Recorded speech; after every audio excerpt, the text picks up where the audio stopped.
Hello, and this can is you how hear we me? move forward, knowing that the real value of every award is the value we will always give back. Hello, Piraeus, can you hear me? embracing tomorrow.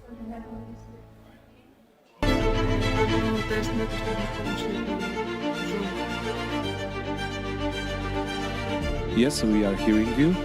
Can you hear us? Hello?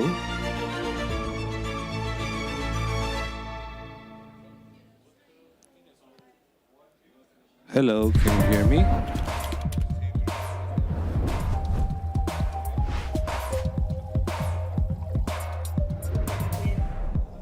RFI. 9 și 22 de minute. Ascultați RFI, a fost ora 10. Știri curate, informație de încredere. Ascultă RFI România. Pentru cei care vor mai mult decât zgomot. Check this out. It hasn't been such a long time since people first started shopping online, and it was easy to keep up with the clicks. Little by little by little by more, the clicks added up to be more than the stores, and e-tailers worked harder than ever before because they had to keep up with the clicks. The clicks came from laptops, Hello, and tablets, can you and hear me? phones, Monday through Sunday, office and home, 24 hours in every zone, and still they kept up with the clicks. Now shoppers ask more from the websites they're on, their language, their currency, their way, or they're gone, so you'd better keep up with the clicks. All of a sudden, there are so many must-dos if you want to keep selling, like One, delivery two, there, Zoom no there, test. or there. And Can make you it hear me? tomorrow. First thing. No time for borders. Got to stay in control, to stay in the flow and continue to grow. But we'll help you. Keep up with the clicks. I don't know. Can you hear us? 1, 2, 3, 4.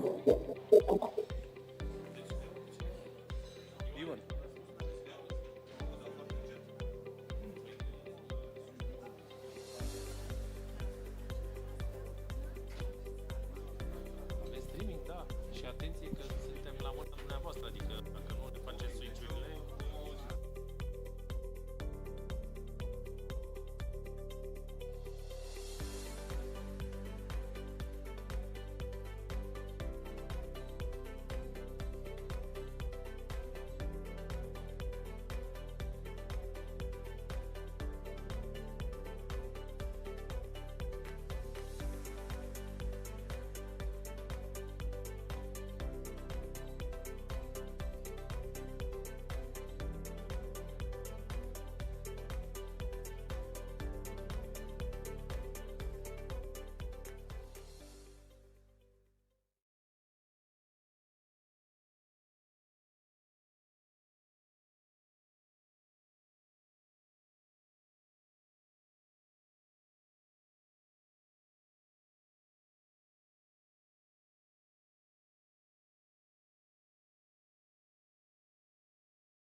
You may be wondering what a company with energy for everything looks like. We are PPC, and clean energy is our driving force. Our mission is a sustainable future for everyone.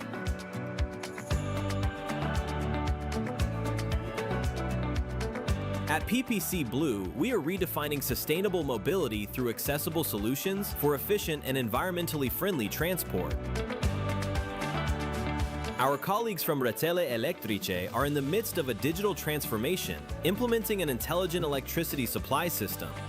Hey, 1, 2. This is a test for Zoom. 1, 2. Through PPC Renewables, This is we test are for leaders in Zoom. renewable Can you energy hear in us? Romania and continue to invest in the future. This is test for Zoom. 1, 2. 1, 2. This is a test for Zoom.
Pentru unii e imposibil.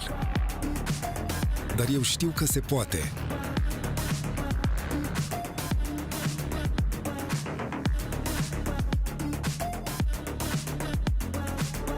Alături de echipa potrivită. Pregătit pentru orice. George Business, platformă de banking inteligent pentru companii.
O rețea puternică înseamnă, în primul rând, legături puternice. Împreună găsim mereu soluții pentru că avem o putere secretă. Echipa unită, motivația noastră din fiecare zi. Vino alături de noi. Distribuție Oltenia, parte din grupul Evrio.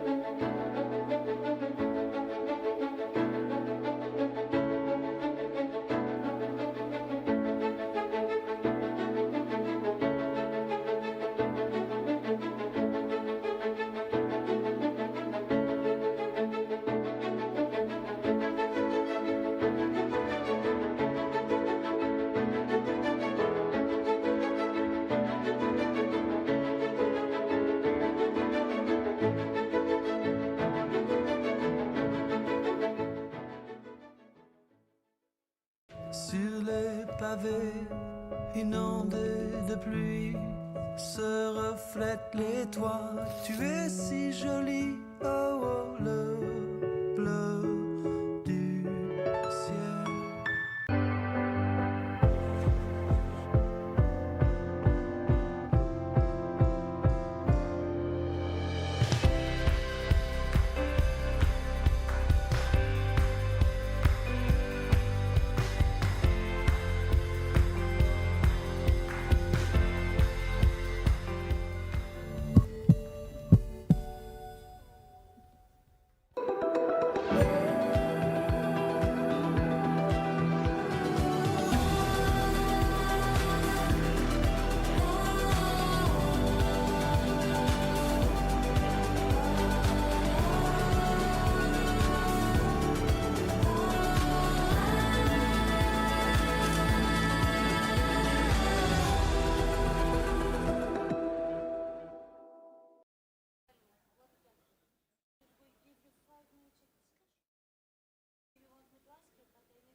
Hard work and industry-leading expertise of Hill International employees is the reason for our success and the reason our clients trust us to deliver their most challenging and complex programs and projects.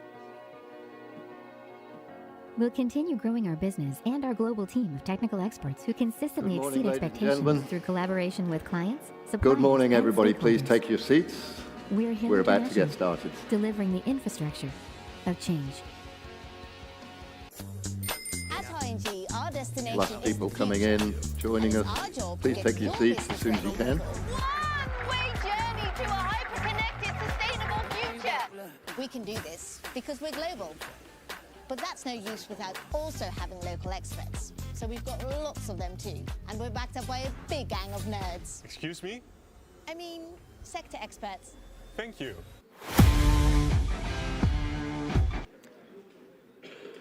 The doors are closing, so I'm assuming everybody who's coming into the room is in the room. Well, welcome everybody. It's an absolute pleasure to be with you this morning for the first Romanian Government Roundtable. Later this year in July, we'll be holding the 30th Greek Government Roundtable. So in 30 years' time, I'm looking forward to being in this room with all of you celebrating the 30th Romanian Government Roundtable. I hope you'll all join us for that auspicious date. But in the meantime, it's great to have you here today. Before we get going with our first session, I do want to say thank you to our key partner in putting this on, RCI, who've been fantastic, been a great help to us, and to Haslis and Rivas, the economist licensees here in the region, who've done a fantastic job. I think you'll all agree in getting us organized this morning and for the day. So welcome. For our official start, I'm going to hand over to the co-chair today, Joan Hoey. Thank you very much indeed, Joan.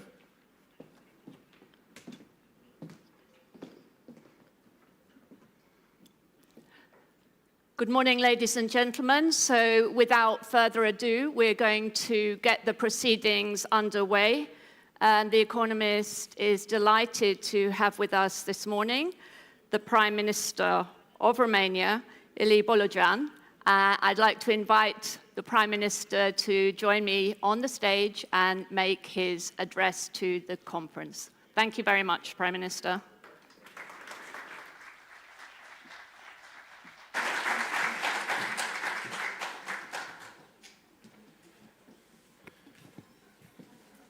Bună dimineața!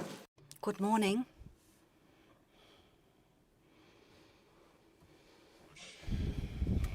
I would like to mention a couple of key messages, and afterwards I shall be at your disposal for any questions you might have.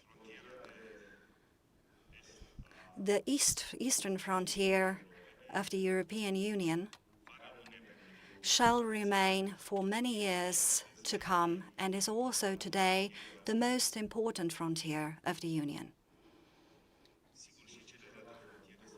For sure, also the other frontiers are equally important. We have faced many problems in the Mediterranean region regarding the illegal migration issue, but strategically wise, economically, military, and when it comes to defense, this frontier from the Baltic region up to the Black Sea region remains a crucial one in the years to come, since we cannot trust that in the following years Russia's action will become predictable, taking into account what has happened in recent years. We must think about what an unstable region such as the Ukraine entails with regards to Europe's safety. And regarding that, we believe that the eastern frontier should be consolidated and become stronger in the future. An eastern frontier can become stronger if we have a combination between strengthening our military security, but also a strengthening of our economy. One cannot work without the other. No region that has benefits from safety will not benefit from prosperity and safety for its inhabitants. No region that lacks adequate infrastructure, military but also civil, that doesn't have a minimum industry that can ensure the necessary defense, cannot be properly defended. And from this point of view, economic development and defense strengthening represents the safest path so that the eastern frontier does become stronger. Another important issue is related to the expansion of the EU. From my point of view, the expansion has contributed and shall contribute to maintaining the competitiveness of the EU. For sure, competitiveness does not depend solely on expansion. It depends on several factors that have been described by specialists, by experts. However, this component did uphold competitiveness all these years. If we think about the markets, consumers, labor force, the expansion of value chains throughout Europe, this all of this has contributed to the competitiveness throughout the years. Everything that has happened in the automotive industry and also in other fields has contributed to strengthening this competitiveness throughout the EU. The expansion of the EU for the joining countries was an incentive for good governance of these countries. The lagging behind of Eastern European countries is also a consequence of a lack of good governance. Only good practices when it comes to governance, only by upholding the rules of the EU, made the improvement of the governance possible. This led to improvement of life quality overall and increased the living standards. Romania is such an example where life standards and GDP and other life-related indicators have improved starting its accession to the EU back in 2007 and up to the present day. And I think this is valid also to the countries that might join the EU in the future.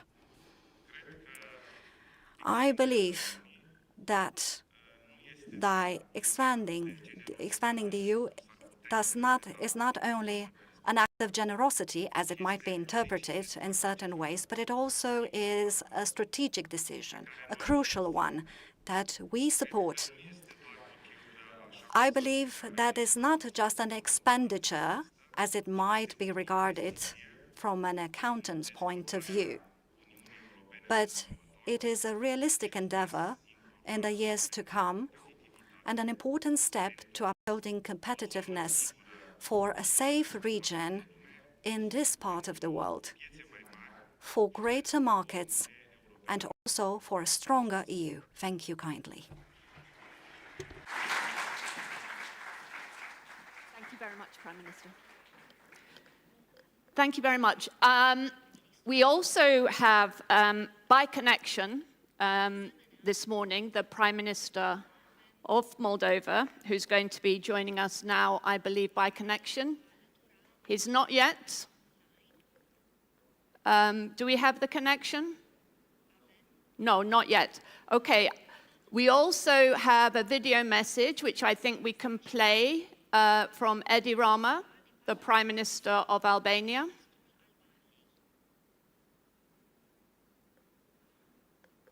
Thank you. As my calendar had it, I was meant to be there with you. And first and foremost, no offense, with my dear friend and brother, Dimitris Avramopoulos. But when you have a country to run, life as a way of happening, while you are busy looking forward and preparing to execute your preferred plans. So, let me thank you for giving me the opportunity to share, at least through a video, few thoughts. It's common knowledge. The world we thought we knew before 2022 was shattered by Russia's brutal, unprovoked, and illegal aggression against Ukraine.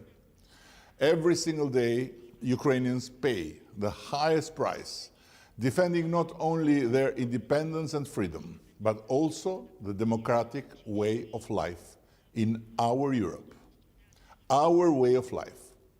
And since then, other developments have reminded us of a fundamental truth. Europe must stand its ground.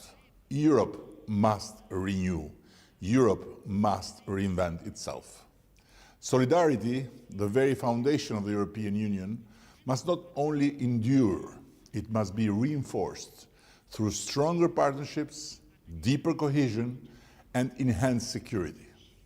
Albania, the Western Balkans, and the candidate countries on Europe's eastern flank now find themselves in a unique moment to advance their European aspirations.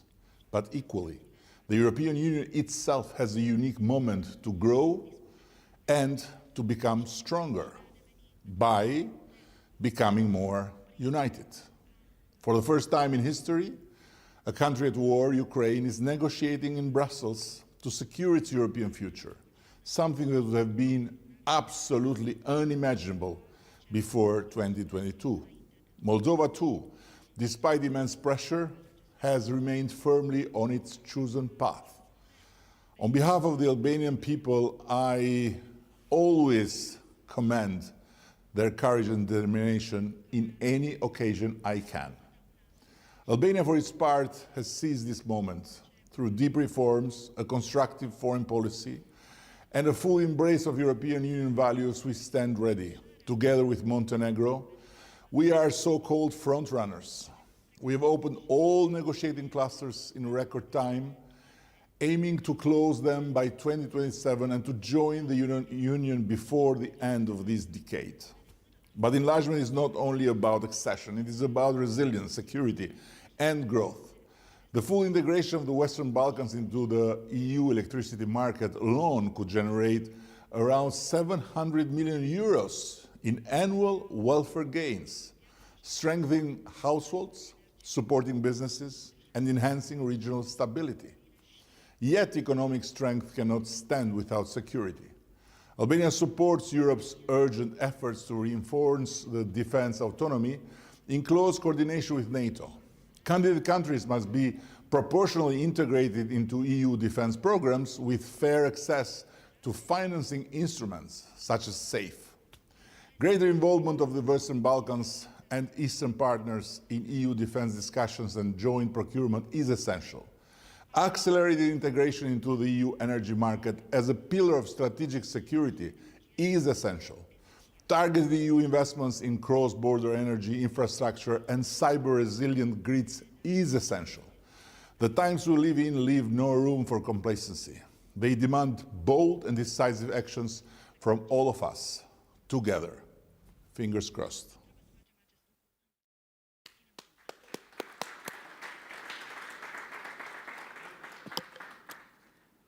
Well, thank you very much to Edi Rama for that message from Albania. Do we have the connection now with the Prime Minister of Moldova? We do. So, ladies and gentlemen, unfortunately, the Prime Minister was not able to make it this morning. I believe there were some problems with aeroplanes, and that prevented him from being with us. But we're very delighted to have Alexandru Munteanu, Prime Minister of Moldova.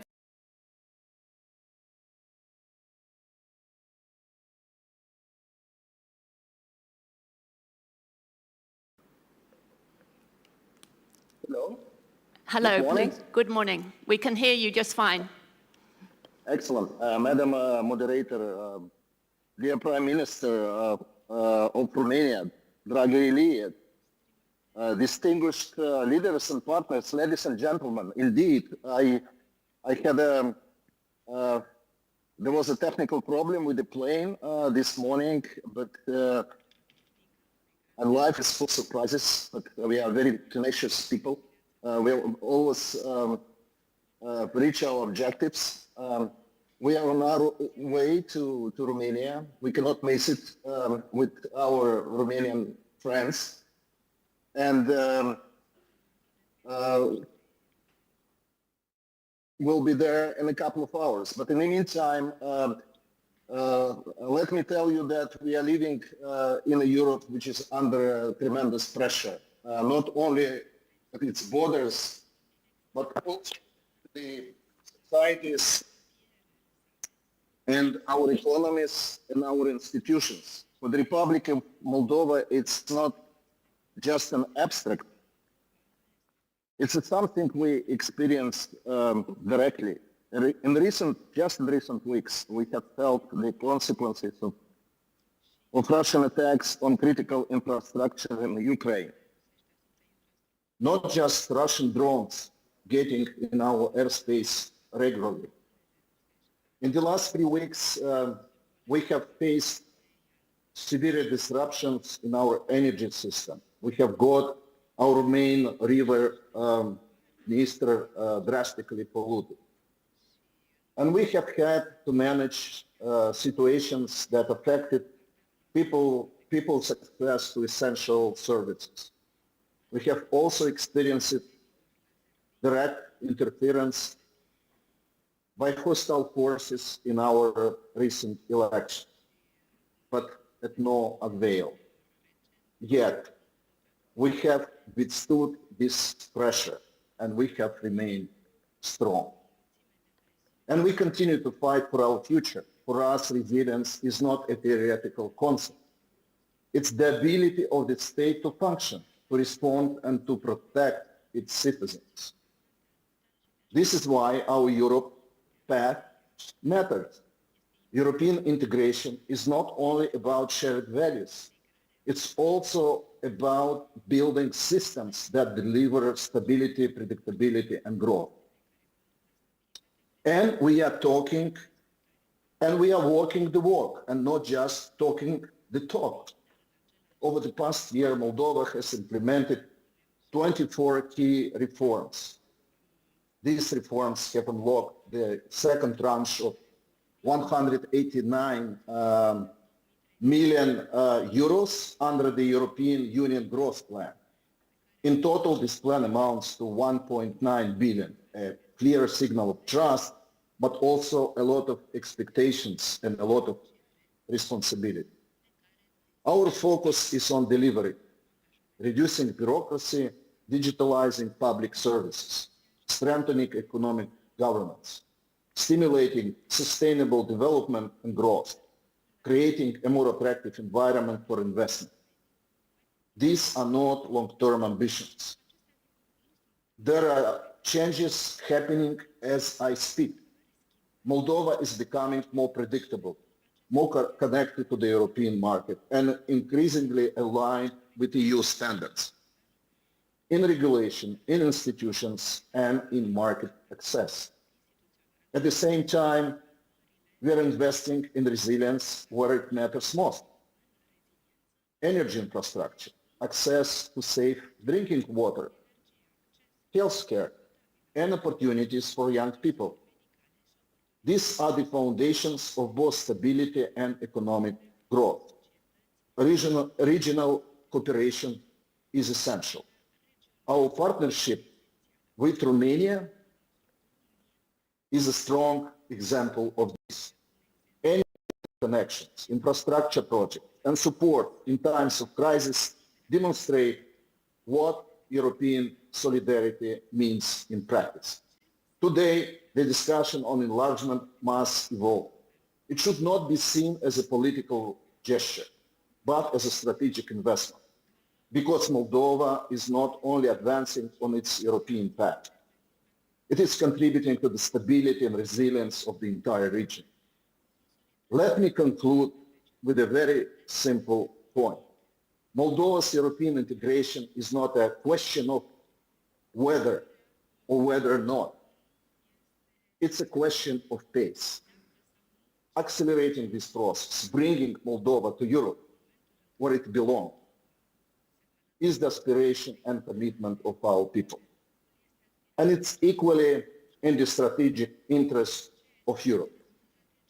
Thank you so much. I apologize again for this inconvenience and see you in Bucharest in a couple of hours. Thank you.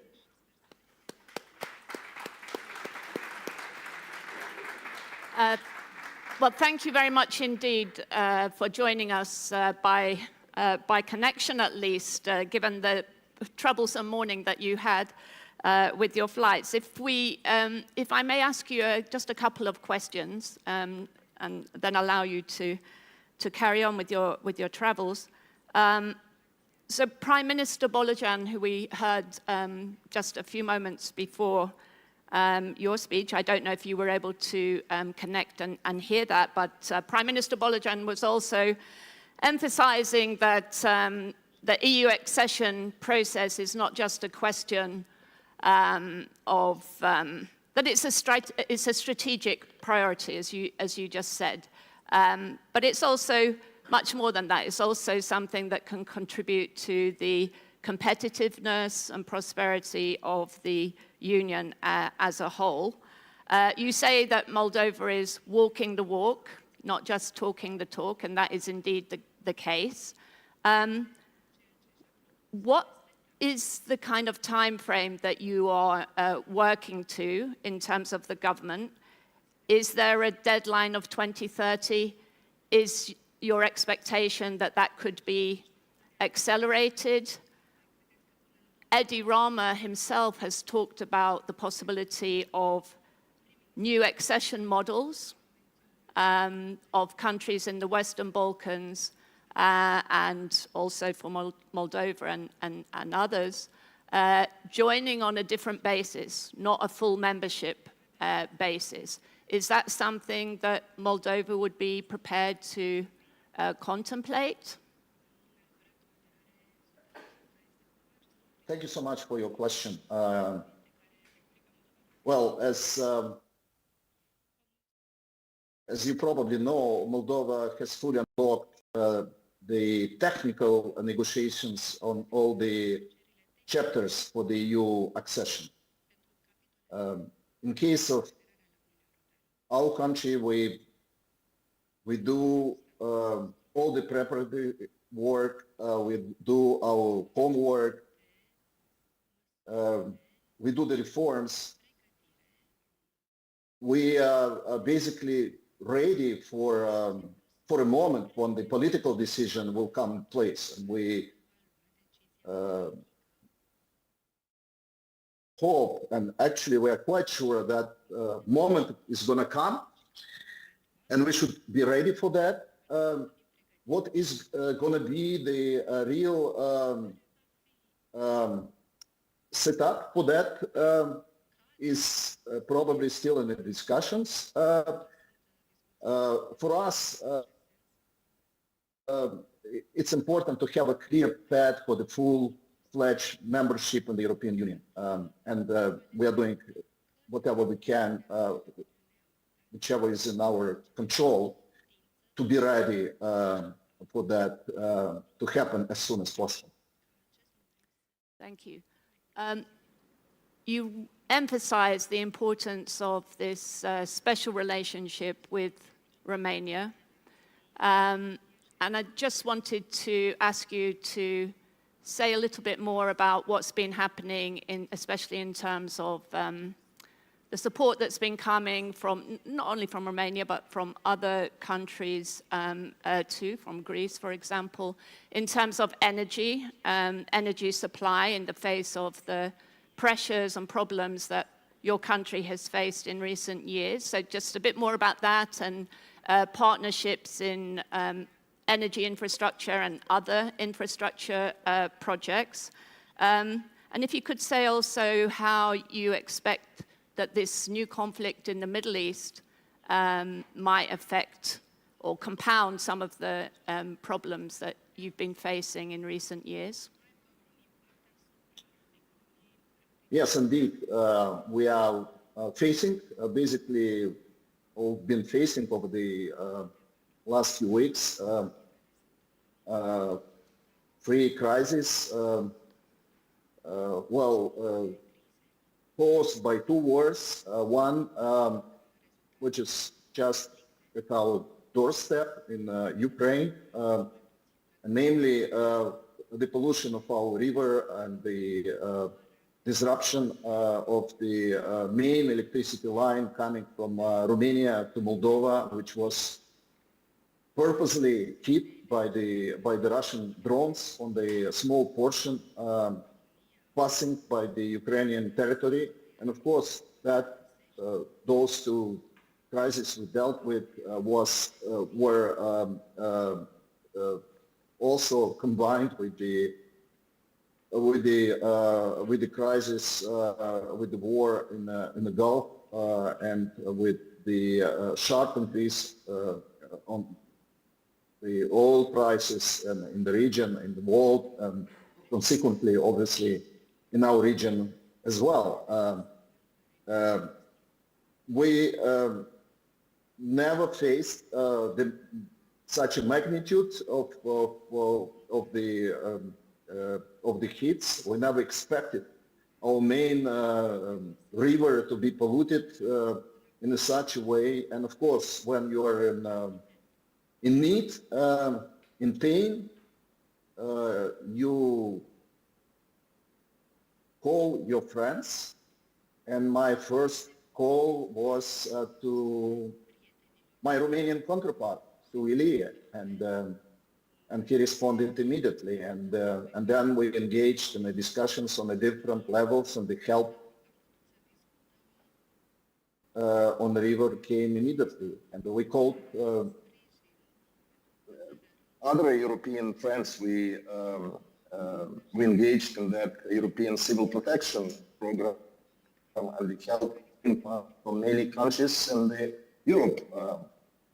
I think Europe is about solidarity. It's about the same values and principles.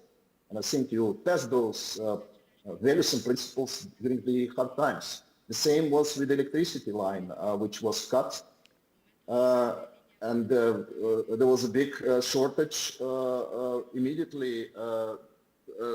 And last Friday, when we celebrated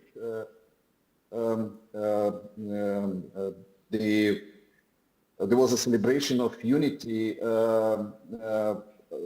in both Romania and Moldova, and there were some events planned, and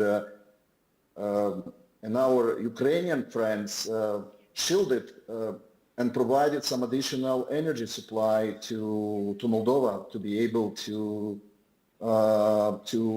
have those events and not to have electricity disconnections. And that was also supported by our friends in Europe, in the region, by 6 countries, European countries, which provided some additional electricity supply. I guess that's what Europe is about: solidarity, help, assistance, values, principles during difficult times. Well, thank you very much indeed, Prime Minister.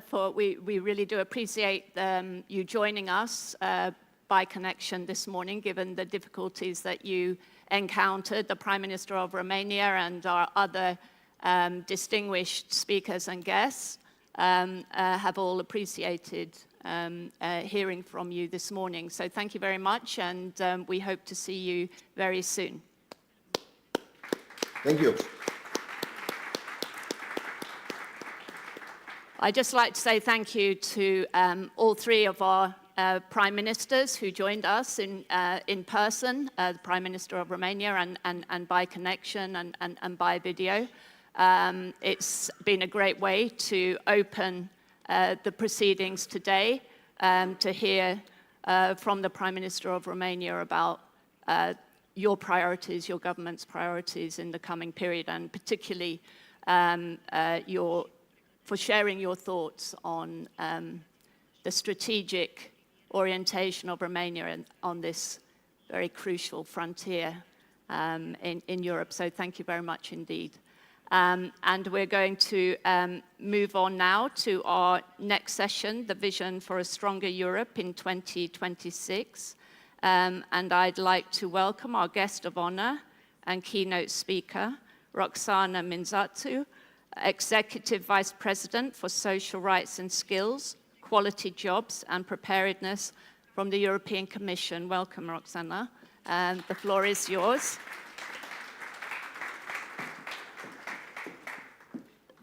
Morning. Bună dimineața în Good morning. In my native language, in the Romanian language, is also good morning here at home in Romania. Welcome within this great event. I would like to congratulate the organizers for organizing the event and for speaking about the strategic potential of this region and of the EU. This topic could not be more appropriate, and the place could not be more appropriate in order to conduct the discussions about strategic actions and ways in which we can coordinate the public and the private sectors, state actors, international organizations, in order to really make this potential tangible when it comes to the region of our continent. Let me deliver my message, a vision for a stronger Europe. Of our days.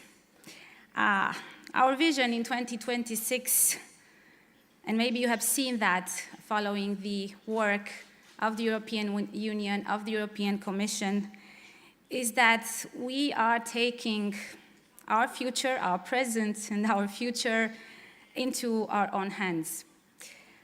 This is, of course, easier said than done, but the crises of the past years, the geopolitical realities of today really call for this strategic choice.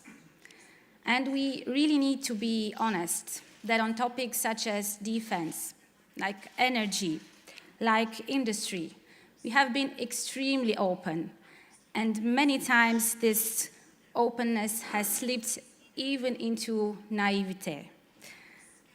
We have, one might say, went into dangerous dependencies that left us really exposed to decisions that are taken outside of Europe by actors which many times we considered partners that do not share our values or sometimes even are openly hostile. And consequence was that when shocks hit, and they did hit, they hit our people, our workers, our businesses, who all pay the price. And in the end, this is not only a matter of competitiveness. It is about taking our future into our own hands in terms of economic security, in terms of sovereignty. Of course, and I emphasize this, this does not mean shutting doors. Europe is never shutting doors. On the contrary, it keeps them open. It opens new doors even. It means that in this time, doing more here in Europe and choosing more wisely our partners becomes the norm. Because partnerships must be built on reciprocity, and because, as always, trust needs to be a two-way street. And only with this approach, we think that Europe is able to reclaim the freedom to choose its own path. The EU is taking important concrete actions in the direction that I've just described. Just a few ideas on a number of important dimensions. On industry, you have seen just recently, we've adopted the Industrial Accelerator Act, a key shift in the EU's economic doctrine. You have seen that we've set clear target to bring manufacturing in the European Union up to 20% of the GDP by 2013, from the current levels where we are. We are introducing carefully, skillfully, wisely, a made in EU requirement to be set in public procurement procedures in strategic sectors. We have made it clear that made in EU must also mean made by Europeans themselves. And while we are open for business and we want you to invest in Europe, you must also invest in European workers, in European skills, and of course in European value chains. On energy, which is the most important topic of the times that we are living now, of course, last years have seen us cutting ties with Russia, and was a right thing to do. But what is key, and a key lesson, and again, a key paradigm shift, that we are not exchanging one dependency with another. We see that the risks of this potential exchange of dependencies is quite important, seeing the volatility of the crisis in the Middle East. And with that in mind, we need to re-examine our energy mix. We need to continue to diversify our partnerships in energy. a topic for which the southern eastern part of Europe is so relevant and so strategic, and very importantly and key, we need to expand our domestic energy production, obviously focusing on clean energy. On defense, indeed, we talk about defense from the perspective of security, but I always emphasize the industrial and the economic dimension of defense as well. Both are equally important. Our industry is ramping up, but, and I need to emphasize that as commissioner in charge, we are also hitting a challenge or facing a challenge related to labor shortages. We have an ambitious goal in the EU to retrain 600,000 workers for the defense sector by the year of 2030, that is in 5 years' time. Part of this effort, we've launched the skills guarantee for workers, which is, among others, meant to exactly help workers in declining sectors and industries retrain and get the right support so that they can relocate and work in more strategic and growing industries. And this is a good example with repositioning them in our defense industry. But more is obviously to come on this topic. More needs to be done on this topic. In Europe, our mission to strengthen ourselves, as I've said, depends also on strategic approaches in our regions. And as I've mentioned in the beginning of my message, I'm absolutely convinced that the countries from Southern Eastern Europe play an absolute strategic role. We see unique competitive advantages looking at the industrial potential, first of all, of the region. Past decades, past years have seen indeed the region becoming a pillar of Europe's industrial base, with manufacturing, with automotive, with electronics, with industrial supply chains growing, and with some sectors even growing in a dynamic that is above the EU average. Then looking at people, at skill talent, there are still, although, and this is a region, and being in Romania, we need to say that we have challenges in terms of also brain drain, but this region remains the home to such strong talent on engineering, on technical skills. There is such a strong pool here of talent, of engineers, of technical skill. And in many of Southeastern European countries, the STEM graduates level is higher than what we have at EU average. And this is the exact kind of talent where we have shortages and where we need people for our strategic and competitive ambitions in the European Union. Then, of course, which is obvious, the strategic location. Southern Eastern Europe, Europe's gateway. Looking at the Black Sea region, I need to emphasize the fact that obviously last year, as you have seen, the EU has adopted the strategy for the EU for the Black Sea region, and this is an important signal that we send. Looking at the Black Sea region, looking at deep water ports, logistical corridors, also that link the Caucasus, the Central Asia to this region, is looking at important, vital bridges, vital connections for Europe's trade and for Europe's security. And with the right investments, with the right reforms, we can make the important switch, and I think we are making it already, from talking about, of course, frontier, many times periphery, to the heart, the strategic growth element of Europe, and a key ingredient for Europe's strength. Obviously, everything is not about economics. It is also about anchoring the region more firmly in Europe's future. And with opportunity, always we see responsibility. We're looking, of course, at the regions and of the countries in the region that are already EU members, and their responsibility to be able to step forward, to play a more active, a more vocal role in the way they shape Europe's future. I'm here talking with Romania, talking with Bulgaria, with Greece. Later on, I think you will have my colleague, Commissioner Tzitzikostas, in panels as well. We are the European Union. This is not talking about partnerships between countries and the EU. We are the EU, and a part of the EU that is so strategic, as I've said, for the growth, security, and future of the entire project. And for this, I re-emphasize the shaping of policies, the vision of countries in Southeastern European Union is extremely important. Second, we're of course looking at candidate countries. We've just heard from the Prime Minister of Moldova.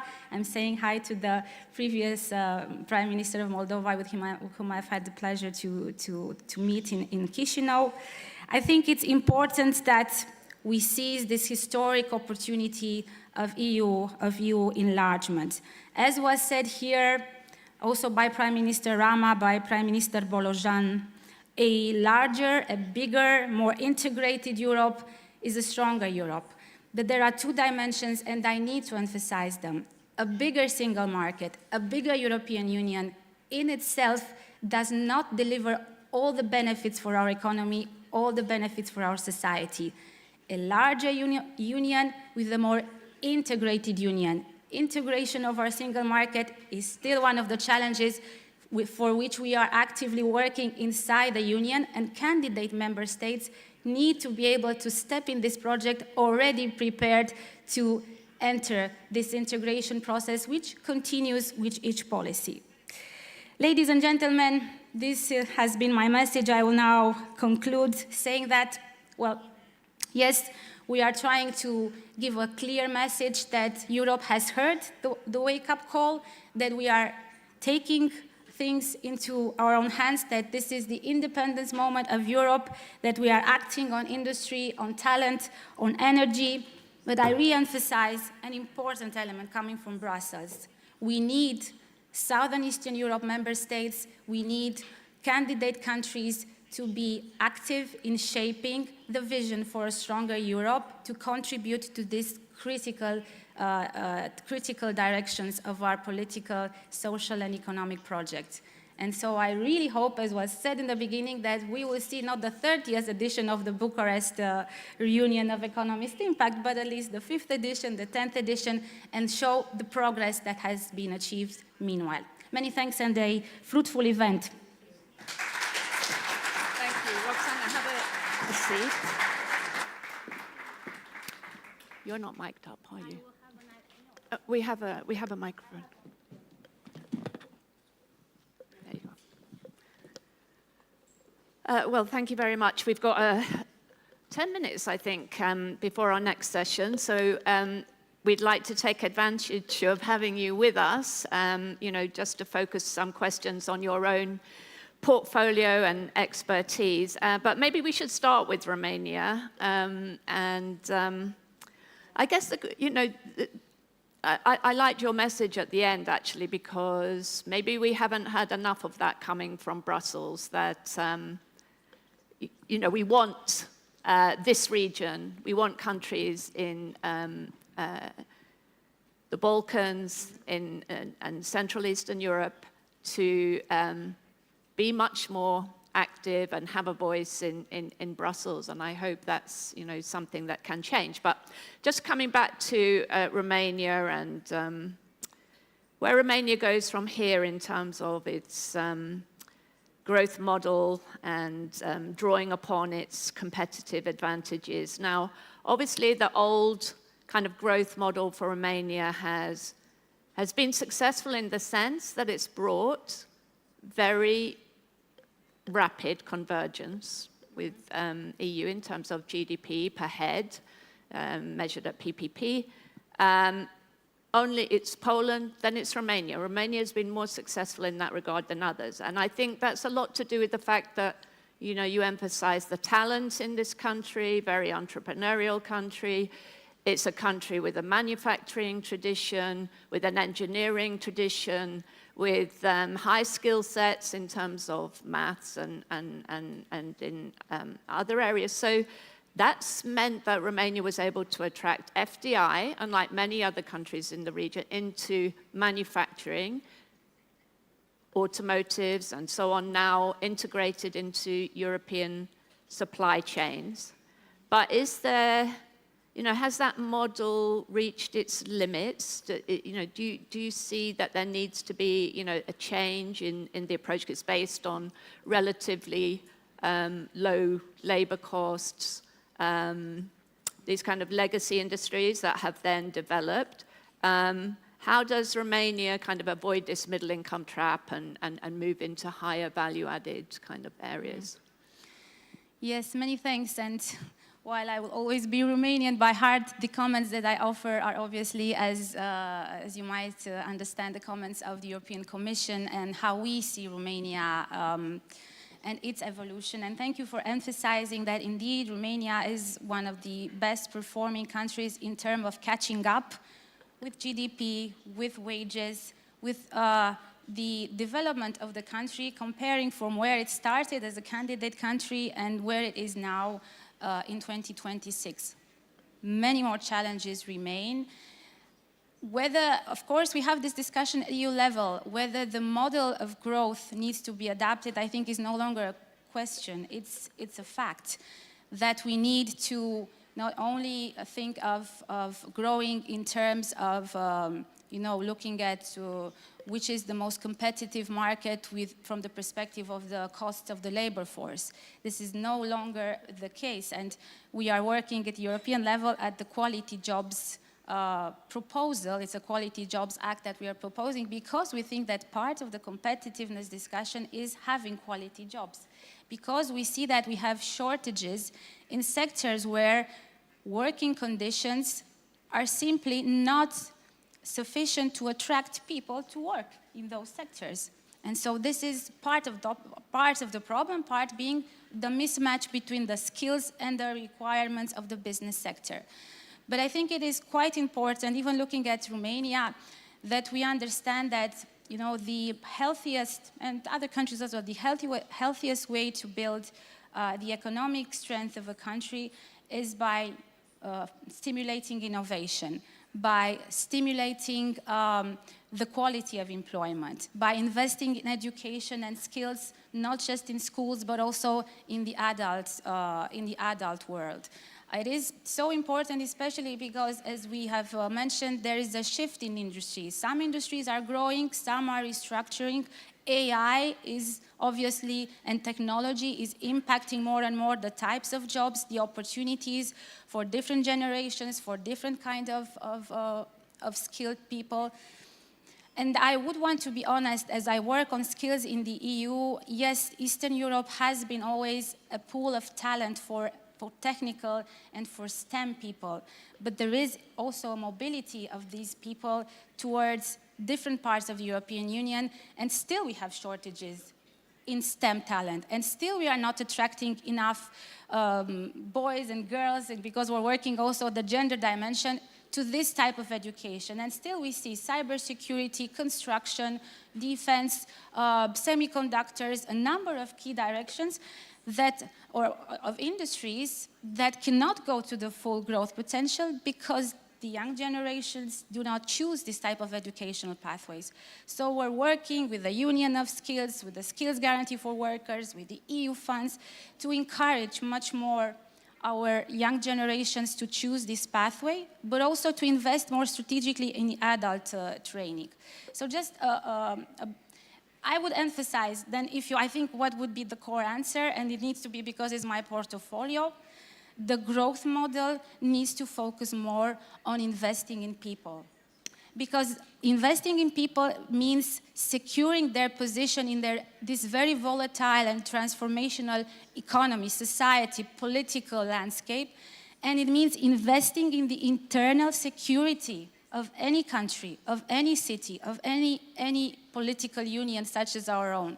Without this, all these transitions and shocks might generate such a negative impact on our people that the vulnerabilities will come from the inside of our union. So that would be, let's say, the bottom line. Well, thanks very much for that. Just to pick up on, a couple of things that come out of that is, just when we look at the unemployment picture across the whole EU, we see that unemployment has actually reached a record low of 5.8% or whatever it is, but youth unemployment is much, much higher, around 15%. That's for 15 to 24-year-olds. And obviously youth unemployment is much more sensitive to economic trends, to shocks of the pandemic type shocks and others. The impact usually on youth unemployment is 3 times higher than for the overall kind of labour market effect. So, that's a big issue still for many countries, but in general it's labour participation rates overall, not just young people, women of course, and even now older generation as well, and that's being addressed through raising retirement age and so on. But how can countries such as Romania, increase, what sort of policies encouraged by EU and your own,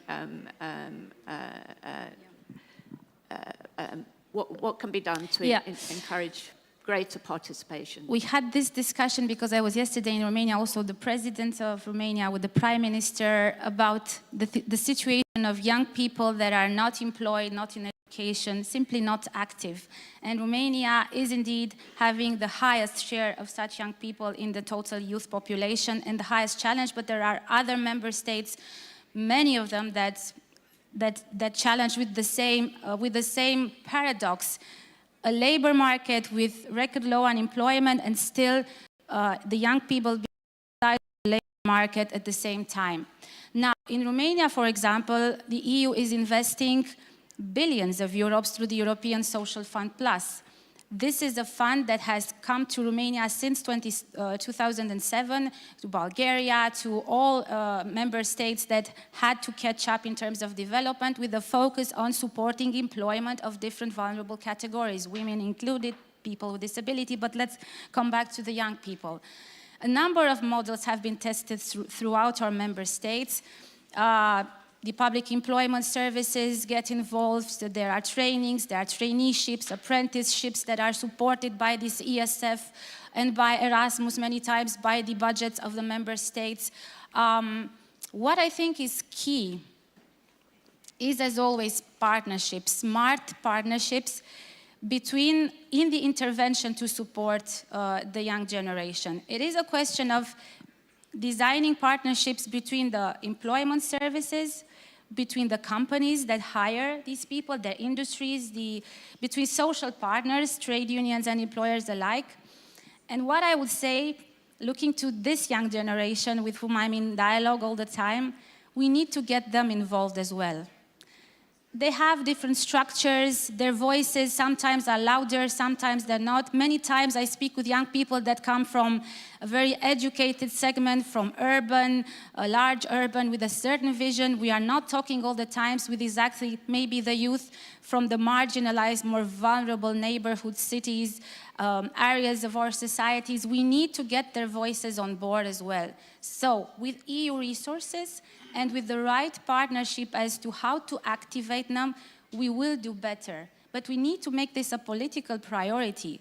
When you have a country where 20% of the youth is not employed and not in education with such clear perspectives to participate in the opportunities of the labor market and to secure a life for themselves, this is again a strategic vulnerability. And then politically, this needs to be a strategic priority in turn. Well, thank you very much, Roxana. That's all we've got time for, but it's been great to have you with us today. Thank you so much. Thank you.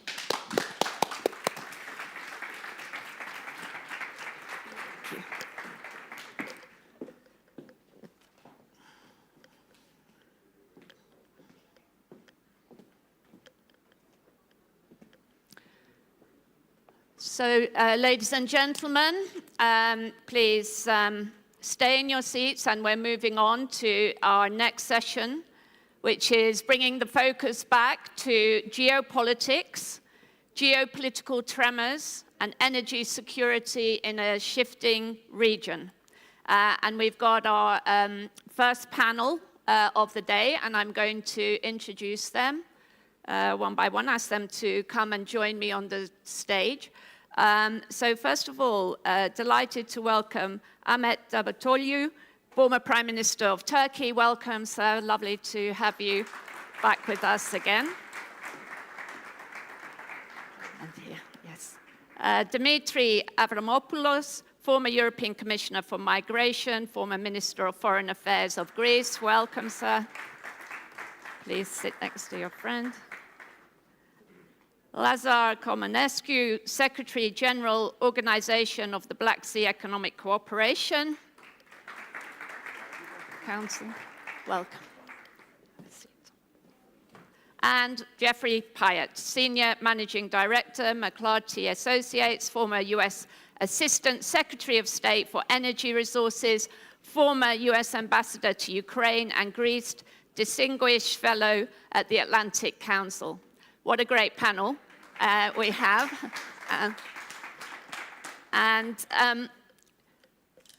We've got about 40 minutes, which is always our challenge, you know, because all you gentlemen have got a lot to say, I know. So we're going to be very disciplined. Everybody's going to make a few opening remarks, I believe. You can do that from your seat. You don't need to go to the podium. And then hope we can have a conversation after that. So I think the focus is very clear. Another war on our doorstep. And what does that all mean for this region, for energy security, and security more broadly? So let's start off with you. Thank you very much, and thanks for inviting me for this very, very important and timely meeting to Dan, Dimitri, and all of our friends here. When we talk about the security, in fact, we are talking on an architecture. Like a building, a beautiful building, the security, which is really providing security for humanity, needs certain basic values, norms, and very functioning institutions. Unfortunately now, we are not living in a vacuum. We are living in a global framework, global environment. Today, the humanity lost the basic values of this architecture, of international order. I wrote a book published by Cambridge University Press in 2020, and I called this as a systemic earthquake. At that time, it was just the beginning of the systemic earthquake. Now we are in the middle of this systemic earthquake. All the basic norms of international structure has been violated. Territorial integrity as the basis of national sovereignty has been violated by Russia when invading Ukraine. The basic humanitarian law has been violated by Israel in genocide in Gaza. And the basic concept of sovereignty has been violated, again, in the case of Greenland and Denmark's sovereignty. It is now very easy to talk on anything you want if you have power. And both the United States and Russia, they are trying to create a new Cold War bipolarity. They define what should be and what is expected to be done. But what about the other actors? They don't care. Second, the institutions. I know Secretary General of United Nations, Guterres, very well. He's my very close friend. He did everything possible for the functionality of United Nations. But today, nobody expects anything from United Nations because UN Security Council has been meaningless after all these unilateral actions. For example, United States started the war in Iraq in 1991 after getting UN Security Council resolution. Father Bush needed a UN Security Council resolution. Son Bush went to UN Security Council, but when he didn't get this resolution, he formed a coalition of willings. But now Trump doesn't need anything. He decides which country's leader should be captured, should be killed, or which could be happening. So international security structure is, we cannot expect anything from that. The second guarantee for security is regional arrangements. which is very important. Now, I will draw, now Southeast Europe or Balkans is not an isolated region. There is no more any isolated region on Earth. We are all interconnected. We are all interconnected. Just imagine now, Black Sea zone, there is a crisis. Southeastern Mediterranean, Eastern Mediterranean, Turkey and Greece basically, and then Red Sea, Bab el-Mandeb, then Hormuz Strait, and Gulf and Caspian Basin. Please think about this map, just like a circle around us. Whatever happens anywhere in this will affect the other side, especially in the case of security, energy security. Now, there is a crisis in the Gulf. The traditional sea routes, commercial water crossings, and energy corridors are intersected. A crisis anywhere. For example, now we are talking on Hormuz. Hormuz Strait is not just a strait between United Arab Emirates or Gulf and Iran. Now, India, ignoring India, China, you cannot do anything. You cannot make any plan there. And this war, Israel, United States, and Iran is becoming a global war because of these interconnections. Assume that in a few days, because of these reactions, Bab el-Mandeb, Yemen, by Houthis is being closed. The Suez up to Bab el-Mandeb will be closed, and European trade will be affected because going through Africa, which means 18 days, that will create a new logistical issue. And coming to our region, Southeast Europe, Balkans, and Eastern Mediterranean is a transit in this circle. If we act wisely, we can at least minimize the risk of our region. There we need to cooperate together. Turkish-Greek relation and both sides of Cyprus is, if we are able to solve this issue, there will be natural resources there. And looking to the general energy dependency in Balkans, the most luckiest country is Romania. All the rest are very much dependent, sometimes 60%, sometimes 70%, outside resources. After this Gulf crisis, LNG to Greece and Italy will be also affected. And the only way, let me say just one short sentence, yes, regarding Turkey. What is the significance of Turkey? Turkey is just at the center of all these surrounding regions and all the energy resources. Assume that TAP from Azerbaijan to our region is through Turkey. Anything from Iraq as the natural resource to the region will be coming through Turkey. And Turk Stream, although it is dependent on Russia as well, also through Turkey. So Turkish-EU relation is becoming much more significant, much more strategic at this moment. I hope EU leaders will understand the significance of Turkey, and there should be a new understanding of Turkey together with EU to restore the stability around us and also Black Sea economic cooperation to vitalize this. There are many challenges where our time is limited, but there is a big systemic earthquake. We have to understand that the aftershocks of the earthquake will affect all the humanity. Thank you. Thank you. Very clear points made there, so thank you very much for that. Dimitri, use the podium.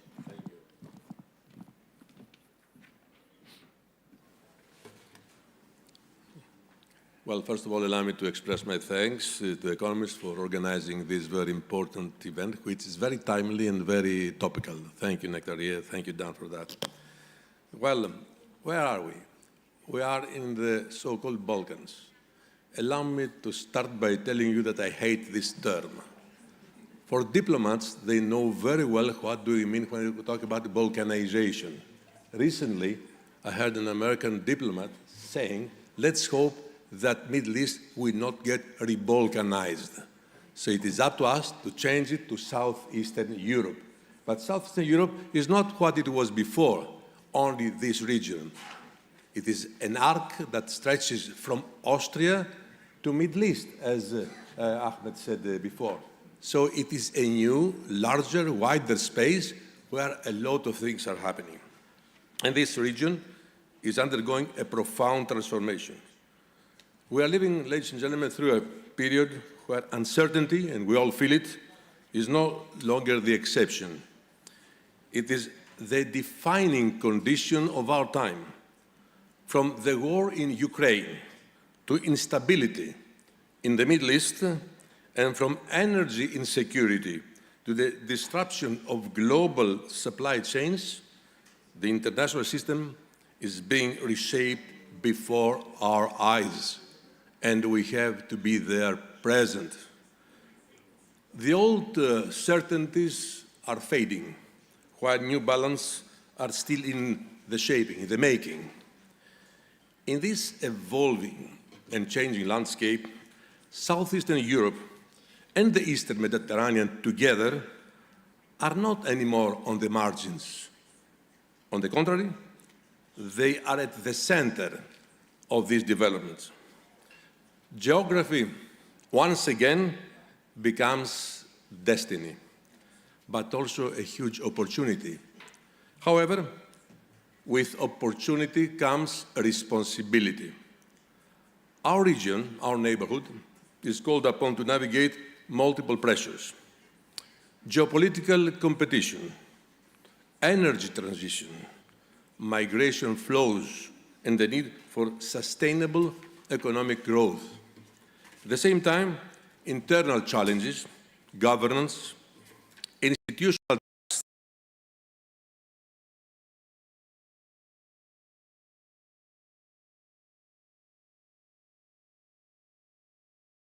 cannot be understood as mere continuity, not anymore. It must be dynamic, resilient, and rooted in legitimacy. Economic progress without institutional credibility is fragile, vulnerable.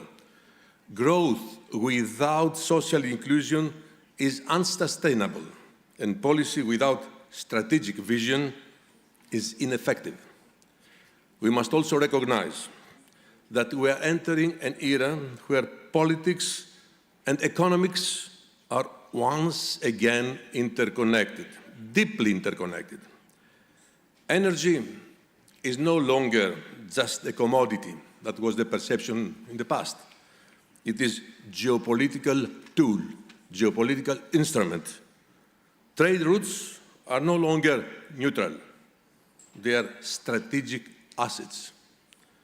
And investments are no longer purely financial decisions, and some still believe they are also expressions of influence.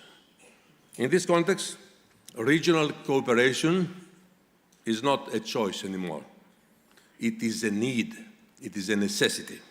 We need to move beyond fragmented approaches and build frameworks of trust, connectivity,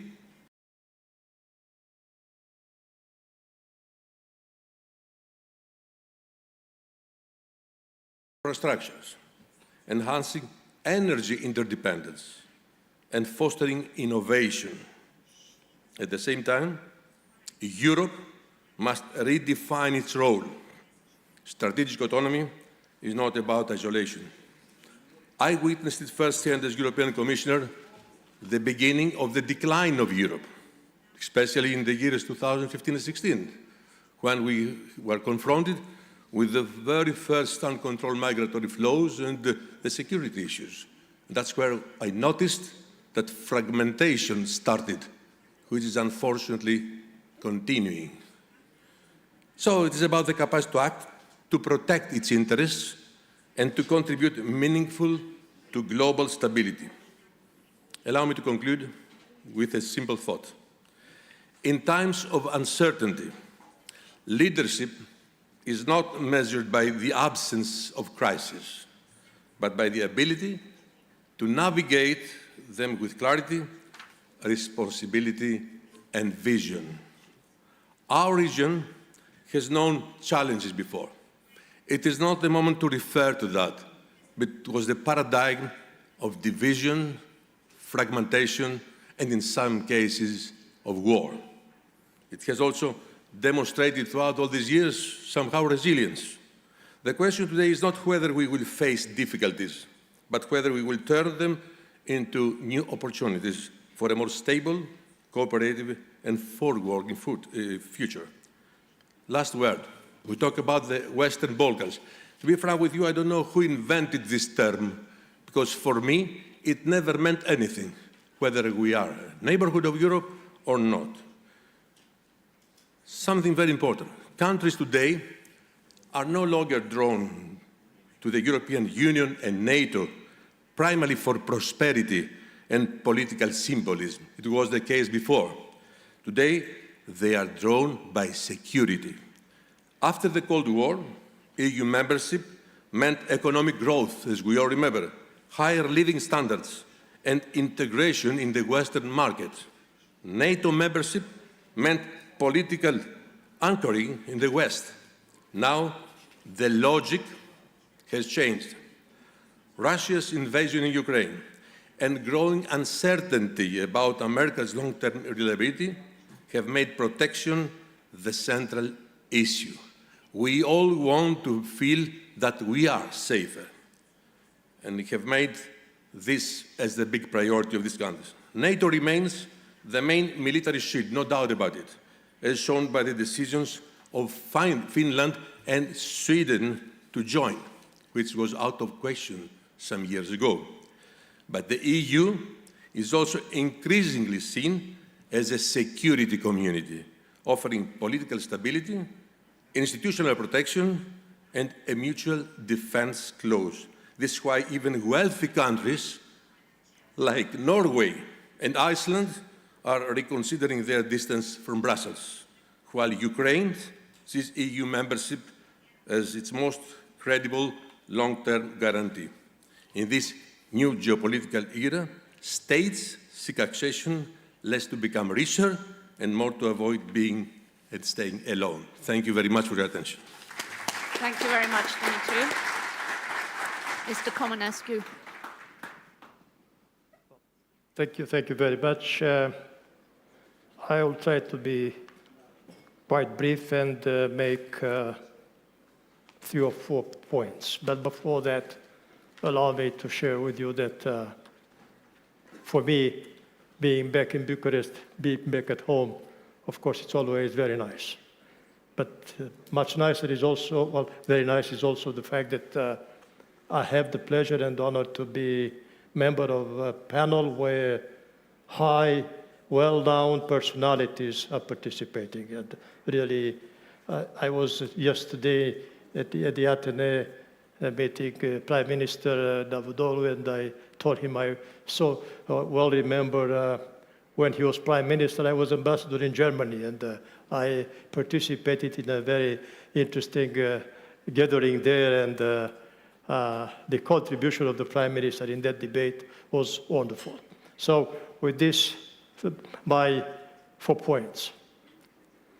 And my first point is linked to a remark which was made by Prime Minister Bolojan.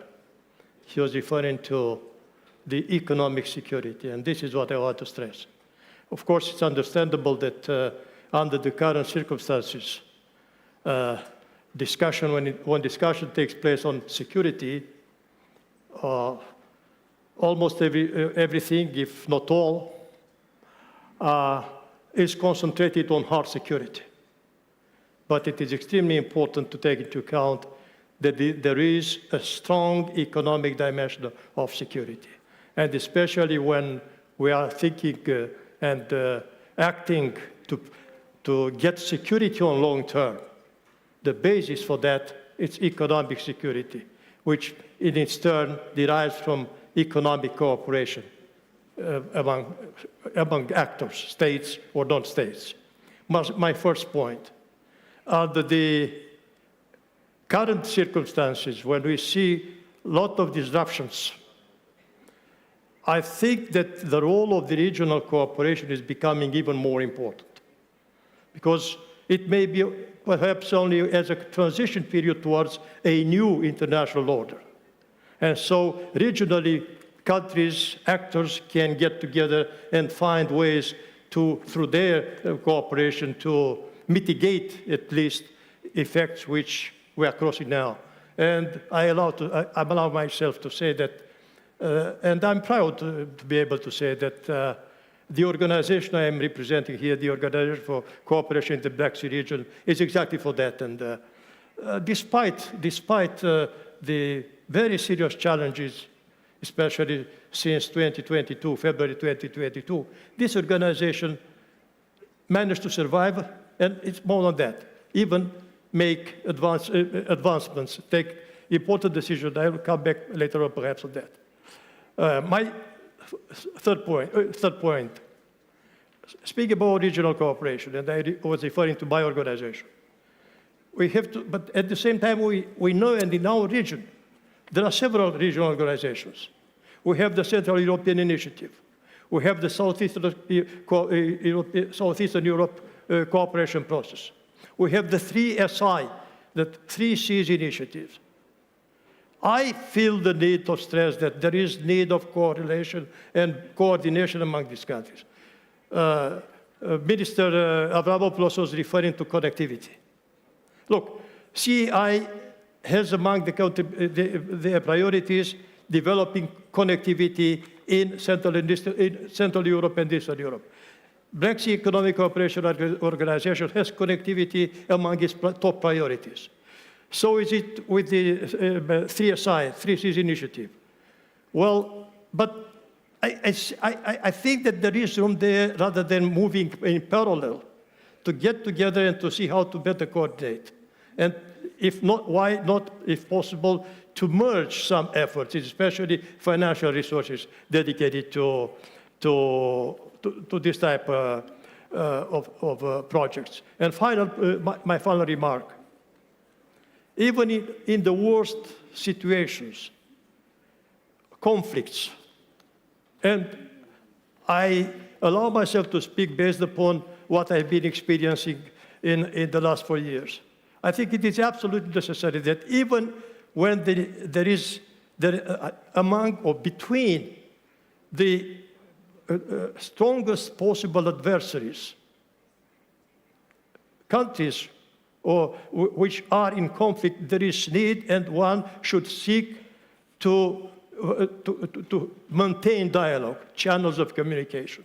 I think that talking to each other, even shouting to each other, is much better than shooting at each other. That's what I wanted to say. Thank you very much. Thank you very much indeed. Jeffrey Pyatt, over to you. Thank you, Joan. Thank you to The Economist for having me back. It's a great pleasure to be here. I'm going to be very brief. I want to start with the point that my dear friend Commissioner Avramopoulos made about the geopolitical salience of energy issues. Just to share, I spent all of last week in Houston, the energy capital of the world, at an event called CERAWeek, which is sort of the World Cup of energy geopolitics. And I had the opportunity there to speak with the CEOs and presidents of the biggest companies in the world.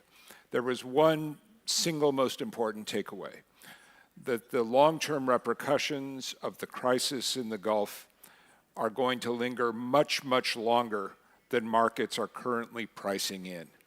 That is to say, the tail effect of taking Qatar Energy offline, of discovering that Iran can control the Straits of Hormuz, and the loss of confidence in the region's stability as a supplier of about a fifth of global volumes is going to have lasting and enduring effects. It's going to have a price impact on all of our economies, and it is also, in the longer term, going to accelerate the transition that is underway here in Europe.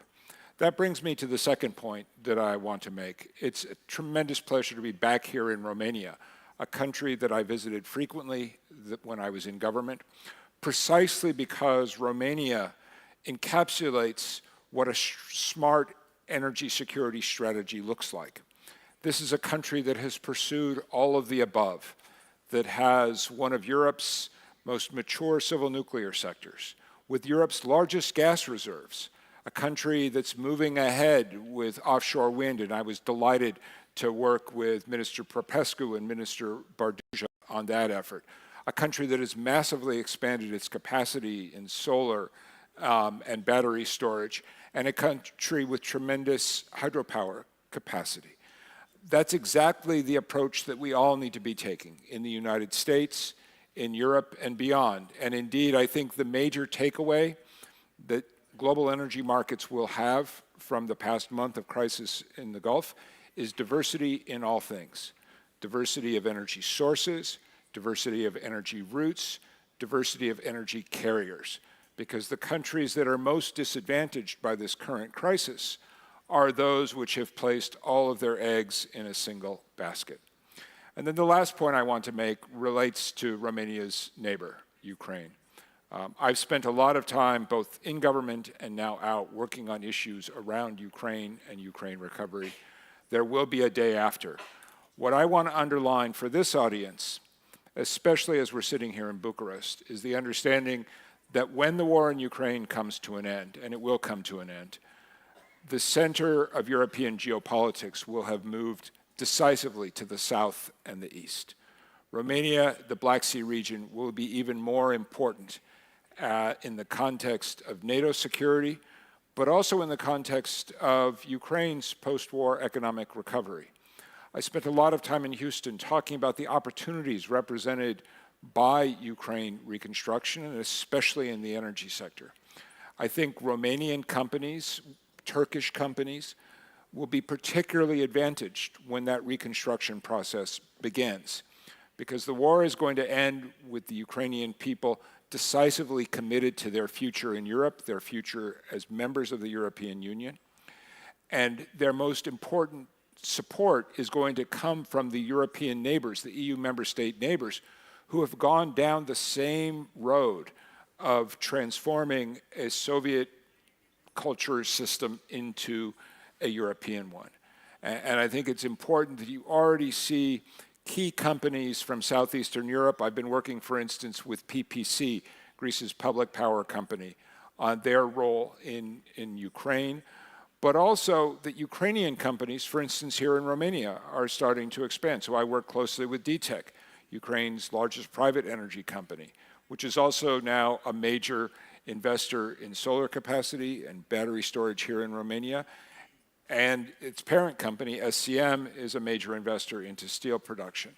So I think as we get into this process of reconstruction in Ukraine and as the war comes to an end, it's clear that Europe, European institutions, Brussels is going to have to carry the football. But I also think, as Prime Minister Rama talked about this morning, that we should view this not as a challenge, but as an opportunity. So amid a moment of profound geopolitical dislocation, more so in the Gulf than any place else in the world, I think we also need to recognize the opportunities, and in particular the progress that companies like the ones represented in this room today have been helping us to make.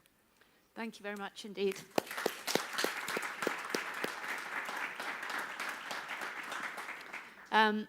So in terms of questions, maybe I can start with you actually, because in a way you're the outsider here from across the across the oceans, because all our other three speakers emphasize very much that in this kind of it's not a new world order, it's some kind of interregnum. You know, the old order is gone, and we need to get used to that. So we're in this era of uncertainty, unpredictability, instability, great power rivalry and competition. That's where we are. They emphasized an exposure to war and conflict. In that situation, they very much emphasized the importance of cooperation in their different ways, regional cooperation. Also emphasized that there's some fragmentation there. There are lots of institutions in the region involved in different aspects of connectivity and regional cooperation. From an outsider's point of view, do you think that there could be something, some form of regional cooperation that doesn't now exist that would help? Or do you think that it's actually going to come much more from the private sector, from things that are just happening already in terms of infrastructure projects, energy projects from the private sector, from the business side? Or should there be something from the kind of more political, institutional side?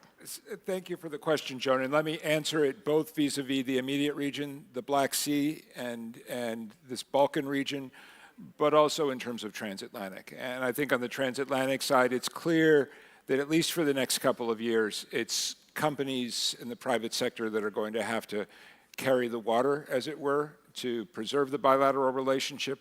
But I also know from the companies that I work with in the United States, they remain deeply committed to their work here in Europe, in Turkey.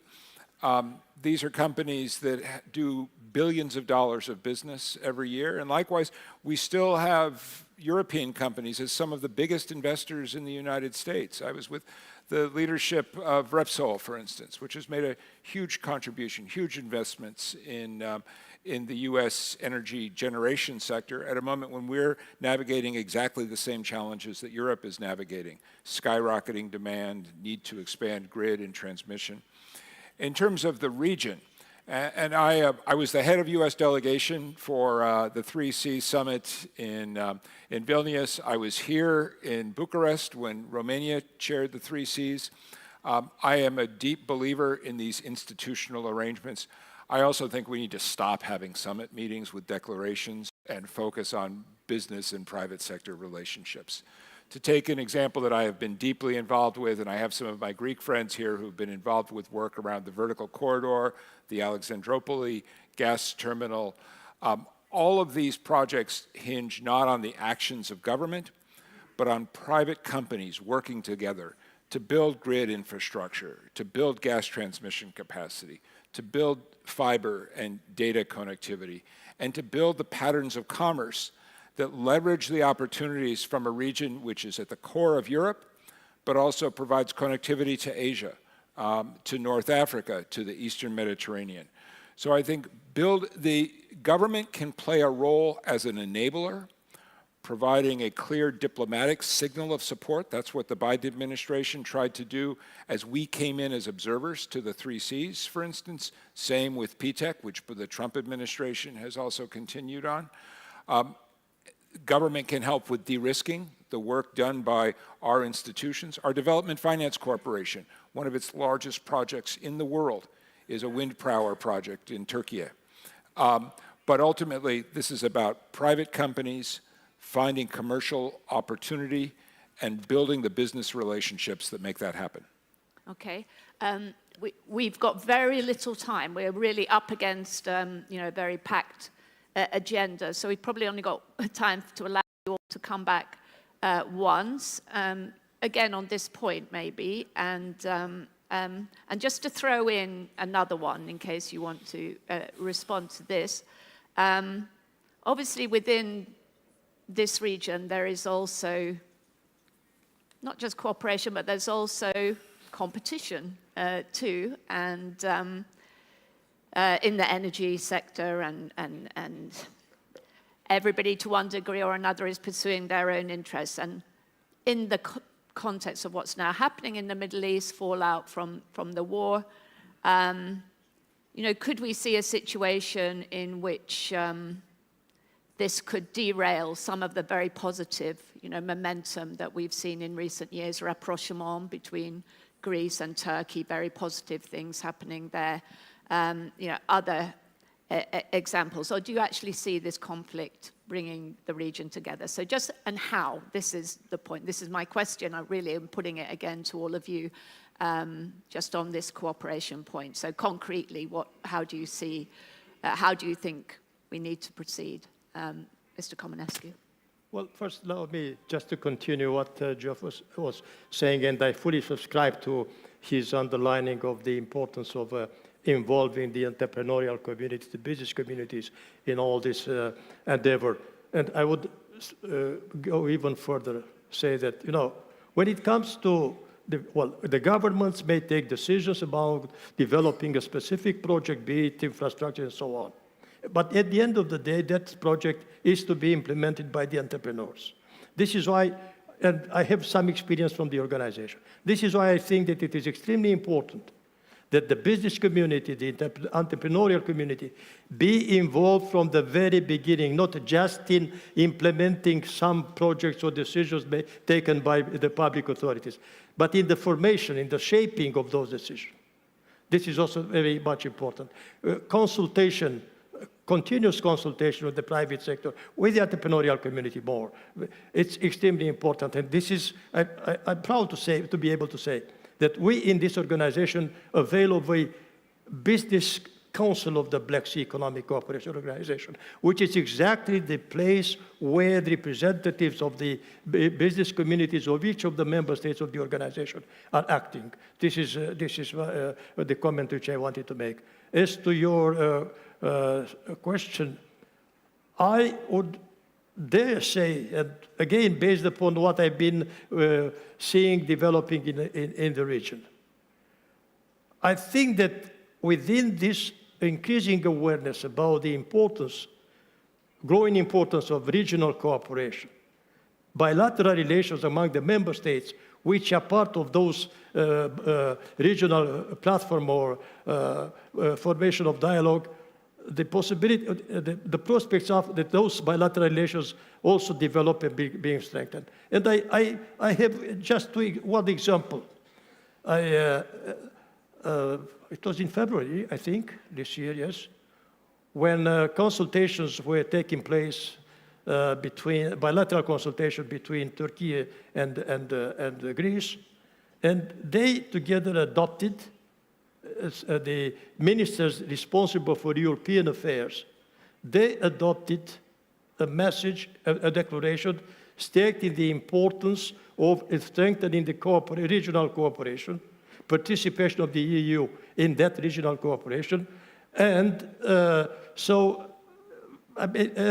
two countries to join efforts in order to strengthen this cooperation. So just one example that it may be that even in time of crisis, the need of strengthening bilateral relations is becoming even more important.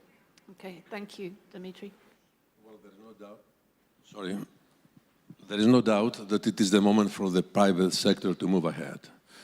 Governments have done what they were supposed to do, but right now, given the new international landscape, they are not as powerful as before. They can pave the way for more understanding and deeper cooperation.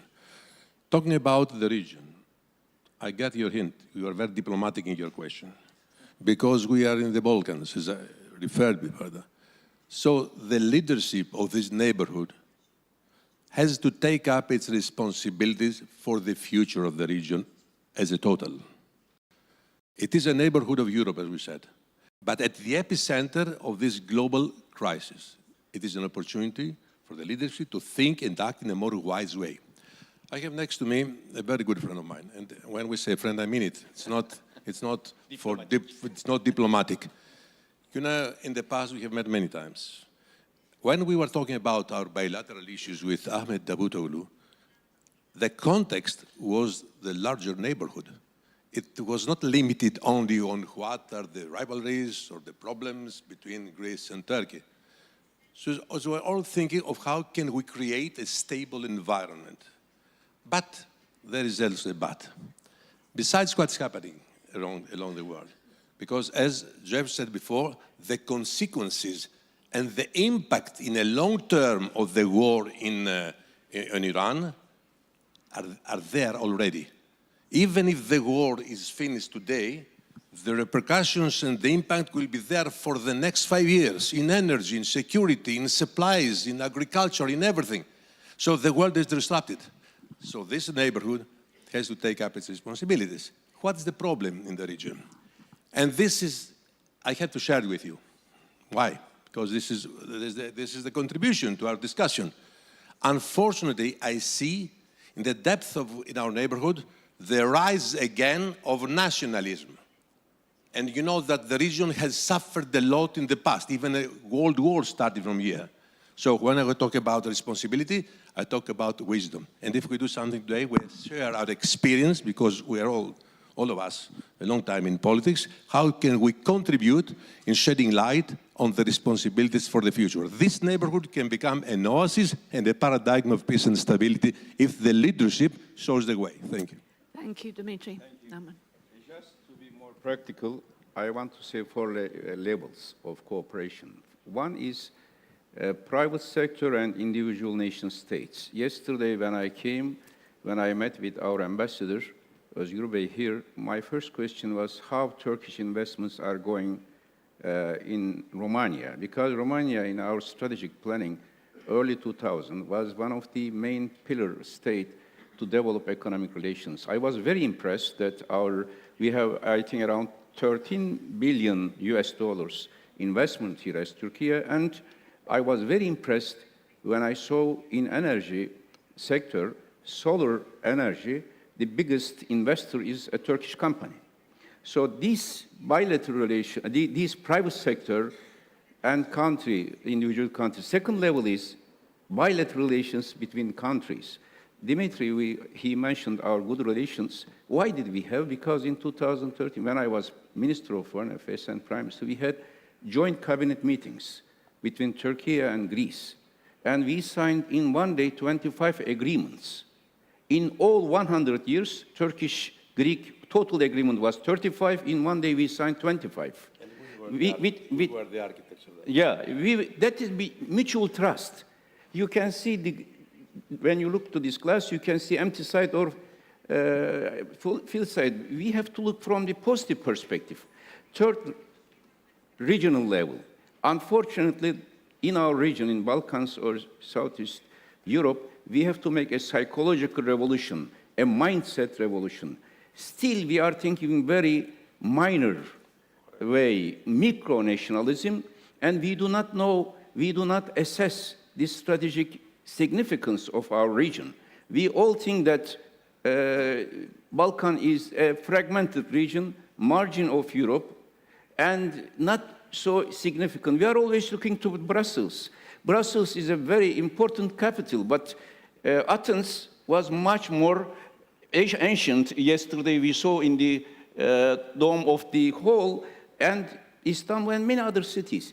What I am saying is, for example, now I am not in the office, but I want to ask to all the leaders of the Balkan region, did they have any regional meeting between foreign ministers, or if they are very busy, between energy ministers to make some strategic assessment and consequences of the crisis in the Gulf, how it may affect Balkan region? You do not think that Gulf is far away, no. For example, TAP is the biggest resource, nature resource, one of the biggest, non-Russian dependent, the only, Azerbaijan, Turkey, Greece, Albania, Italy. And now you think that Gulf is far away, but Iran is a Caspian Sea country. Fortunately, with the wise attitude of Azerbaijan and Turkey, they are not part of any war. But one day, if this war spreads to Iranian Caspian coast, if it affects this, that will be affecting our region. So why I am giving this, there should be some regional mechanisms among ministers, for example, trade. I was very happy when I heard from Mr. Secretary General about I asked him how the meeting is continuing, since Ukraine and Russia is in all these meetings of Black Sea Economic Cooperation. He has a great job. I don't know how he managed in the meetings, but that Black Sea Economic Cooperation is important. The most strategic step Turkey has taken, and I admire our government in that sense, is that grain corridor. During the Ukrainian crisis, grain corridor. You should not forget that the straits, which is water crossings like Bosporus, Dardanelles, Suez, Bab el-Mandeb, Hormuz, and also if it spreads to China, Malacca Strait and Indonesian Straits will be the biggest, the most strategic corridor. So the geopolitical earthquake happened in 1990s was geopolitical. This one is geoeconomic. And without thinking global-wise, you cannot come to Europe. And coming to the last level, European level, I don't see a strategic leadership from the European side. If there is a strategic leadership, Europe has to have a new strategy regarding Turkey's participation. Not only, I am not looking from nation perspective. Today, Russia, United States, they think, as I said, like Cold War, but China is rising, India is coming, and in Hormuz Strait, India wants to play a role because 50% of resources are coming from there. Where will be Europe standing? And in Europe, where will be our region standing? Our individual countries might be important, but our individual countries' national interest will be meaningful only if that interest is consistent with the European, regional, European, global interest and cooperation. We need to have much more comprehensive strategic assessment, and we should not be looking just from the narrow, small hostilities or competitions between us, but we have to see Balkan region may rise again if we come together and if we can control the crisis and maximize the strategic interest of all these crises. Thank you. A message for unity for both.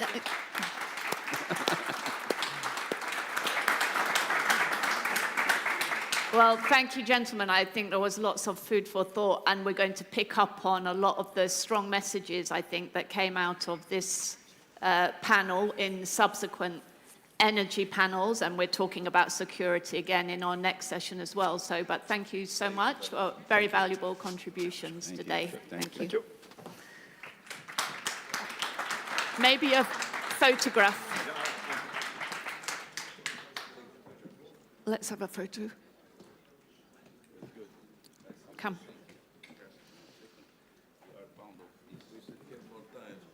We should have more time, yes. Always more time. We want more time. Next time, more time for our panel.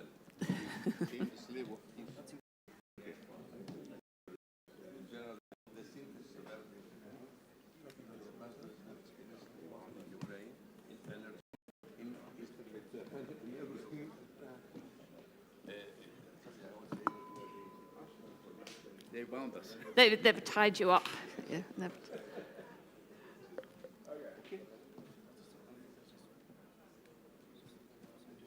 Ahmed, you are tough. We shan't let you go. Okay, we're ready. My daughter is checking my card. Okay. Thank you. Thank you, gentlemen. Thank you very much. As always, in a few words, to the heart of the problem. Thank you, thank you. Okay, ladies and gentlemen, we're going to continue looking at the Europe security architecture in our next session. So let me invite our next panel to join me on the stage. Tarja Jakola, Assistant Secretary General, Defense Industry, Innovation and Armaments for NATO. Welcome, Tarja.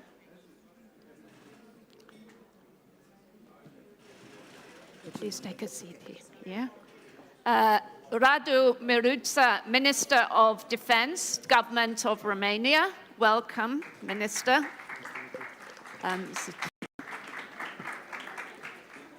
In dialogue with our business representatives, Alessio Menegazzo, Chief Executive and Country Manager, PPC Group, Romania. Welcome, sir. Welcome, Alessio. And Volker Rafel, Chief Executive of E.ON Romania. Welcome. Welcome, all of you. So we've truncated our session, but we're going to give you the time that was allocated. You know, this, usually we have this clock here that tells everybody the time, how much time they've got. It's not working. Maybe it can work for future sessions. So everybody's got a few opening remarks, and we're having a conversation after that. So starting with NATO, our NATO representative here. Thank you, and good morning to everybody. Thank you so much for inviting me today. It's really great honor and pleasure to be back here in Bucharest. Actually, less than 6 months ago, we were here organizing together with the ACT and hosted by Romania, NATO Industry Forum, the ever biggest industry forum that we ever have had, more than 900 participants from governments and industry being here. So it was a very exquisite event bringing together our defense industry government. And in November, actually, what we said, we reiterated that industry is not just a partner, but an integral part of our deterrence and defense, and it actually underpins it. So it was very, very good for me to hear the earlier panel discussing about the private sector and the importance of private sector. So I have actually 3 topics that I would like to address. First, what are the NATO current priorities, and how actually industry is part of that. And then talking a bit about the transatlantic defense industrial base. And since the title of our panel is Building Europe's Security Architecture, I thought I would also talk a bit about complementarity between NATO and EU and how that can benefit the alliance and our deterrence and defense. So looking at the NATO's current priorities, I'm sure you all are well aware that in June last year, the Ministers of Defense agreed new and significantly increased capability targets. And those targets are really ambitious, as you must have heard earlier. And those targets, of course, then were kind of followed on by the Hague Defense Investment Plan, where heads of state and government pledged to spend 3.5% on core defense and 1.5% on defense and security-related investments by 2035. So these 2 issues are interlinked. For allies and for allies to be able to meet their targets, they need to invest in defense, and of course, they need also to buy the defense capabilities for our collective deterrence and defense. So this is a question about the allies' rearmament, and also working together closely with the industry so that the industry can deliver quantity and quality and at pace. And of course, like our Secretary General has underlined in several occasions, at the same time, we need to continue to support Ukraine. So when we look at the capability targets, I'm sure you must have heard our Secretary General saying that, for example, in the area of air and missile defense capabilities, the requirements are 5-fold higher than what were earlier. We are also talking about increase in terms of ammunition, tanks, armored vehicles, just to make a few examples. And I really need to commend Romania having taken decisive action over the last year to fulfill your urgent capability needs, including contracting, for example, new air defense systems. So what we are doing now at the NATO, and especially in my division, we are assisting our allies to the maximum extent possible so that they can meet these capability targets. So we, for example, have set mechanisms in place to aggregate demand and also to support nations procuring together, which could ultimately lead to a co-production and bringing those jobs and skills to Europe that the Executive Vice President mentioned earlier in her intervention. But we are also supporting nations to multinational capability development, and we are looking at identifying defense production bottlenecks and assess the risks that are in our supply chains. Critical raw materials is a good example, for example, where the nations are currently working together to multinationally procure and stockpile critical raw materials. But we are also working on standardization, which is a critical element for interoperability, and interoperability is critical in case we need to fight together. So we need to be interoperable. When I'm talking about industry, I'm not talking just about the traditional defense industry that produces the weapon systems, platforms, fighters, vessels, but also the new tech, the civilian side of the industry, where new innovation is coming up that can support nations to meet their capability targets and also at pace. So we are looking at areas like AI and autonomy, of course, very relevant. So then a few words about the EU-NATO cooperation and more capable European defense, interoperable with and complementary to NATO, makes our alliance stronger, contributes to the transatlantic burden sharing. We have 23 member states and allies that are the same. And of course, nations have single set of forces, but they also have single set of industry. So therefore, strengthening the defense capabilities of the EU allies, we also strengthen those of NATO. So when it comes to the new EU defense instruments, we very much welcome them. It supports our common members to bolster their industrial capacity, help them to meet their NATO capability targets. When we look at instruments like the Defense Industry Program, the European one, or the Security Action for Europe instrument. But at the same time, we have underlined by NATO that these instruments should be as inclusive as possible, and they should support cooperation among EU companies, but those of the rest of our alliance. And we cannot really forget, if we look at the alliance, that we have an extensive industrial basis, not just on the other side of the Atlantic, but also when we talk about UK, Turkey, and for example, Norway. So we need to kind of utilize leverage on all of these. When we're looking at the EU and NATO, I quite often have said that we should build on the strength of these two organizations. NATO has a strong process to put together the capability targets. We have a military standardization, but EU has economic power and regulatory power as well. So what we need to do is build on our strengths and bolster practical cooperation in defense industrial matters. But we cannot forget our partners, countries like Ukraine, or our 4 Indo-Pacific partners, Australia, Japan, New Zealand, and South Korea. We need to build cooperation with them as well. So to conclude, we are now preparing the Ankara summit, and our defense industrial cooperation will be in central role during the Ankara summit as well. We will be hosting the NATO Summit Defense Industry Forum that will further emphasize the important role of the industry is playing for our overall security. And of course, we in NATO continue delivering the deterrence and defense of our 1 billion citizens. And like our Secretary General mentioned, when the Romanian president recently visited the NATO HQ, NATO is to defend each inch of Allied territory. And now I will stop here. Thank you very much. So now over to Minister Miruța. Welcome, sir. So thank you for inviting me here, and congratulations for organizing such an event here in Bucharest. As so many things are happening around the region, our activity inside Minister of Defense is very intensively. Things are still going in Ukraine, new things are happening in Iran, and all these things are influencing not only the cost of life, but are influencing the decisions we are analyzing inside NATO, inside the European Union, and inside Minister of Defense.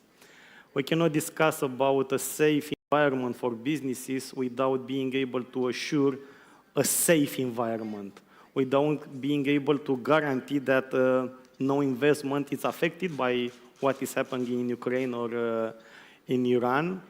And given this context, we just approved the budget for the Minister of Defense, where this year 40% of our entire budget is allocated for new investments. In the same time, we are running 21 projects around SAFE. 11 of these projects are individual acquisitions, but 10 of them are common acquisitions. Things are also happening around the Black Sea, so we are contributing in order to secure the eastern flank. We are discussing with our allies in order to understand what we could do better in order to increase the efficiency. In fact, there are some issues. We are discussing about United European segment, but in the same time, the acquisitions for the defense ministries are still fragmented. We cannot discuss about 27 individual solutions for only one military problem. From that perspective, it's a huge challenge for the European countries in order to duplicate our acquisitions, in order to understand what we should do individually in order to contribute for the entire eastern flank. And this is an ongoing discussion. The good thing is that we have the capability to demonstrate that attacking a NATO territory is not a good option. And the capacity to discourage the others is the most important aspect we are working on. And we can do this by increasing the investments. We can do this by having common acquisitions. And we can do this by entertaining non-stop dialogue in between the Minister of Defense. This is what we are doing. And from that perspective, the NATO territory, the European territory, and the Romanian territory, it's a 100% safe territory. Thank you so much, Minister, for that. So we're going to hear a kind of business perspective on this, which is obviously entirely appropriate given that this is the emphasis now in terms of the European defense strategy. You know, there's spillover, definitely spillover effects for industry. So Alessio Menegazzo, first of all, just to hear your thoughts on this topic. My many thoughts about what we are living. The first one is we are living now in an era in which you prepare for such a great event.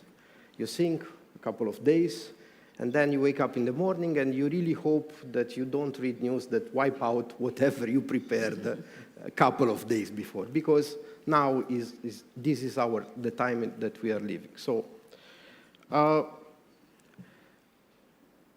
there is a general understanding that the invasion of Russia in Ukraine didn't start with the boots on the ground. The attack was prepared with some time in advance. It was an economic attack, and it was done in the moment in which the European Union as a whole had a plan that was a plan to be independent from the Russian gas, which is called the Green Deal, that now it's something that seems very far away and seems that became a very ideological topic or measure. It was not. It was the most intelligent thing that we could do at the time to increase our capacity and our possibility to be free from any dependency coming outside of Europe. Because from the efficiency standpoint, of course, a system running more on electricity is the most efficient one. And when Europe took a stand on this, we saw immediately the reaction, an energy crisis provoked by Russia. And it seems that we discuss about something that happened 20 years ago. It's not far away. Now we are facing another crisis, and it seems that we did not learn, we really don't have learned the lesson. So, if there is this clear link between security, energy, and economy, if everybody agrees that there is a need of a common, finally common strategy for defense in Europe, the common approach for an energy strategy, finally there is a defense strategy, willingness to have a common European defense strategy, the same approach for energy does not yet exist. There is still a discussion that is mostly run on national basis, while if we go back in time, we see that one of the pillars, the visionary constituencies of the European Union were having at core defense and energy. And after 60 years of missing these points, we are here again yet. I really hope that this time we understand the lesson. I really hope that this time Europe is a little bit more authoritative in the matter of energy towards the national states. It has to be a common policy because consumers are smarter than us, are faster than us. We already see that with the 2021 energy crisis, now with what is happening in Iran, the number of people that wants to be as customer independent and have energy in their own hands, prosumers, will grow, and will grow, because customers and consumers move fast than institutions. And this is another lesson that we do not yet have learned. If we stick with very complex and very local regulations, with very nationalistic center opinions in energy, we are going to lose this opportunity to have a very robust and very welfare-driven Europe like we were experienced in the last 60 years. I really hope that this is something that is clear for everybody. Security and energy are today are the same topic. And I'm very happy that listening to yesterday's conversation with Mr. Letta, today with Minister Miruța, that this combination between economy and defense starts to build. I am also very positive on the feedback of Ambassador Comanescu, because yes, now it's time, and this is perhaps the biggest problem that we have in Romania, that the public sector and the private sector sit together to design, to co-design. And I really hope that this terrible time, this uncertain time that we are living, gives us the spin to do this step ahead, because I think that the lack of willingness to sit on the same table, to co-design, not only to consult, to co-design between the private and the public sector was the really missing point in Romania in the last 15, 20 years. We lost opportunities, we lost money. Romania could have been richer, safer, and less aggressible from populistic, nationalistic, and not European value cord sentiment that, unfortunately, we still see. Thank you. Thank you so much for that. So over to Mr. Rafael. Yeah, thank you very much for the occasion and the conference, which is a good occasion for talking to each other on many dimensions. I can't agree more, but I want to add 3 topics. The first one is, first of all, good news. We are living in Europe.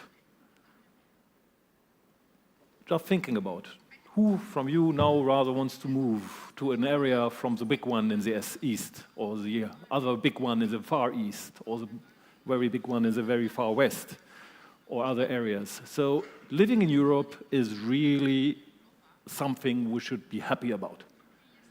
And it deserves to be defended. Because liberal democracy, as it was mentioned by Mr. Acemoglu yesterday, is the attractive thing. It's not, formerly we had someone promising freedom, another one promising equality. They are not promising these things anymore. Liberal democracy is the most attractive thing we can have, and it must be defended. And liberal democracy only works if we have strong institutions, credible institutions, functional institutions. Topic number 1. Topic number 2 now is on defense industry, and here I'm not talking as CEO of E.ON Romania, but I'm talking in my other role, having the honor to be the president of the German-Romanian Chamber of Commerce. We are doing all we can to support German investors in defense industry to come here to Romania and to invest, and it happens. We also do our very best to support that these are nucleus for clusters taking place in Romania with Romanian actors around, because we learned recently there was a public debate between the CEO of Rheinmetall and the Ukrainian president about the role of the big ones and the role of the small ones.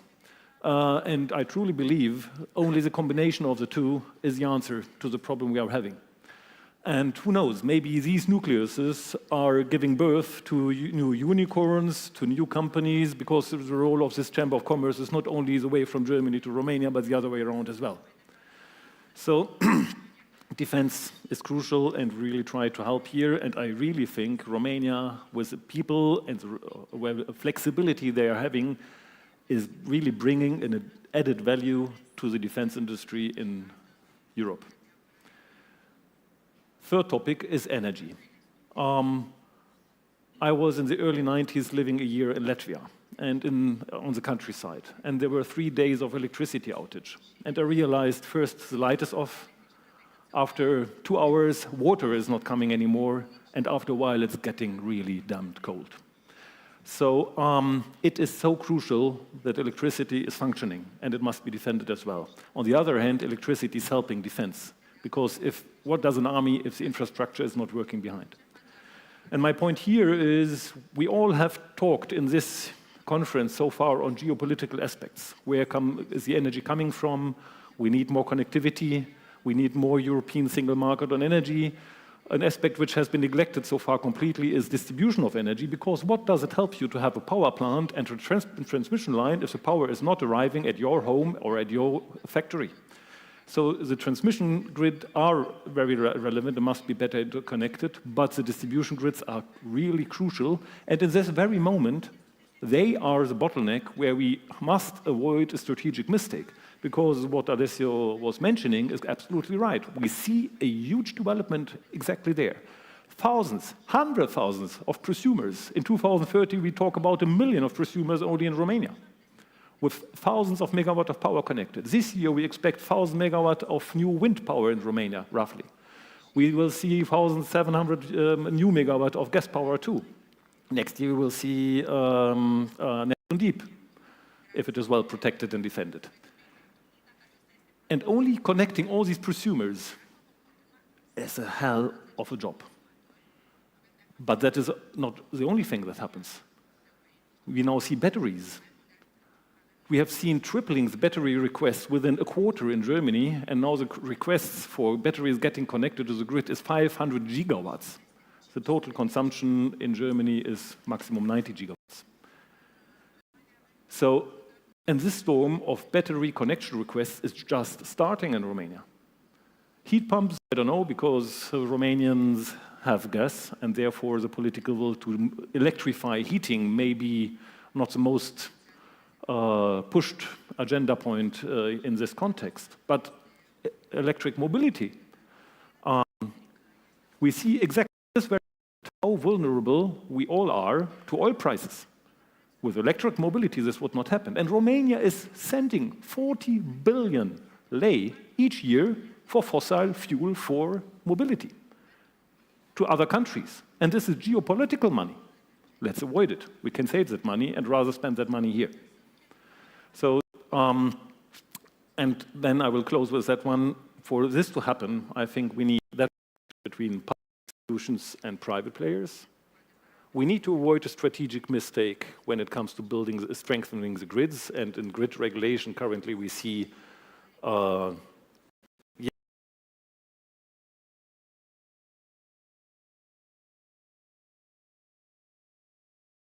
in the administration of EU funds. Romania has the once-in-a-lifetime and the last probably once-in-a-lifetime chance to attract so many billions of euro of EU funds. And it is a pity to give it back as it happened, partially. And even the money which is already here is flowing too slow in order to be realized. This, I think, very much can be avoided. We all have to work together to really make it work in the future. I think we can. And also East Invest, and here with that one I really close. East and West is a new EU program for strengthening infrastructure along the border to Ukraine. And EON is working active in Poland, Slovak Republic, Hungary, and in Romania, and next to the border to Ukraine.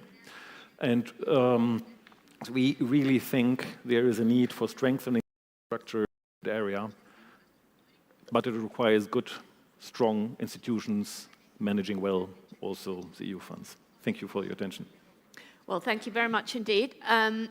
We're going to take about 10 minutes, so we're going to go a little bit into our coffee break, but we want to have a bit of a discussion. So maybe I will come back to the Minister, first of all, just to respond maybe to some of the points that have been raised by our business representatives here about who really did emphasize the importance of this public-private partnership, the need to work together, and maybe there hasn't been enough of that in the past, but now both in terms of defense and the defense industry and in terms of energy, there's really a premium now on having that cooperation. Just to hear your thoughts about that, first of all. And I know you're not the energy minister, so that's not necessarily what you're here to talk about that. And we will later address again some of the points about the energy single market in energy and so on. But yeah, just on what the government can do really, both in terms of the defense and energy sector, building those partnerships. By creating joint venture as soon as possible in between the government companies and the private sector. This wasn't done at the normal potential before. And I started to do this since I was the Minister of Economy, where it was a joint venture between Pirochin Victoria and Rheinmetall for a powder factory, where it was for the first time when we introduced in the contract as a mandatory condition to interact with the local supply chain. And this is something we should do for all the contracts. Regarding the other requirements, at the European level, at the NATO level, everybody is discussing about a way to increase the production as soon as possible.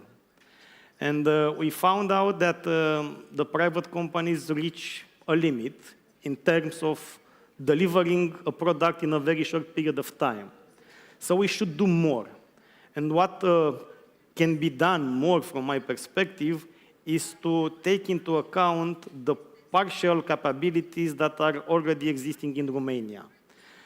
We have a national defense industry where technology is not yet present in all of the corners, but there are some parameters that are necessary, like warehouses, like bunkers, like environment permits that are mandatory for a new factory, like strategic positions for producing ammunition. And at the European level, and this is something I already asked for Commissar Kubilius, is to create a mapping in between what is partially existing and what is which are the necessities for the private sector in order to create a map. Maybe a new factory cannot be done in a very short period of time, but maybe a private investor is interested to use what is already in place in order to speed up the production. And we are discussing this inside the Minister of Defense and inside the Minister of Economy regarding the ongoing projects we will sign as new acquisition in the next period, in the very short period of time. We are interacting with the private sector in order to ask for localization. Asking for localization is something that is generating two main benefits. The first one is to interact with the local economy, and maybe before this one, it's a strategic situation for the Minister of Defense to have production in Romania. And we understand that for having production in Romania, for a factory to be moved in Romania, an additional price is to be paid. And we are taking into consideration this additional price, but it's very clear for me, we won't pay artificial prices just because we are asking for localization. we started discussion, and this is something new that I'm going to announce. When we started the discussions around SAFE, there were some private ammunition producers that announced a price. Now, when we are going to sign the contracts, they come back to us with about 30% additional. Then that 30% additional is in addition to what they announced by their own initially. We won't accept this. So we need to be fair. We are very interested to involve the private sector, but the private sector cannot push us to accept higher prices just because we have to sign the contracts by the end of May 2031. It's very important for us to interact with them. We are very fair and very transparent. I checked, and this is for the first time when all the projects are published on the Minister of Defense websites with all the criteria, all the prices, all the requested units, all the localization requirements. So everything is transparent. The private sector is knowing all the requirements. We are interacting with them. We are open to answer to all of the questions, but we need to see a transparent way from their perspective as well.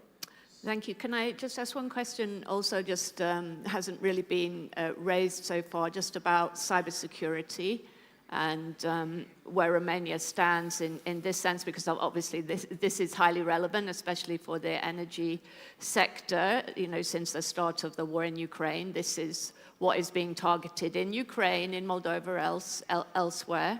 And now we see Iranian operatives being pretty active in launching a whole series of cyber attacks. Yeah, Albania is one country that's been hit, you know, its institutions in recent weeks. So where does Romania stand in terms of its cybersecurity defenses? Obviously, it's a matter for the private sector as well, not just for government, but just to... So if we are discussing about cybersecurity, we cannot discuss only from the Minister of Defense perspective, because there are many institutions that can be attacked, and we are observing each day more than 10,000 attacks against our institutions. Inside Minister of Defense, we have a specialized, dedicated team who is taking care about our systems, and we are contributing to the others as well. So there are several institutions in Romania which are taking care about this threat. But from my perspective, and I think it's something we should address in a very clear way, that disinformation consequence creates a lot of troubles. And at the European level, we should very clear address that disinformation. So the discussion is not only around cyber attacks, the discussion should be also around the way the digital transformation is used in order to introduce fake news, in order to influence the perceptions about national very important aspects. And as a software engineer, I'm always saying that against algorithms, the only way to fight is also with the algorithms. Thank you. Tarja, maybe I can come back to you now. Just ask you to comment quickly on a question now. These commitments have been made. We have the SAFE funds. There's large percentage of European budgets now going towards defense. How can the member states ensure that these defense funds are spent on relevant and useful military equipment? Well, that's a very good question, and I think it's also quite easy to answer, at least for me, representing NATO. We do have the NATO capability targets that the nations agreed on June last year. And that is capability targets that we need to keep the alliance and its population safe in the future. And now the nations need actually to implement those capability targets, to procure the systems and equipment that are needed for the deterrence and defense of the alliance. And of course, I've been very pleased to hear in several occasions Commissioner Kubilius saying that the intention of the EU is also through the different EU instruments to help the joint 23 nations to implement their capability targets.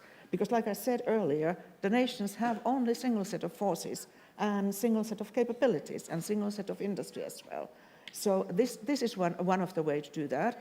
And then also what we have very much underlined is also multinational collaboration, both in procurement and capability development to increase interoperability. And also that is one way of also addressing the fragmentation the minister mentioned earlier, because the fragmentation is not just on the supply side, it's on the demand side as well. And so that is also, I think, one of the key elements to procure jointly. And what we also have kind of underlined to our EU colleagues when we have had interaction with them is that we have a lot of activities ongoing already within NATO when it comes to capability development. So we would need to ensure that we are complementary and also look actually in which domains perhaps the safe loans or the EU instruments could be used to pursue those projects that we already have in place in the NATO context. Perfect, thank you. Just to finish up, because we are out of time, but just to come back to our business representatives, just to hear from each of you, I guess in a way you've already indicated what this is, but what's your kind of, what would be your kind of key, what do you really want to see, your priority in terms of the energy security and I think your point, you talked about Mr. Letter and his points yesterday, single market in energy, that's the most, is that the most important thing on the agenda from your point of view, or what is the priority both from, here in Romania nationally, what do you want to see from this government, but from the EU? There are two dimensions. One, I would love that the answer that Pedro Sanchez gave a couple of weeks ago on how Spain would be impacted by the Iran crisis war. And his answer was, today the price of electricity in Spain is 15 euro per megawatt, while in neighboring country is 100, 115, 110. I would love, looking forward, that this is the European answer. We have in Europe 15, 20 euro per megawatt hour. And they achieved it because they invested massively in renewables and in networks and in digitalization. Looking forward, we need to prepare for, we need to be resilient, but we need also to think about the future. It's a topic that is as relevant as this crisis is what is going to happen and which will be the mass deployment of artificial intelligence in our life. Europe needs to be attractive for this domain, for this activity. And you can be attractive only if you have predictable, cheap, correct energy prices. Okay? This is how you can create value. What is my expectation from the European institution is that for a topic as relevant as energy, there has to be a political top-down decision on how energy and investment are regulated all over Europe. It's clear that we are lacking behind with investment. It's clear that investments are needed. It's clear that the network needs to be modernized and digitized, and we don't have the luxury anymore to leave each and every country to come with their things, I don't know even how to define them, okay? And they are going to make all of us pay. So this is my... Okay, very clear. Thank you, Mr. Maybe I can just end with a very practical example. When the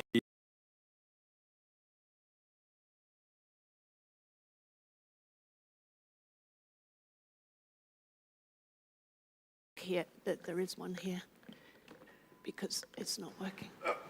Yeah, thank you. Oh, no, it works this one as well. Okay, thank you. So there was an extremist attack in Berlin a few weeks ago. And afterwards, there was a discussion about transparency. Why the hell did the terrorists know where is a critical element of the infrastructure you could attack? And the pure and simple answer is we cannot hide our electricity grid. I cannot hide it. If you look on Google, and this morning I did a short check. I asked my AI, where is the next transformer station? And immediately I got the coordinates with very precise numbers. If I would program a bomb to land there, and it would arrive exactly at the transformer station, just by asking this one, unless we have our help before the bomb is arriving. So I cannot hide the infrastructure, but what I can do is strengthen cyber resilience, which we do, and by the way, the Romanian team within the EON organization is one of the best. And we have seen that each third cyber attack from hybrid warfare is on energy. Cyber resilience. We also need to have redundancy in our dispatch centers. Imagine just two people come to the dispatch center, enter the door. What happen? We have to avoid this. So it means digitization. And the third thing is, if something happens, I need to be able to fix it quicker by having IT and exactly isolating the disturbance and managing it. And last but not least, to have better grids which are interconnected. If the electricity is not coming from here, it has to come from there. And all this is not yet properly addressed, and I agree. Why the hell do we have 27 energy regulations so different in each country and each of them having different problems? Thank you. Thank you very much. Well, thanks, all of you. We're going to have a break now until 11:45, and we'll reconvene for our next session. But please join me in thanking all our panelists for this session. Thank you.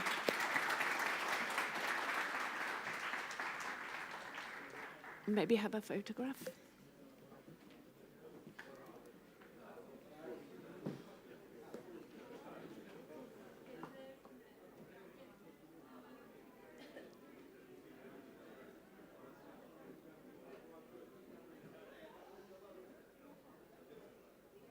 Okay. Thank you. Thank you so much. Thank you very much, Minister.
Technology grows exponentially, improving and adapting to new applications. Practically and metaphorically, we embrace the sunshine. From individual points to entire panels, we utilize the sun's energy, maintaining balance with nature. We will open up a world of possibilities for industrial smart manufacturing.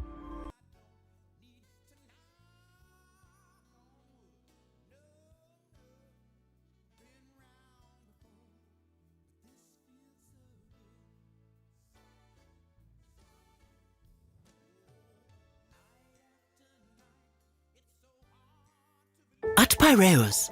Every award marks meaningful progress, bringing us closer to your trust. In 2025, we were honored with 6 prestigious international awards, from the Euromoney Awards for Excellence and the Banker Awards.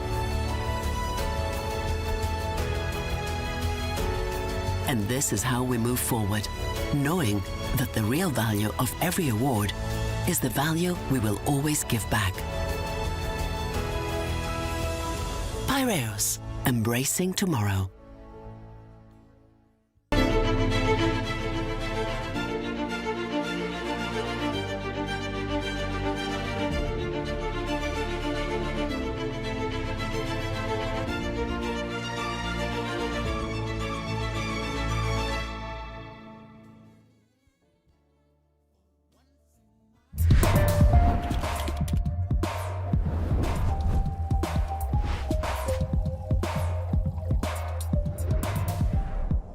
RFI. 9 și 22 de minute. Ascultați RFI, a fost ora 10. Știri curate, informație de încredere. Ascultă RFI România. Pentru cei care vor mai mult decât zgomot. Check this out. It hasn't been such a long time since people first started shopping online, and it was easy to keep up with the clicks. Little by little by little by more, the clicks added up to be more than the stores, and e-tailers worked harder than ever before because they had to keep up with the clicks. The clicks came from laptops, then tablets and phones, Monday through Sunday, office and home, 24 hours in every zone, and still they kept up with the clicks. Now shoppers ask more from the websites they're on, their language, their currency, their way, or they're gone, so you'd better keep up with the clicks. All of a sudden, there are so many must-dos if you want to keep selling, like delivery there, no there, or there. And make it tomorrow, first thing. No time for borders. Got to stay in control, to stay in the flow and continue to grow. But we'll help you. Keep up with the clicks.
You may be wondering what a company with energy for everything looks like. We are PPC, and clean energy is our driving force. Our mission is a sustainable future for everyone.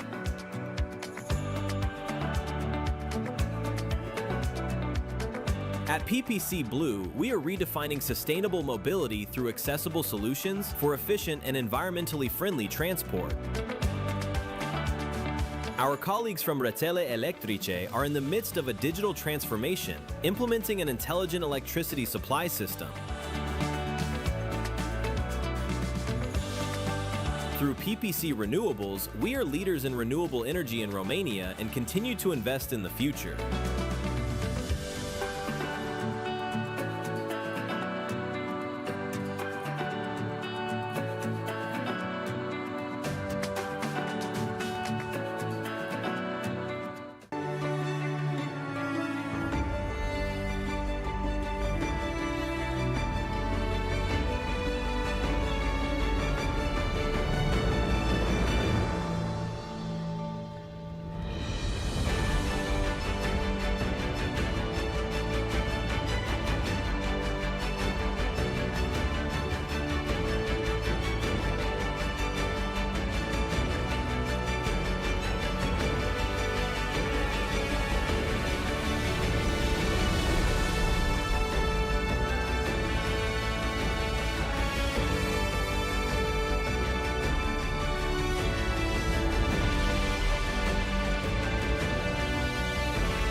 Pentru unii e imposibil. Dar eu știu că se poate.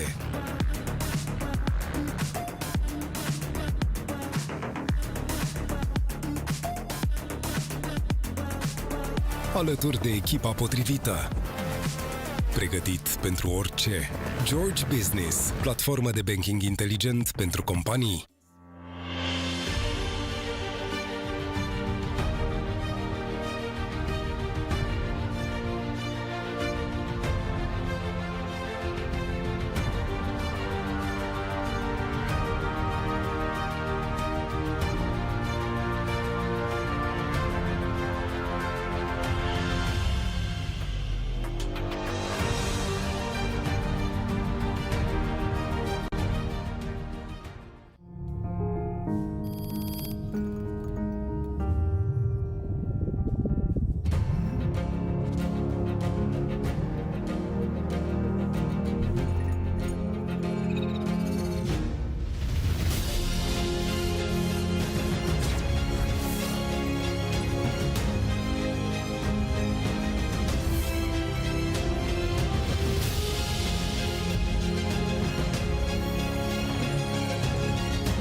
Haha, hey, 2. 1, 2, check for Zoom. This is check for Zoom. Check for Zoom, 1, 2. Mic check for Zoom, 1, 2, 1, 2.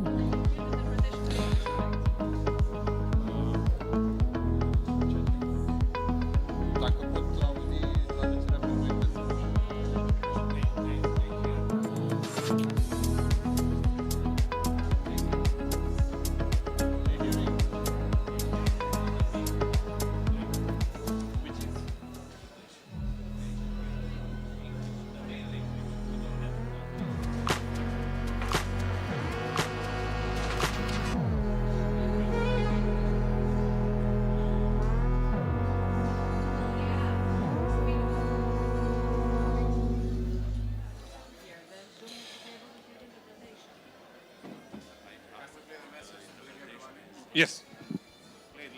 O rețea puternică înseamnă, în primul rând, legături puternice. Împreună găsim mereu soluții pentru că avem o putere secretă. Echipa unită, motivația noastră din fiecare zi. Vino alături de noi. Distribuție Oltenia, parte din grupul Evrio.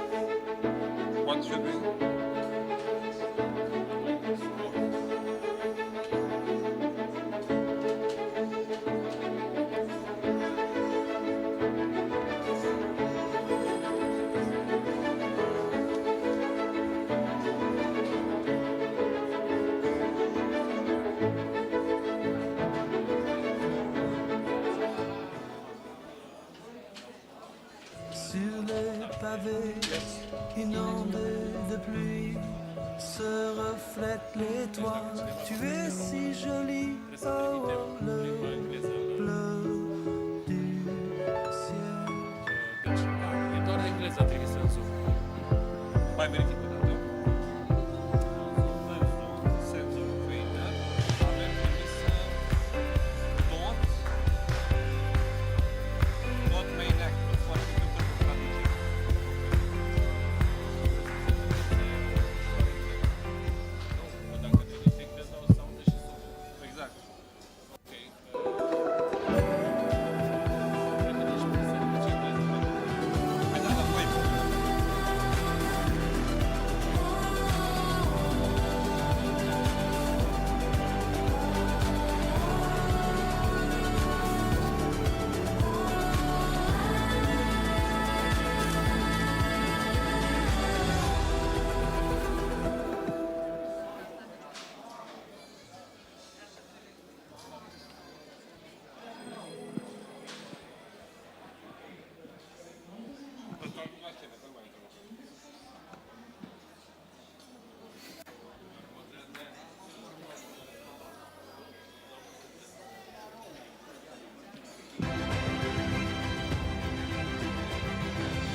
Hard work and industry-leading expertise of Hill International employees is the reason for our success and the reason our clients trust us to deliver their most challenging and complex programs and projects.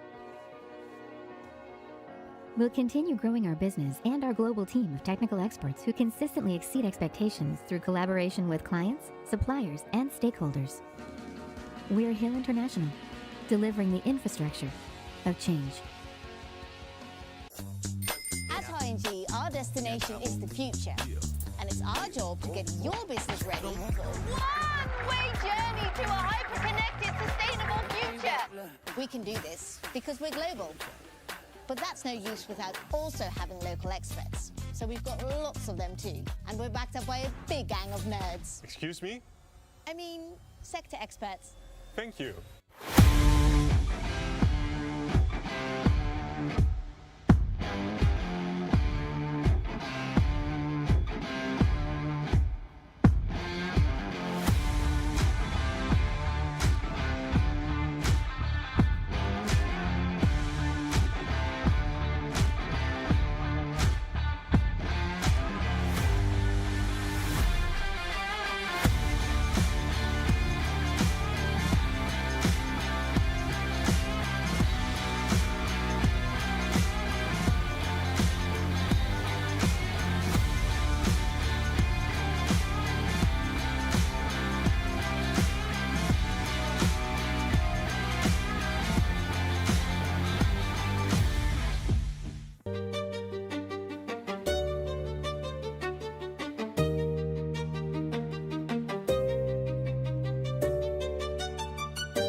Technology grows exponentially, improving and adapting to new applications. Practically and metaphorically, we embrace the sunshine. From individual points to entire panels, we utilize the sun's energy, maintaining balance with nature. We will open up a world of possibilities for industrial smart manufacturing.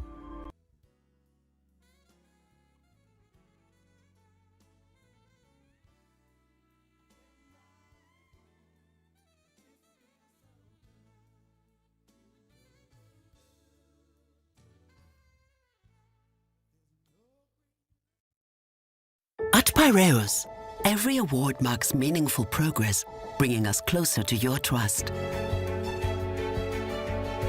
In 2025, we were honored with 6 prestigious international awards, from the Romania Awards for Excellence and the Banker Awards. And this is how we move forward, knowing that the real value of every award is the value we will always give back. Piraeus, embracing tomorrow.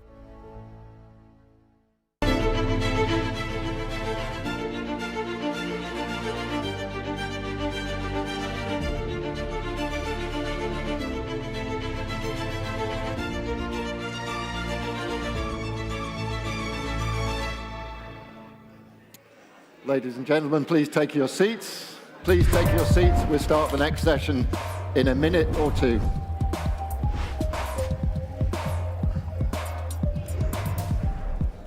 RFI.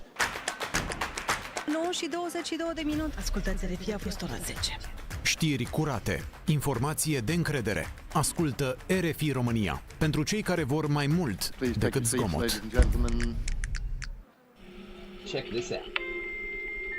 It hasn't been such a long time since people first started shopping online. First, we stay with energy for the next discussion. This time we're going to be talking about building energy corridors in Southeast Europe and the region's strategic role in Europe's energy security. But we're going to have a detailed discussion about that shortly. But before we do, we're going to broaden out and hear from 2 diplomats from the United States to set this topic in a more global context. We're going to hear from Kimberly Guilfoyle, who is the US Ambassador to Greece, shortly. But to introduce her and to give us some introductory words, I'm delighted and honored to welcome to the stage Darrell Nierenberg, who is the US Ambassador to Romania. Mr. Nierenberg, please come and join us.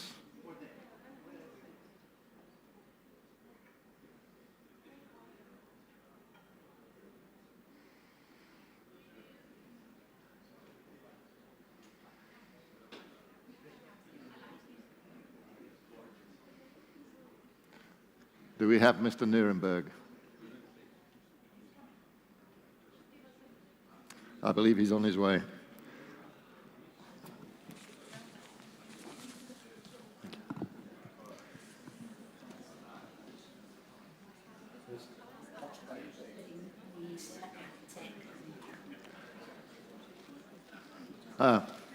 He's joining us by connection. Mr. Nierenberg, can you hear me? Okay.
Mr. Nierenberg, please come up onto the stage, join us, and give us your introductory words. It's a pleasure to meet you. Hey, General Nierenberg. Hi. Good to see you. Good to see you too. I appreciate it. You're very welcome.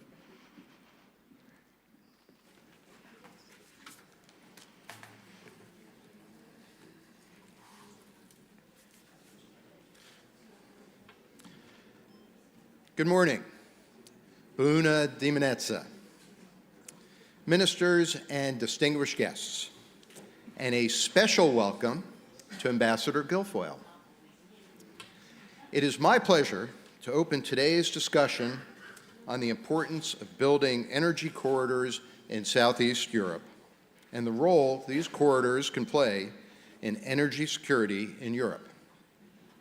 In a few moments, I will welcome my good friend and colleague, Ambassador Kimberly Guilfoyle, the U.S. Ambassador to Greece, to deliver her keynote remarks. But first, permit me to state, it is an honor of my lifetime to serve as President Trump's personal representative to this remarkable country.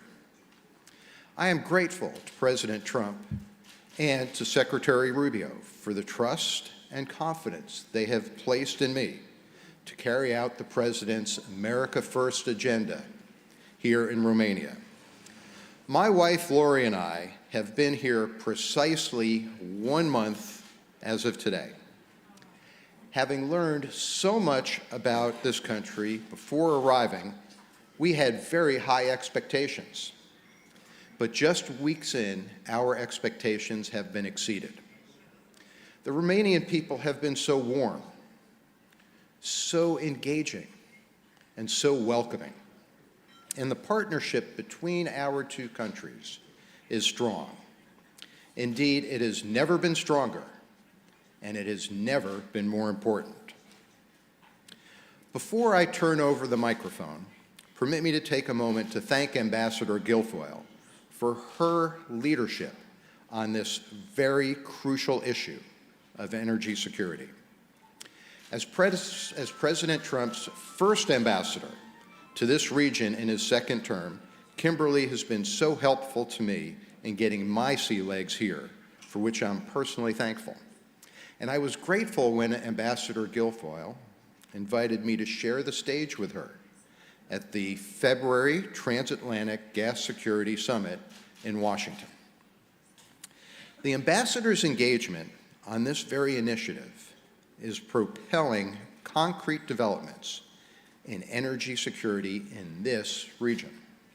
Now, those who know Ambassador Guilfoyle are not surprised by the strength of her leadership on this issue. Her background as a magna cum laude student in college, as a trial lawyer and top prosecutor, which, by the way, is a job I always had wanted, and as a very high-profile journalist and commentator, have prepared her for this very moment in time. Now, on his very first day in office this term, President Trump signed an executive order emphasizing energy security as an increasingly crucial theater of global competition. The President's observation captures exactly why energy security and initiatives like the vertical corridor are so important.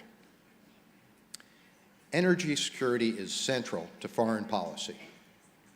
It shapes the choices that countries make, the partnerships they form, and their own sovereignty and independence.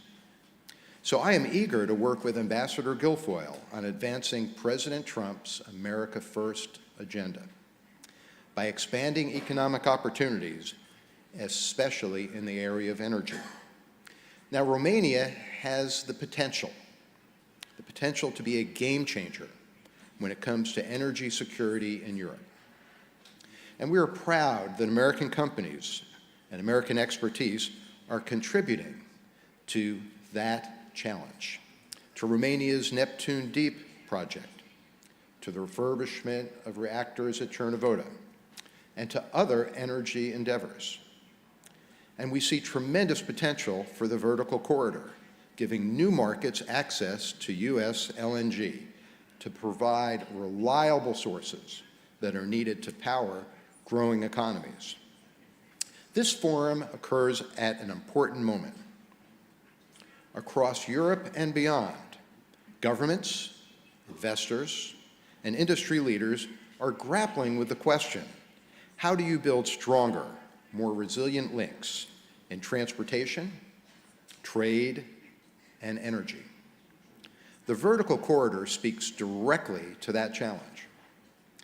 It is more than an infrastructure concept or a line on a map. It is a strategic pathway, one that can deepen north-south connectivity, diversify critical routes, and strengthen economic and energy security in this region in a broader sense. And it's one that runs right here through Romania. So I am pleased to be working with Ambassador Guilfoyle in driving this initiative forward at this very consequential time. On the heels of the very successful PTEC in Athens last year, the ambassador has continued to champion the advancement of affordable, reliable, secure, and resilient energy for Europe. This vision is central to our shared prosperity. So it is an honor, it's my honor, to welcome her here today to address this important forum. And so, without further ado, it is my pleasure to introduce Ambassador Kimberly Guilfoyle to deliver our keynote remarks. Ambassador Guilfoyle, over to you.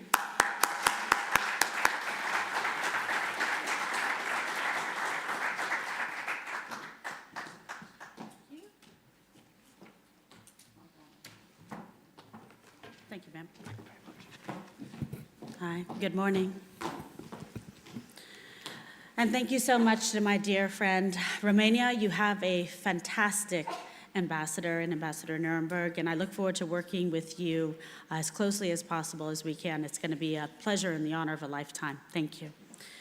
Good morning, ministers and distinguished guests. I am honored to join you for this important and timely discussion about our shared energy security. Let me begin by expressing my deep gratitude to my dear friend of over 20 years, President Donald J. Trump, and Senator Marco Rubio, now our fantastic Secretary of State. It has been the opportunity of a lifetime to serve as the United States ambassador to the Hellenic Republic. And one thing that President Trump, together with outstanding leaders like Secretary Burgum and Secretary Wright, have focused on is the future of European energy security. The energy security challenges facing Europe are not abstract policy discussions. They are fundamental to your sovereignty, your economic prosperity, and the daily lives of your citizens. The decisions we make today will have a lasting impact for generations to come. As President Trump said, energy must be a central concern to anyone who wants to see a strong and united West. By connecting the liquefied natural gas terminals in Greece through Romania, Bulgaria, and Moldova to Ukraine, the vertical corridor diversifies the energy supply for an entire region. This corridor represents more than infrastructure. It represents freedom. We have all seen what energy dependence costs. Moscow has repeatedly demonstrated its willingness to weaponize energy supplies, with impacts on all of our shared economies. The vertical corridor offers a different path, one where reliable, affordable energy flows free from political manipulation. This corridor is already delivering results. At PTEC in Athens last November, we witnessed the signing of the first ever long-term United States LNG supply contract signed between Venture Global and Atlantic Sea LNG. Shortly after, I was honored to join Prime Minister Mitsotakis and President Zelensky in Greece for the historic signing of an agreement for Atlantic Sea LNG to bring American energy up through the vertical corridor to Naftogaz in Ukraine, where it is desperately needed. LNG from the United States now reaches markets that once had no alternative. It is providing heat and light for people suffering in the cold and dark. It is providing hope, but we cannot rest on these achievements. The work before us demands sustained attention and concrete action. We need companies here and others in the region to move immediately to sign long-term supply contracts for United States LNG. These are not merely commercial arrangements. They represent strategic partnerships with the United States of America that will anchor your energy security for decades to come. President Trump has made American energy abundance a cornerstone of our foreign policy, and we are proud to be your reliable long-term partner. President Trump has also made clear that ending Europe's reliance on Russian energy is an American priority. The European Union's recent adoption of legislation to end all Russian gas imports by the fall of 2027 and its commitment to purchase $750 billion in U.S. energy by the end of 2028 demonstrates the EU's desire to build a lasting partnership with the United States of America to provide reliable U.S. gas for Europe. The United States stands ready to supply the European market with reliable liquefied natural gas through projects like the Vertical Corridor. But we must address the hard truth. Russian gas still enters many of your markets through back doors via third countries. Let me be very clear. Every cubic meter of Russian gas undermines our collective security. We need commitments to stop these imports immediately and completely. This requires political will, regulatory action, and yes, difficult conversations with neighbors. But half measures will not secure our energy future. Energy security cannot be held hostage to bureaucratic inertia, self-interest, and mixed messaging. We must remain committed to ensure that Europe no longer remains beholden to Moscow to keep the lights on. I encourage you to work with Brussels to ensure the Commission's maximum support for the Vertical Corridor. Ministers, distinguished guests, remember, the future will be decided not by what we say today, but by what we choose to do tomorrow. Those choices will determine whether this region achieves true energy security and independence or remains vulnerable to external pressures. The United States of America sees in this region partners that share our resolve to defend the utmost, a bold vision for the future, a vision built on the commitment doing what is right, even when it is not easy. Together, we can build an energy future defined by sovereignty, security, and prosperity for ourselves and for generations to come. Thank you. God bless you. God bless your countries, and God bless the United States of America.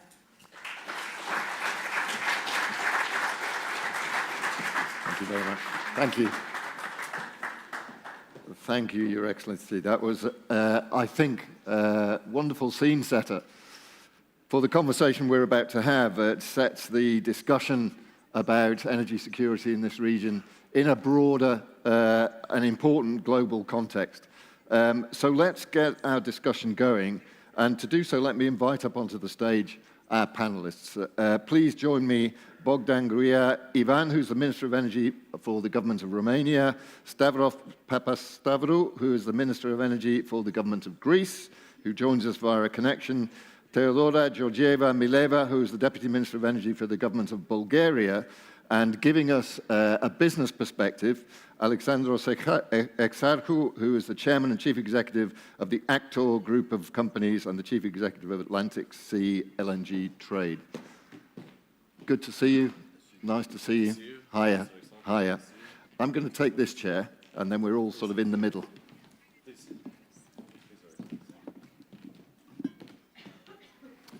Good. Well, one of the things that always strikes me about discussions of, and I think Her Excellency has phrased this very well, actually, about the discussion of energy security is that a lot more travels along pipelines than gas and oil. Strategic cooperation travels along those pipelines. Cultural connections travel along them. So this issue of connectivity is tremendously important. Let me start by handing to Bogdan Gria, and give us your thoughts, please, on the topic here that we have. Thank you very much for the invitation. Your Excellencies, the Ambassador Guilford, the Ambassador der Nürnberg, dear ministers, I think since we have that war in the Middle East, we understand how important is the supply chain of our energy in the region. Romania, it's a country which is in the middle of the vertical corridor. Definitely we are the largest producer of natural gas in the European Union, but it's not enough. We have a very strategic decision on the Euro political landscape. We need to choose very clear and to act, as Ambassador Guilford said in her wonderful speech, we need to choose how very clear the cutting off all the ties with Russian Federation supply chains. That's very clear. And once we have that, definitely things will go further. We are not blocked by bureaucracy, we are not blocked by lack of money. In my opinion, we are blocked by non-decision in this region. And I think the next Is that an individual basis or a collective decision that's lacking? As collective decision, everyone say yes, yes, yes, but Yeah. in the end, the facts are the things are making changes. So in that clear perspective, we have only one way. Okay. Thank you. In that clear perspective, we have only one way: to sit very clear on the same table, to figure out, to take decision to switch from the Russian dependency, and to get our resources, to mix it, to blend it, to bring the alternative from yes at an affordable price and in a very clear manner for next 20, 25 years. I take back in the history. My country, Romania, in different forms, was attacked by the Russian Federation 17 times during the history. In our history, United States was a very clear ally. So I'm very sure that even for the future, our decision is very clear, where we should have our partnership. And it's not a manner of decision to choose between US or European Union. That's a very wrong landscape. No, it's about how we could increase our independency in a manner of energy. And in this moment, we see how important it is to have alternative of supply chains in energy. In the 2025, European Union member states brings 400 billion euros for energy outside European Union. And European Union invests billions of euro in renewables, which are getting less than 20% of our energy consumption. So in that perspective, definitely at worldwide level, more than 80% of the energy are produced by fossil fuels. So we need to use it until we have the alternative. We need to bring back to nuclear. That's very clear. And I'm very happy that Ambassador Nürnberg is a huge supporter of refurbishment of Unit 1 from Chernobyl, the power plant, to build Unit 3 and 4, which could provide us energetic independence of our country and energy security for our neighbors.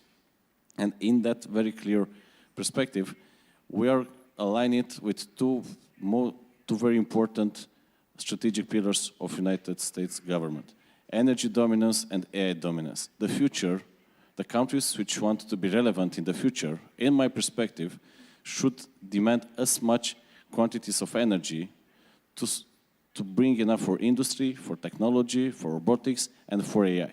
Because the future will be designed by the nations which have that two important pillars: affordable baseload energy and access to technology. And Romania have that huge potential together with our neighbors, from Greece, from Bulgaria, from Hungary, from Republic of Moldova, Serbia, and Ukraine. We are supporting that. And in this moment, we are in the crossroads when Romanian state should take a clear decision. We are moving forward in that business model with the vertical corridor. We are making everything which is in our power to bring out bureaucracy and to build what we want, or we are staying to wait what will happen in the region. No. In my perspective, we don't have the luxury to wait. We need to decide and to act. And I'm pretty sure that together with that wonderful leadership from our ambassadors, we could sit on the same table together to our friends from Bulgaria, from Hungary, from Greece, and to find our common business, because in some manners we are competitors. That's natural. But in that perspective, definitely we could win, all of us, something once we're a bigger market than 20 million like Romania. We are a market of at least 60 million people, and we could play the entire region a very crucial role in the Black Sea. Energy security, AI and new technologies, and a region we are developing. We are one of the safest regions in the world in this moment. We are very friendly with large investors. I want to bring US companies in Black Sea, like Neptune Deep project, which is a huge success, and to make another Neptune Deep 3, 4, 5, and to dig and to drill and to bring enough gas for the entire region. So it's not a matter of if it's good or no. No, we know that it's good. We know that it's mandatory for our economic success in the region. We just need to act ASAP. Excellent. Well, thank you very much for that.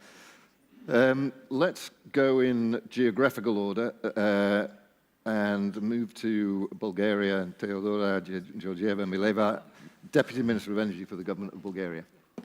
Take the podium, that's fine.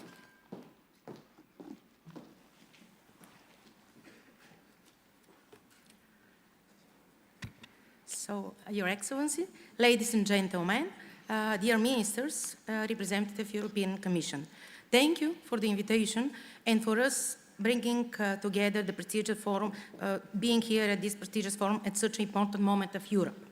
I'm particularly pleased to be here today for the first time in my new capacity as Deputy Minister of Bulgaria, and I approach these discussions with a strong sense of responsibility because the issues we are addressing are no longer technical, they are strategical.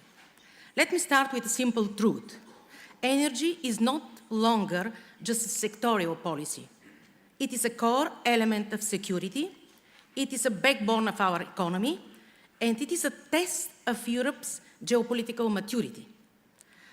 So today we are not only talking about gas, LNG, or pipelines, we are talking about how Europe survives and adopts in a world of permanent crisis, and how we protect our citizens and our industries when markets are under extreme stress. After 2022, Europe's made a historical choice. We moved away from a model anchored in a limited number of pipelines and suppliers. Whether we say it openly or not, Europe became, in a practice, an LNG continent. This shift delivered diversification, flexibility, and speed, but it also created a new reality. Europe's exposure is not only no longer concentrated on a single supplier, it is linked with a global energy cycle like shipping fleets, insurance markets, maritime routes, also checkpoints and geopolitical tension. And when a narrow corridor such as Strait of Hormuz accounts for around 20% of LNG trade, that is not a geopolitical detail. This strategical vulnerability instantly reflected in markets through risk premiums, logistic constraints, and price volatility. So we must be honest with ourselves. Energy independence in the 21st century does not mean the absence of dependencies. It means managing risks. The trend is clear. LNG now represents a substantial share of EU gas supply and imports. United States has consolidated its role among leading suppliers, while Russian gas has declined to significantly lower levels. This is not merely diversification, it is new structure of European energy security. For decades, European energy policy was guided primarily by efficiency and price. Today, we determine criterion is resilience. Resilience means the ability to withstand geopolitical shocks, preserve social stability, protect industry, and take decisions even when markets are under extreme stress. That requires a different mindset, not only technical and economical, but strategical and political. A mindset that includes willingness to assume responsibility, the courage to pursue solutions that may not be conventional, and the readiness to implement them when circumstances demand action. Because in a crisis, it is not those who analyze best who prevail, in those who can lead, decide, and deliver. When Repower EU, the European Union, made more than a market adjustment, it made a choice for sovereignty. For the last time, Europe adopted a clear regulatory framework for gradual phase-out of Russian gas. This is no longer a political declaration. It is a legal and operational reality, and it requires a careful implementation. The question today is not whether the process will happen, but how it will be controlled, adopted, so that neither European nor natural energy security is compromised. This is why we are engaged in serious discussions on supply chain control, the role of custom authority, certification of gas origin, and contractual framework through which capacity is booked. And the same, so in other words, it is mutual crisis governance where objectives remain intact, but instruments are adopted with flexibility and strategical judgment. Southern Europe is no longer the end of the network, it is the front line of Europe's energy security. Greece has established itself as a strategic LNG gateway from the south, and between this southern entry point and the markets of Central and Eastern Europe stands Bulgaria. The geography is not destiny, but it is potential. And our responsibility is to turn potential into policy, coordination, and leadership. The Southern Gas Corridor remains a cornerstone of diversification. Today, over 40% of Bulgaria's gas supply comes from Azerbaijan, a partner that has proven its reliability in times of crisis. In the most challenging moments, the corridor delivers predictability, physical volumes, and instability. Equally important, so my conclusion here is clear. Even if inconvenient for those who believe the market alone will always self-correct. In crisis, it is not spot markets that guarantee security, it is long-term partnership. Long-term contracts are not weakness, they are pragmatic instrument for risk hedging, predictability, and stability. Bulgaria's experience shows that when price shocks and volatility surge, well-structured long-term arrangements can protect consumers and keep industry competitive. This logic must now be extended to LNG. If LNG is to be the true pillar of energy security, not merely a spot instrument, Europe needs long-term LNG contracts with reliable partners and diversified pricing formula. A mix of indexation, hub-based pricing, and hybrid mechanism is not ideology, it's simply risk management. It allows us to diversify exposure, reduce volatility, and build resilience. In other words, energy security today requires a portfolio approach, not dependence on a single market. So in this, this respect is coming the crucial role of vertical gas corridor. At the center of this regional portfolio, it is having the place. This is not just an infrastructure project, it is a platform for security. It expands regional transit capacity to around 50%, links LNG entry points, such as Revituza and Alexandroupolis, to northern markets, spans more than 7 countries, and carries a potential of approximately 10 billion cubic meters per year. So combined with the Southern Corridor, it becomes a strategic LNG and gas platform in Southern and Central Europe, enabling northbound and southbound flows, creating redundancy and strengthening supply security in the entire continent. So, but infrastructure alone is not enough. Market design matters. This is why Bulgaria is actively advancing a platform for extended bundled capacity product with permanent character, complementing biannual and quarterly offerings. That's one of the few first weeks that we are in power. We organized a strategic dialogue where we were standing our American partners, European Union, also regulators. So this was like the first initiative just before the continuation of these super bundled products.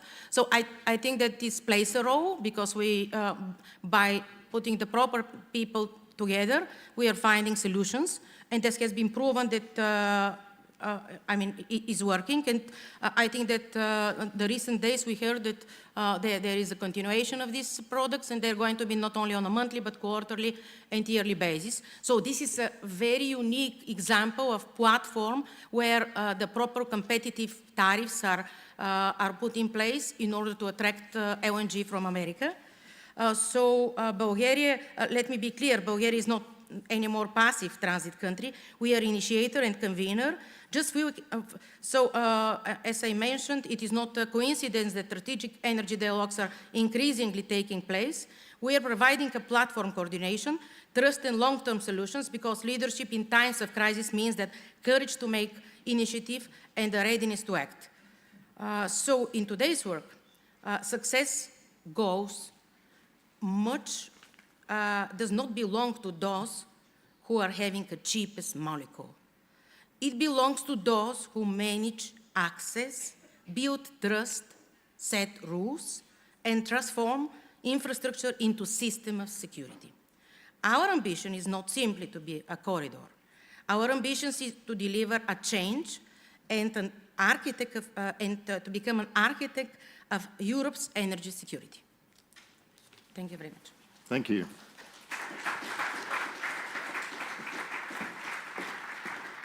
Thanks very much. Okay, let's take another step southward then for our third government minister. At this time, it's Stavros Papastavrou, who is the Minister of Energy for the government of Greece. Mr. Papastavrou, can you hear us? Yes, good morning from Athens. Good morning. Could you give us your thoughts, please, on this topic? By all means, first of all, I would like to thank the organizers for inviting me to take part. I think this is an important topic. And an underlying theme of the discussion so far that the Excellencies, the US ambassadors have highlighted, which has also been raised last week in Houston during the CERA week, which I had the privilege to take part, is that energy is security. Energy is stability. But I would even dare to say that energy is life, in the sense that without reliable and affordable energy, nothing truly functions. Households cannot live with dignity and safety. Economies cannot grow. Industries cannot compete globally. Societies cannot prosper. And in that sense, nations cannot remain resilient in times of crisis, as the ones we're witnessing now. I think Europe learned the lesson the last years in the hard way. Energy cannot be considered to be cheap if it's not secure. What once seemed efficient proved fragile. What once seemed affordable proved unsustainable. And what once seemed stable turned out to be deeply unreliable, or even weaponized, as Her Excellency Ambassador Kimberly said, Guilfoyle. Therefore, I think for each of our countries and for the region, we need to focus on diversifying resources, routes, and technologies.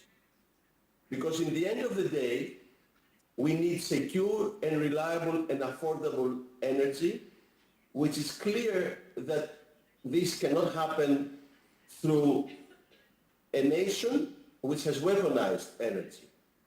I remind you that in 2021, Europe was importing around 45% of Russian LNG. This went down in 2024 to 19%, and in 2025 it's down to 13%.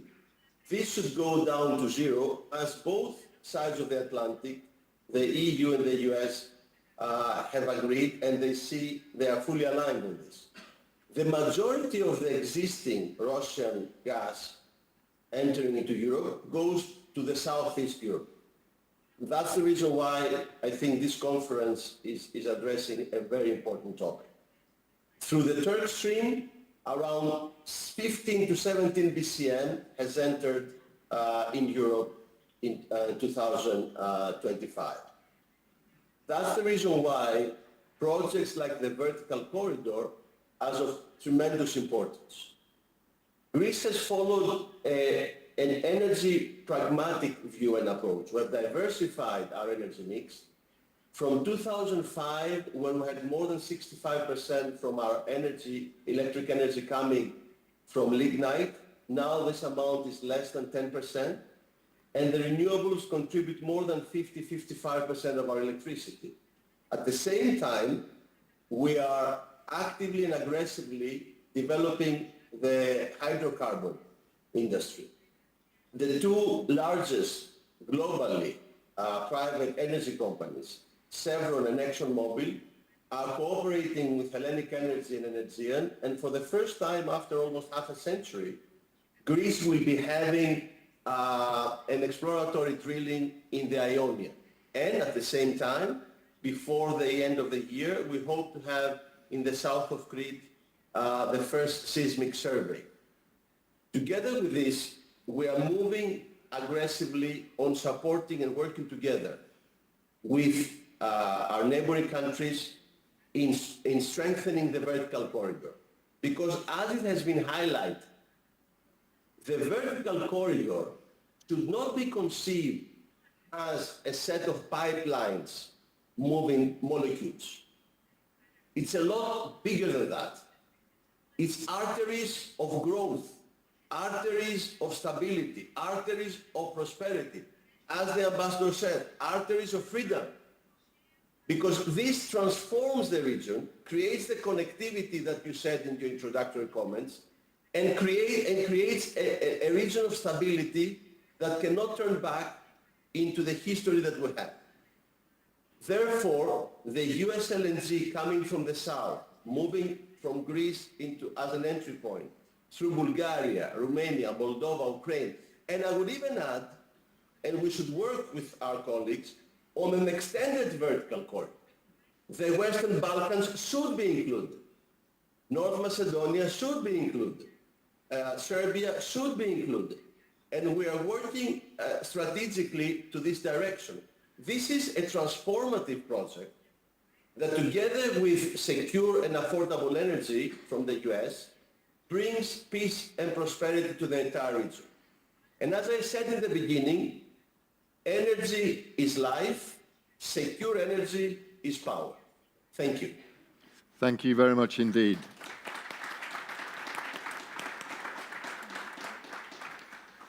Well, we heard in earlier panels the critical role that private enterprise, private companies are playing in this area and in other areas. But of course, private businesses operate in an environment that is largely set by governments and official policymakers, regulators. Alexandros Exarchou from Actor Group of Companies. Your thoughts, please, the role of the private sector in this and your response to what you've heard so far. Well, thank you very much. Well, I once more have the privilege to be the only non-politician speaking in the panel, which is really very comforting and very refreshing. It allows me to say things that are not to be read by a text, because do not have political consequences. And I think the issue is so important that sometimes we need to do a reality test and answer some difficult questions that politicians will understandably like to avoid. I mean, energy, in my opinion, is the most important thing currently for the future of European Union and its financing. I am afraid that today, for the first time after many years, despite of being Greek and despite of coming from a country that survived very difficult times, and we were and still are hopeful that we recovered and growth is something important for us. We have secured, we would like to maintain it. It's the first time that I dread what is coming next winter in Europe. The result is LNG. The result is the energy sources. and the inability, in my opinion, of European Union to really take any steps before reacting and constantly being surprised and appalled. I mean, I'm a little bit tired of seeing Europeans doing nothing else but reacting to events, believing that they shouldn't have happened, but they did happen. The war in Ukraine did happen. The war in Iran is happening. And we need to really decide that instead of spending time criticizing whether the war is a legal one or an illegal one, the war in Iran or in Ukraine is a good or a bad one, let's face the fact that they are there and has an immense impact in our lives. Next winter in Europe, we will need to face prices of natural gas that will be unheard of. Currently, Henry Hub is at the level of €5, and TTF 65. I personally will be delighted and happy to see TTF in Europe after autumn to be less than 85. These numbers are so scary in terms of forthcoming inflation in the European Union that, in as far as I'm concerned, the only thing that the 27 countries, or at least the Eurozone countries, should do is sit down and see how exactly they will tackle this problem at short term and long term. I have a question to all of them. When we legislate in Europe and we take a decision to ban Russian gas, do we really mean it?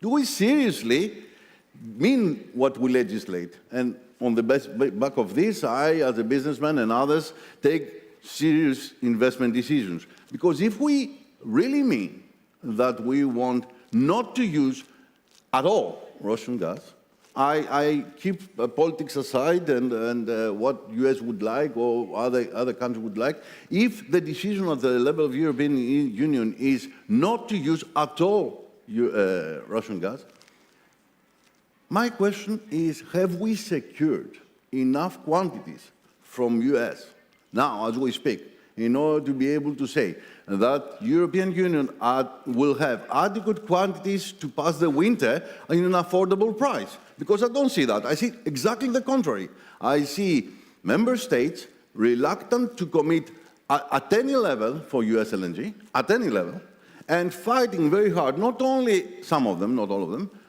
not only not to allow the vertical corridor to progress, but also to make sure that member states will not sign long-term agreement for US LNG. And my question is, seriously, even after what has happened in Qatar as a result of the war and the destruction of the facilities there, which means that we most probably lost another source of LNG, and the fact that, as I expect, even if Russians were allowed partially to go back and provide gas to Europe, will they be able to do so in view of what will be needed in China?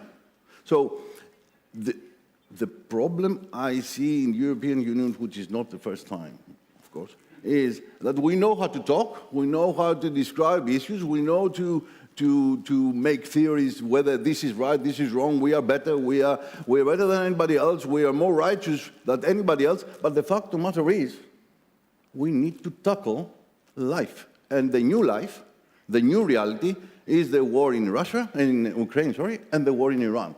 And the new reality is that unless European Union starts behaving like a strong partner to everybody else, it will always fall behind.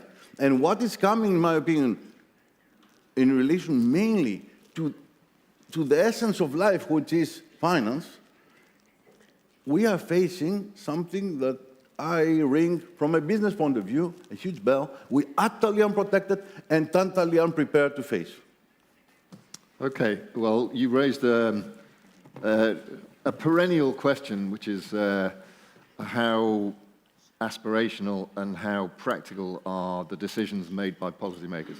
So I'm going to give, in the interest of time, I'll just ask you, Bogdan, if you could respond to that. What are your thoughts on what you heard? I don't want to make an inappropriate remark, but I think Mrs. Exarcho could be a very good political leader too. And I know that you don't want that, but let's bring it back. In this moment, when you discuss about supply chains of energy, it's not a luxury. And as I mentioned in my first intervention, we need to act now. We don't have time to wait for the perfect scenario. We don't have time to wait for the war in Ukraine to stop. We don't have time to wait for the Houthi rebels to bring back or the Iranian to stop. Because during these days, I start to prepare the winter in my country, and I start to bring in my deposit natural gas. But it's not enough. I have a huge pressure from our friends and neighbors because they need it. So in that perspective, it's very clear what decisions should be made by countries in the Central and Eastern Europe. We couldn't put all the model of the countries in the same pattern because it's one very huge difference between Portugal and Romania and Sweden. If I'll be the Minister of Energy of Portugal, I will take a lot of energy from renewables. I'm so far away from Russia, and I will sleep like a baby.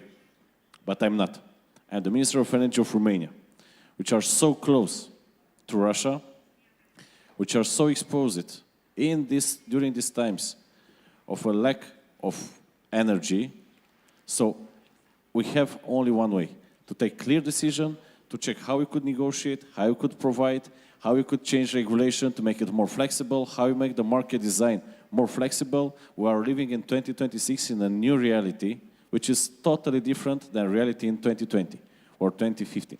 So in that very new perspective, who will adapt will gain that battle with the present and will be a leader in the future, and I speak about the nations, who only will understand and will wait for the perfect scenario, and that is the real challenge of the politicians, which is mandatory to sit on the same table with the private sector and with the leaders in the business to figure out how it could increase. Because if the countries will be strong, our nations will be strong, we'll have strong business people, and that will bring high added value, and we are leading the entire region. Okay.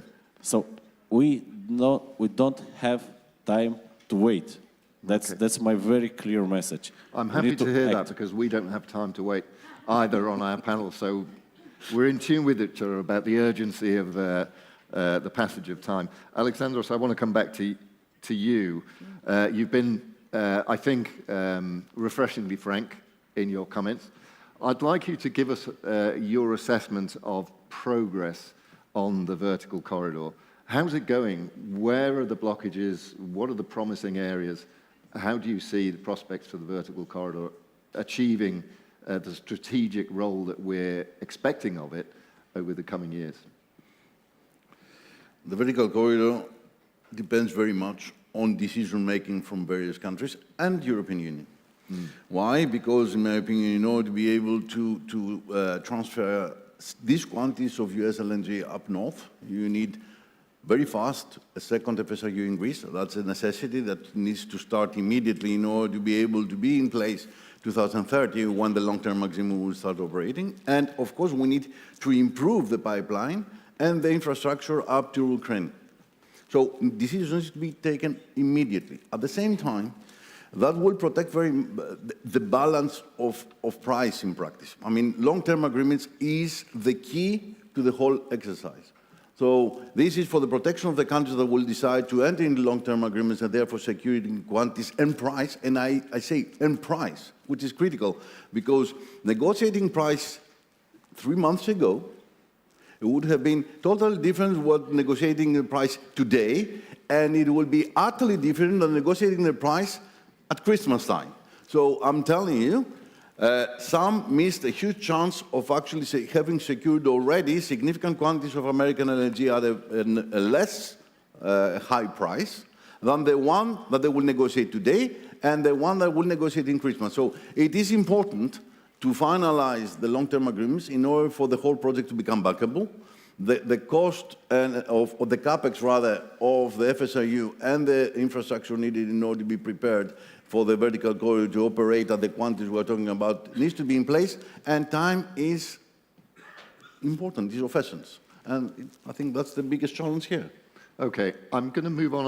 I want to very briefly give an opportunity to Theodora and Stavros to come back in, but on a very specific question, which I want you to address very briefly. We used to hear, before either of these wars, an awful lot about a green transition in Europe. It's been central to European policy.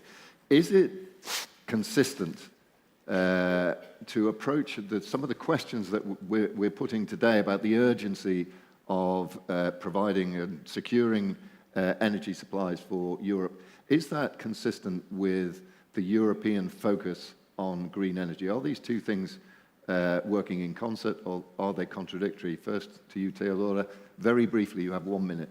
Okay. Energy transition and the regulations coming from European Union, I mean, we cannot say that they are not in a progress direction, but what is missing here is that we should never forget that in energy mix, the role of gas is substantial because we are talking about balancing. It shouldn't be undermined, and also crucial for energy security. This was a kind of missing in their policy because several years ago I was struggling to find some financing for gas infrastructure, which has been forbidden. So we are still trying. So vertical corridors is, I mean, projects like vertical corridors should be definitely supported because they are very much linked to energy security. And I think that we are going to, I mean, I could talk mostly also with ministers of different countries in order jointly to apply again to the European Union with the help of our American allies, because these are the momentum and we should use it to take more money for, we are not talking about huge money, we are talking about bottlenecks which are crucial. In Bulgaria, what we are doing, there are two crucial items. The one is going to make an immediate impact from 5 to 10 BCM, talking about the one Veterino bottleneck 65 kilometers, which is going to be ready by the end of the year, and the one for IGB, which soon is going to be launched as a procedure, and FID we are pushing to be taken. So what we are doing from this perspective is good enough, and I'm coming back to the long-term contracts, which are, I have also mentioned that they are of crucial importance because this is also energy security, sovereignty. So in crisis situation like this, matters thinking and action now. Okay, great, thank you. Stavros Papastavrou, if you're still with us, your thoughts very briefly, please, specifically on this question of whether Europe can achieve its green transition targets in a context of growing energy insecurity. That is a very short answer. I think we'll have to sort of fill in the gaps for ourselves, but it does allow me to close this panel roughly on time, or at least not too far out of time. I apologize to all of you that we haven't had more time for more conversation, more questions, but I'm very grateful to you for your frankness and openness and the detail you've given us. Please join me in thanking our panel. Thank you very much.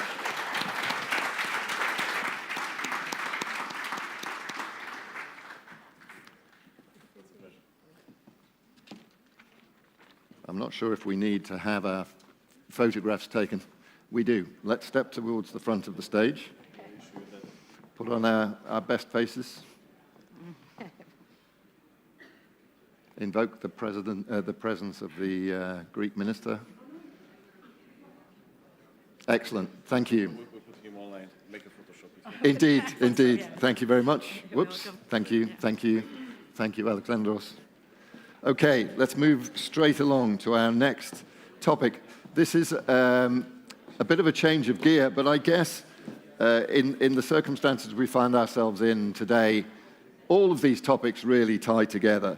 And we're going to move on to talk about redefining leadership in the age of AI. This is a huge topic, tremendously important, and it does touch on everything else that we're talking about today.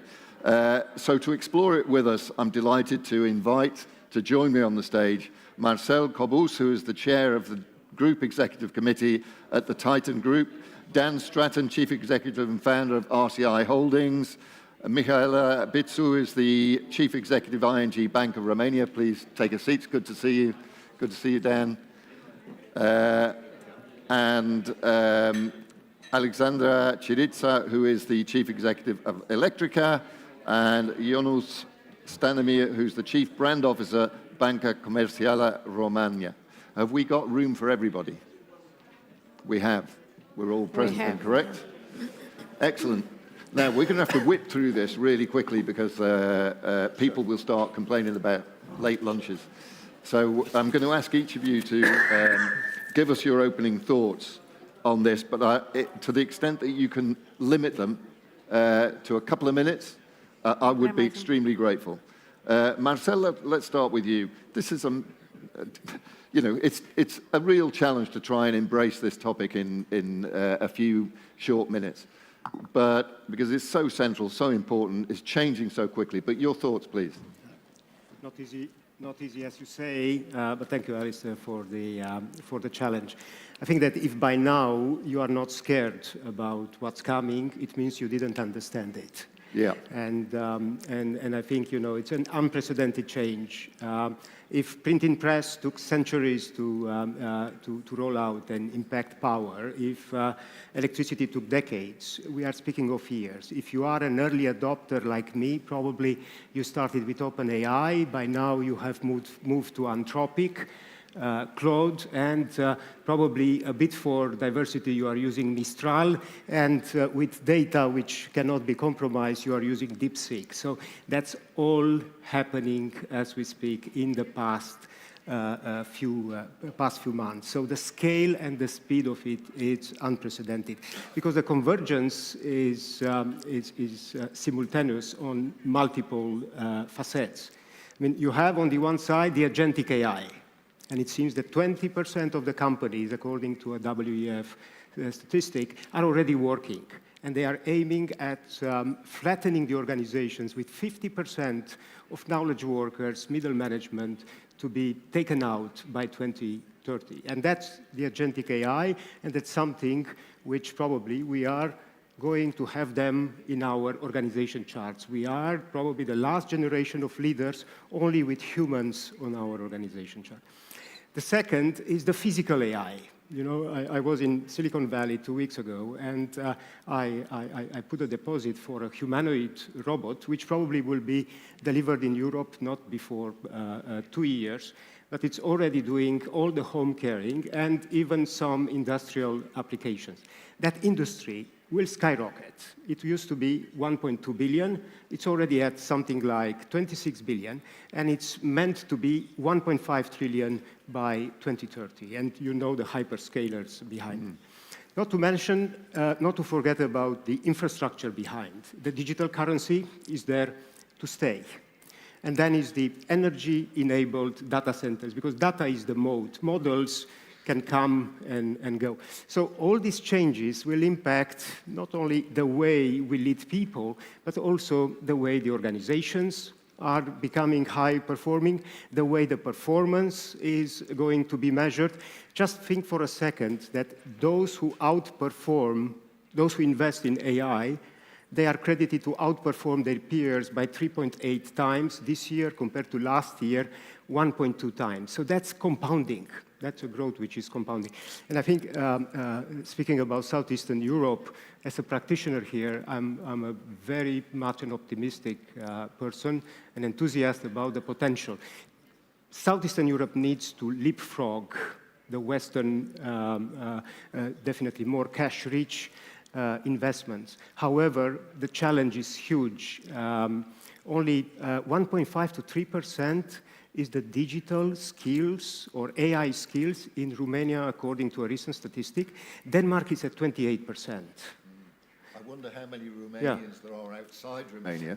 Probably, yeah, they are making skills. that. They are making that skill. So think of the gap here. How much money of the Resilience and Recovery Fund is really going on that. Yeah. So I will finish on that note that the challenge is huge, but the opportunity is even bigger, and it's an opportunity for Southeastern Europe to leapfrog and work on the 4 trends that I just mentioned. Thank you, Alistair. Excellent points. Thank you very much. Dan, you're in the business of advising businesses, helping businesses deal with precisely this kind of challenge. So what are you hearing from the business world? What are your actions in the business world to bring this transformation about?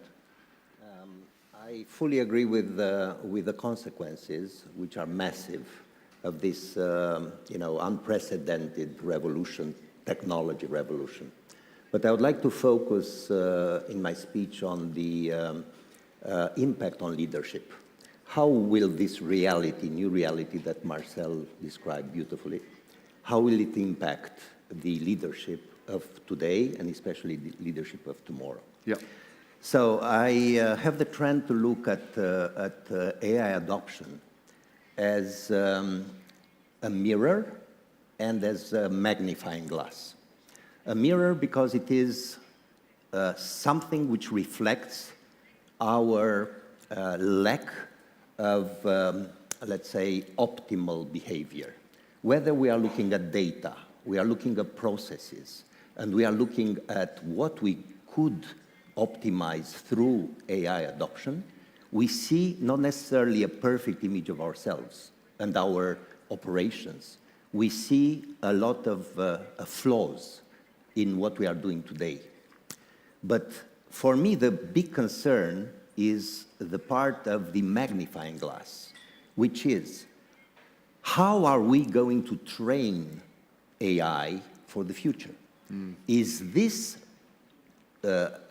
magnifying glass going to exacerbate and to do what I call humanity revealed, meaning which part of us will train the AI agentic tools? Are we going to train it through greed? Are we going to train it through tribalism? Are we going to train it through hunger for validation, addiction to outrage, anger, fear? So we already know that we have AI agents which are lying to us, which are inventing things. And this is something that I think most of the people have already experienced. They invent, for instance, in one of our companies, they invented a company with a Cayenne code which never existed. So I think it's a lot of responsibility that we have as leaders. I definitely believe that now is the time for what we call strategic foresight, meaning to try to predict plausible futures and how will future of work look like in this world where Marcel was just mentioning, probably we are the last generation to manage humans and not human AI agents, let's say teams.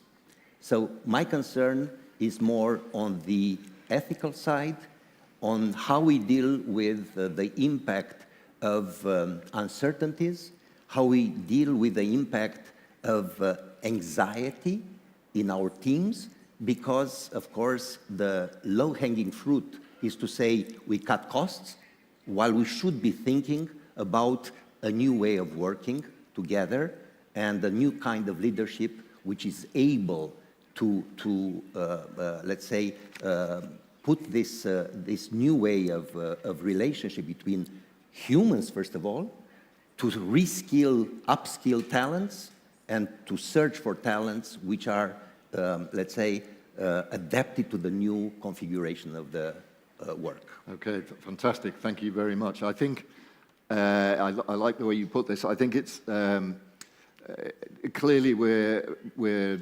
confronted by a period of transformation, of destruction of existing value in traditional companies. What we need is the creative bit. So we've got this period of creative destruction, as Schumpeter put it. That's the bit that we need to make sure that we lock in. If I may just add, very briefly, please. Yes. I think the crisis we are facing is not a technological crisis. It's a spiritual crisis, because we are able to magnify our technology capabilities, But whether or not our empathy or our human relationship evolves at a certain pace, I think that's where the vulnerability of it all is. Mihaela, your thoughts, please. Indeed, to build upon the thoughts of Marcel and Dan, clearly we are confronted with the revolution and the big disruption, right? However, I want to put us in perspective the thing that some elements of leadership actually become even more relevant, of the traditional, let's say, leadership. And what do I mean by that?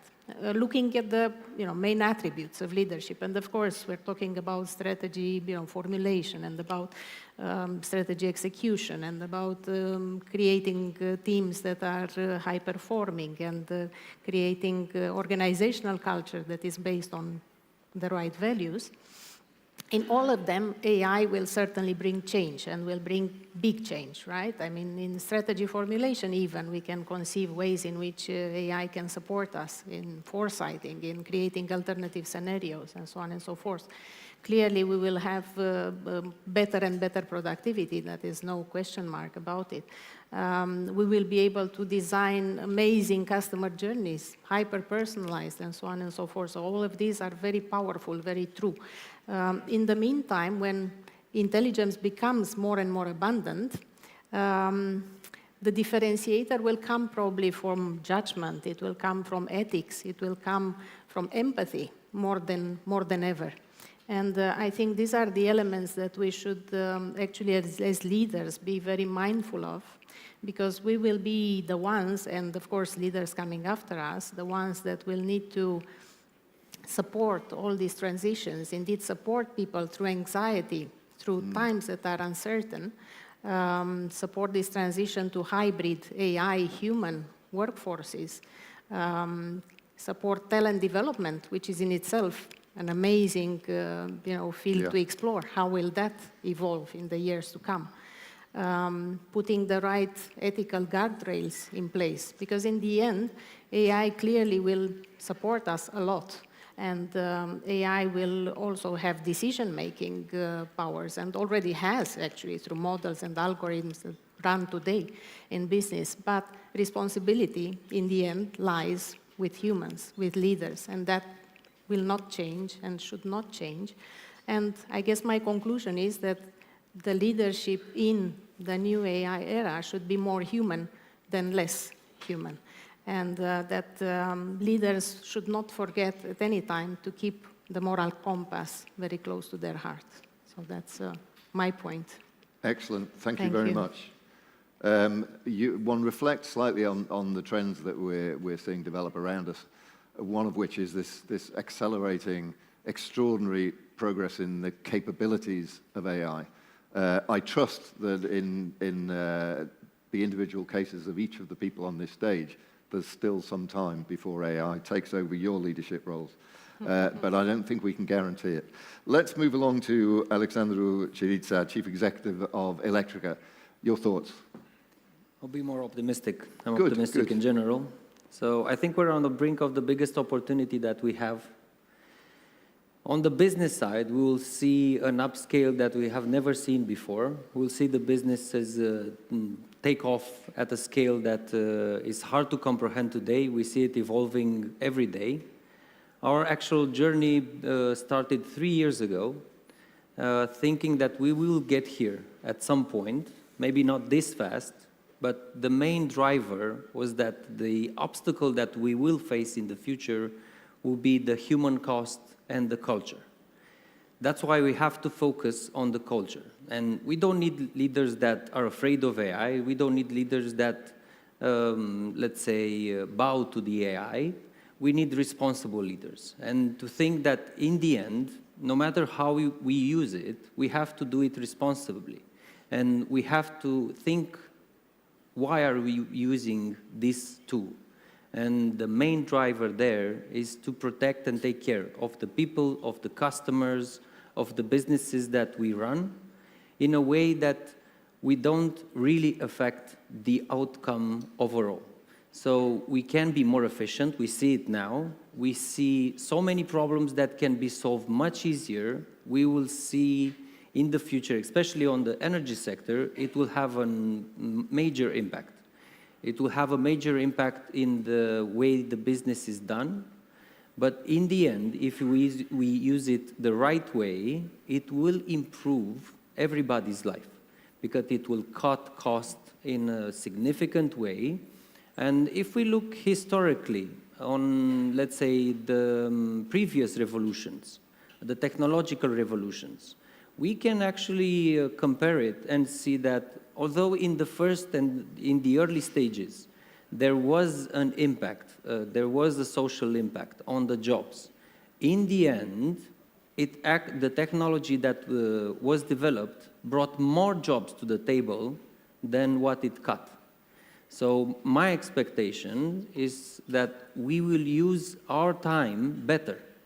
We will stop with all the, let's say, repetitive tasks, with tasks that don't need a human input in the actual sense of it.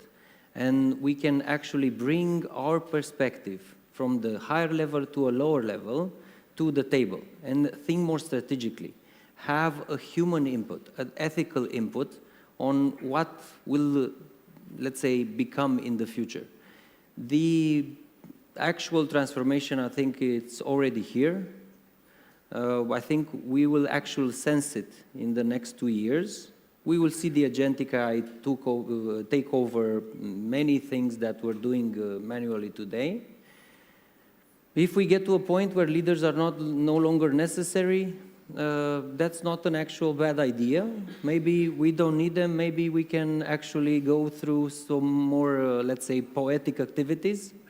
And we can actually spend time doing things that we love, things that take time with the families, with more free time. Who knows? It's a question mark.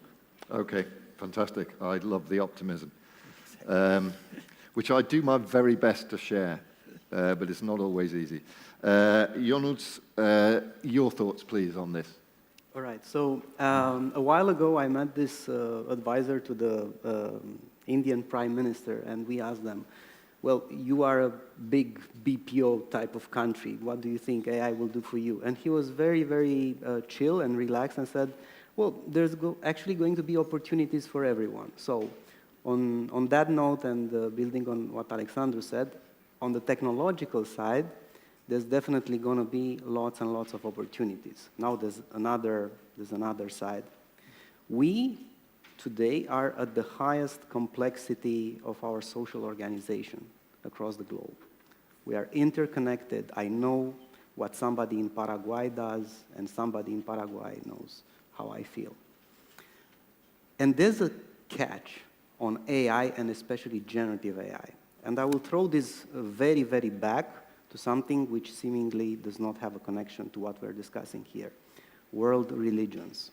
World religions. All the world religions are obsessed with one thing. Yes, it's morals, but secondly, they are obsessed with the word.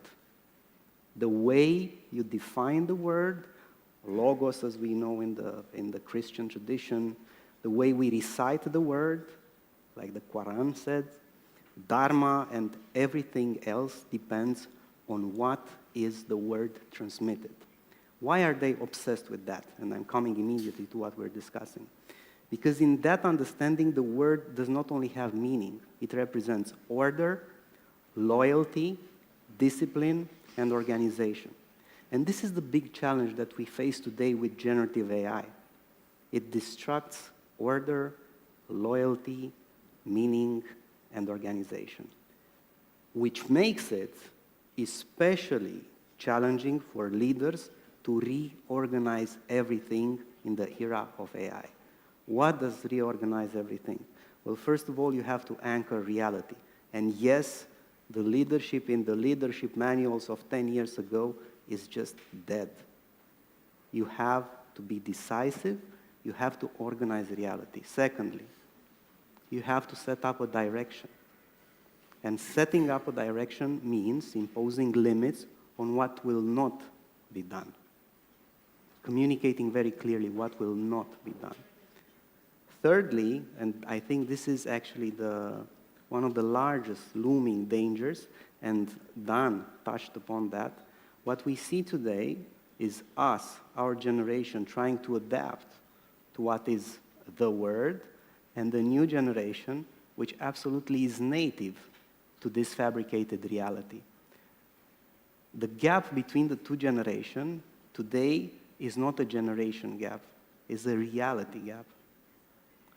When we manage a system where we say orders or the order of the world is this, and when there's a parallel reality being defined with new instruments, new culture, new understanding, then you will have this terrible friction between future, whatever that future might be, and systems that actually work today. So let me resume what I said. First of all, technology opportunities are going to be outstanding, tremendous. The real challenge lies with the word and what people will understand that is not reality. And thirdly, leaders need to be organizers in chiefs, and that means imposing limits. Excellent. Well, thank you very much. We have a bit of time for questions. I'm going to, in a minute, I'm going to open questions to the floor, because this is such a fascinating and fast-moving area. We have such a great panel. There may be some questions among you. If there are, prepare them in nice, succinct fashion in your minds, and after this first round of questions, I'll give you the opportunity to ask a question if you want. But first of all, I'm going to use the moderator's prerogative and put the first question. I want you each to answer really briefly. I think this is an area that's emerged from what each of you has said. Apart from the opportunities, the possibilities, this is going to be an area of ferocious competition between enterprises, companies, institutions of all kinds. This is going to be one of those separators. If you do it right, you get it right, and you move fast, and you go in the right direction, you're going to have a competitive leap in comparison with your rivals.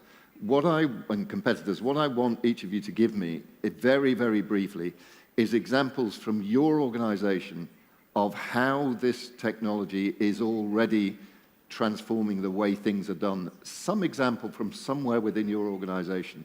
Let's find out if you guys are up to speed in leadership with AI. Let's start with you. Yeah, thank you, Alistair. Look, there is a quote which comes to my mind. It's E.O. Wilson, a professor of Harvard, who said, we have Paleolithic emotions, medieval institutions, and godlike technology. And I think that's the challenge we have today. How do we rein the machines while they are taking over, while they are smarter, than the wisdom which build them? In my company, we are using AI for manufacturing now for almost 8 years, when it was not fashionable, and we use closed loop and open loop. Closed loop is when machine learning is happening.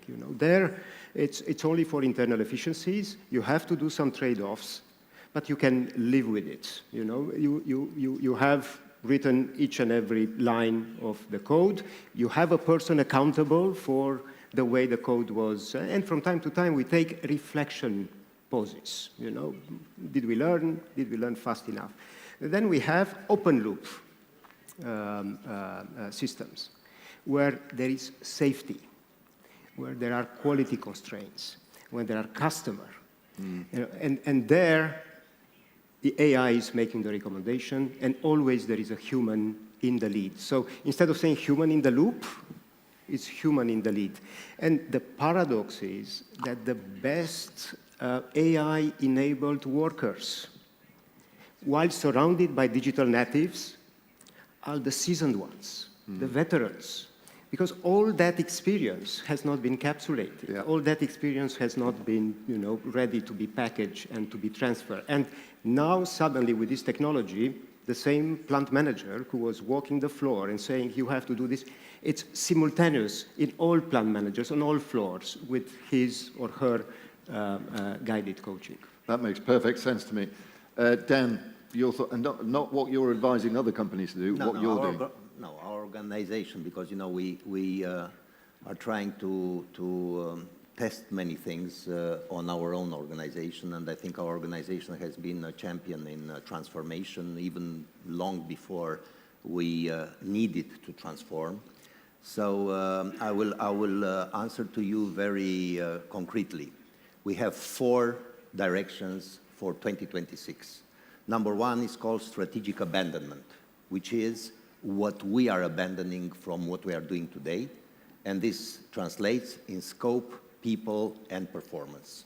There's a very nice saying, which is, there's nothing worse than doing well what you should not do at all. So we park this issue. Make a note of that one. Yes. Very good.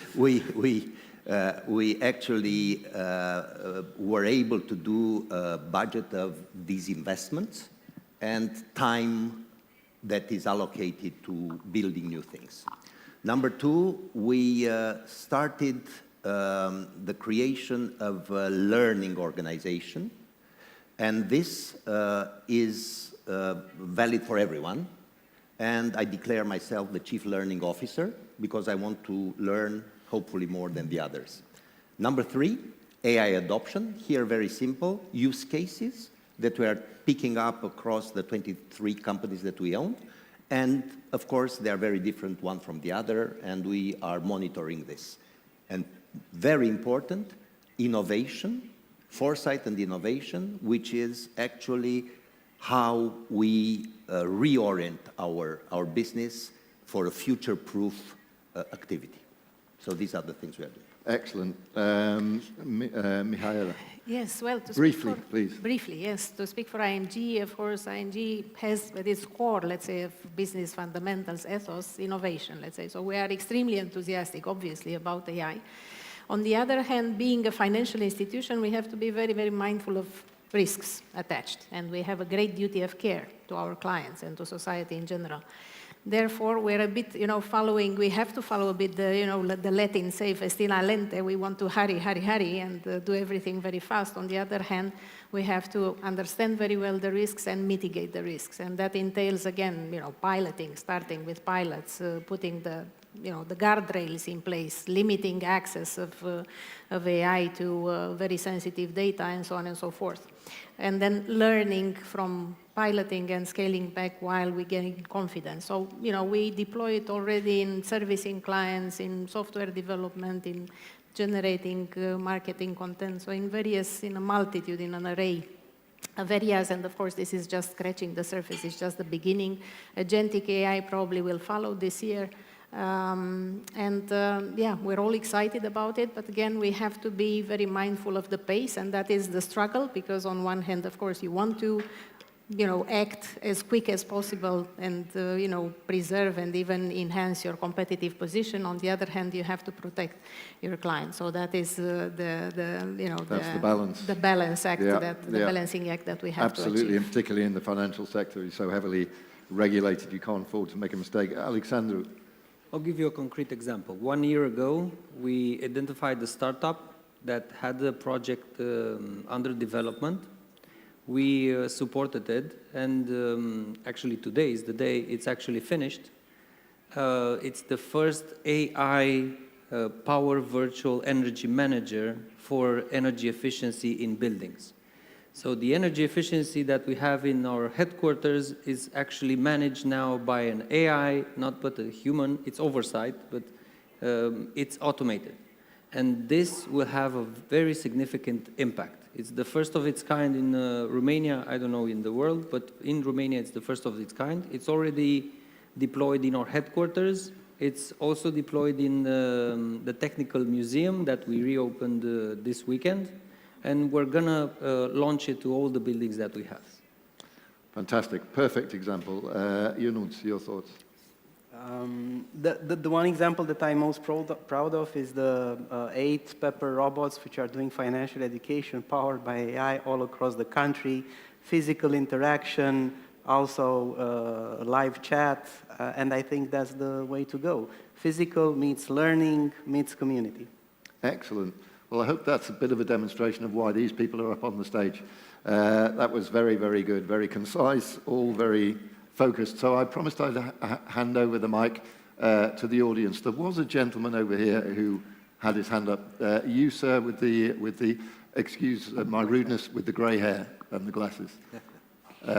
Microphone, please, for this gentleman. There you go. Yes, sir, you.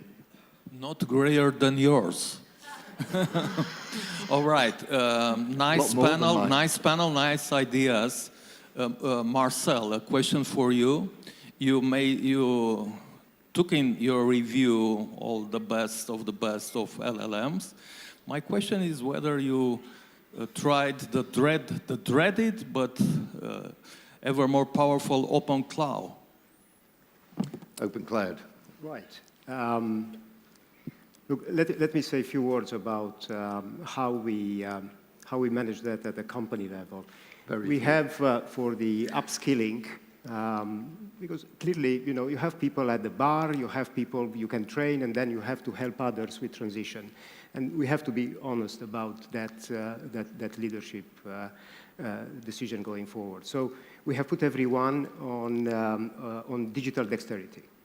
More than 6,000 people went through it. Then we had Gen AI, maybe a couple of hundreds, and we have chosen specifically which, mainly in customer interaction as well as on some back office.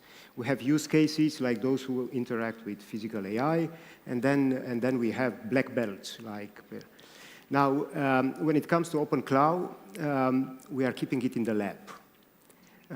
We give them names. I personally have 2 agents. One agent is giving me 24/7 competitive benchmarking overnight. The other agent is managing my travel, health, diet, and sleep, and whatever. So, and I constantly have to go back and rewrite, recheck. I was too fast. I rushed too much, I was taken by the vibe of it.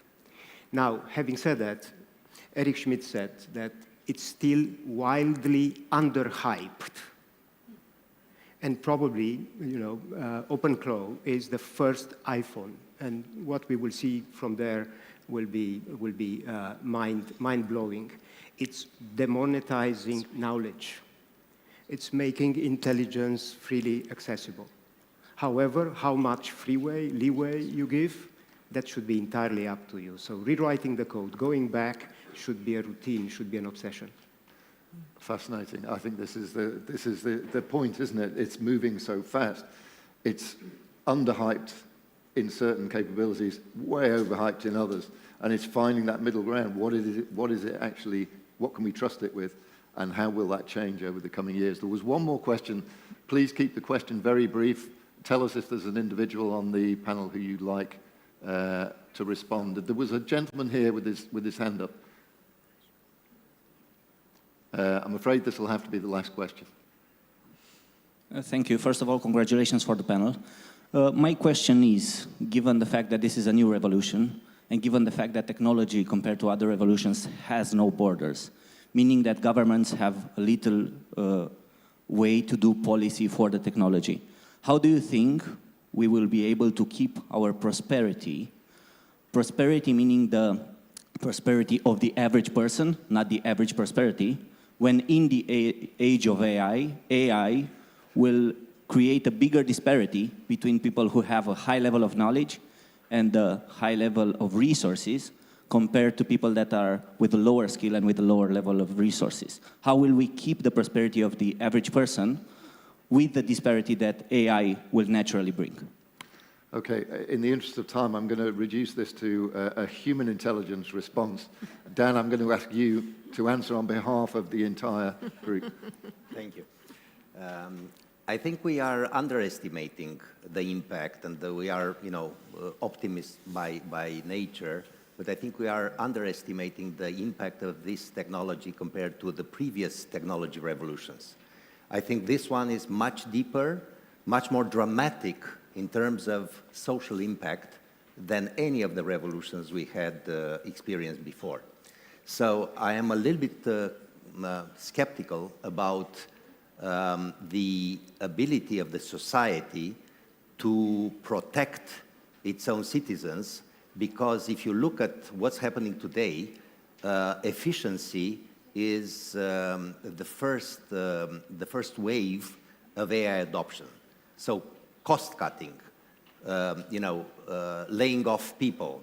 And this is something which will create, I'm pretty sure, more social problems than we imagine right now. For now, it touches quite, educated level of people like IT, programmers, and so on. But I think this will have a much more significant impact. So personally, I am not optimistic in terms of preserving this kind of average, let's say, wealth, individual wealth. Excellent. Thank you very much for the realism and a very practical, perceptive answer, I think. Thank you very much for your questions. Please join me in thanking what's been an excellent panel. Thank you.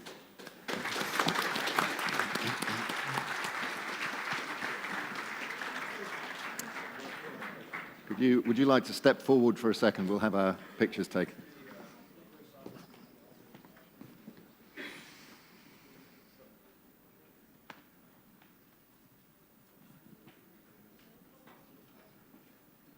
Thanks very much. Thank you.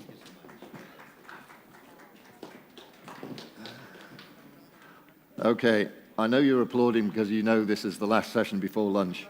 So let's get straight on with it. We're moving on to another form of connectivity now, more physical connectivity, infrastructure, which of course, again, is a critical topic.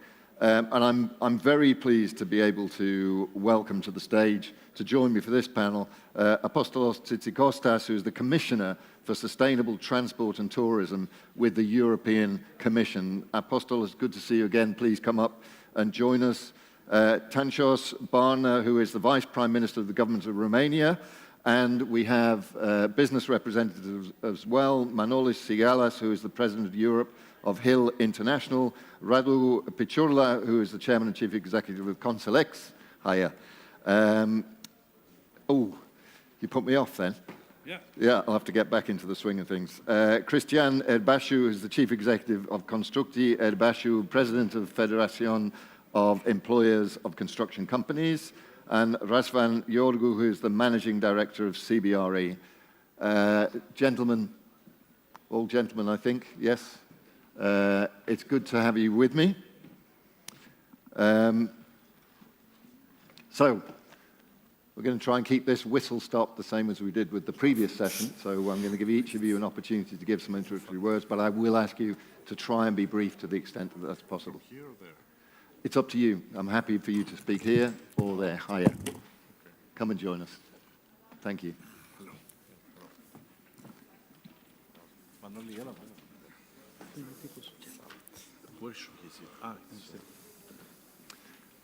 We're waiting for our final panelist to get mic'd up, but I think it's okay. You can start if you're ready. Yeah, okay.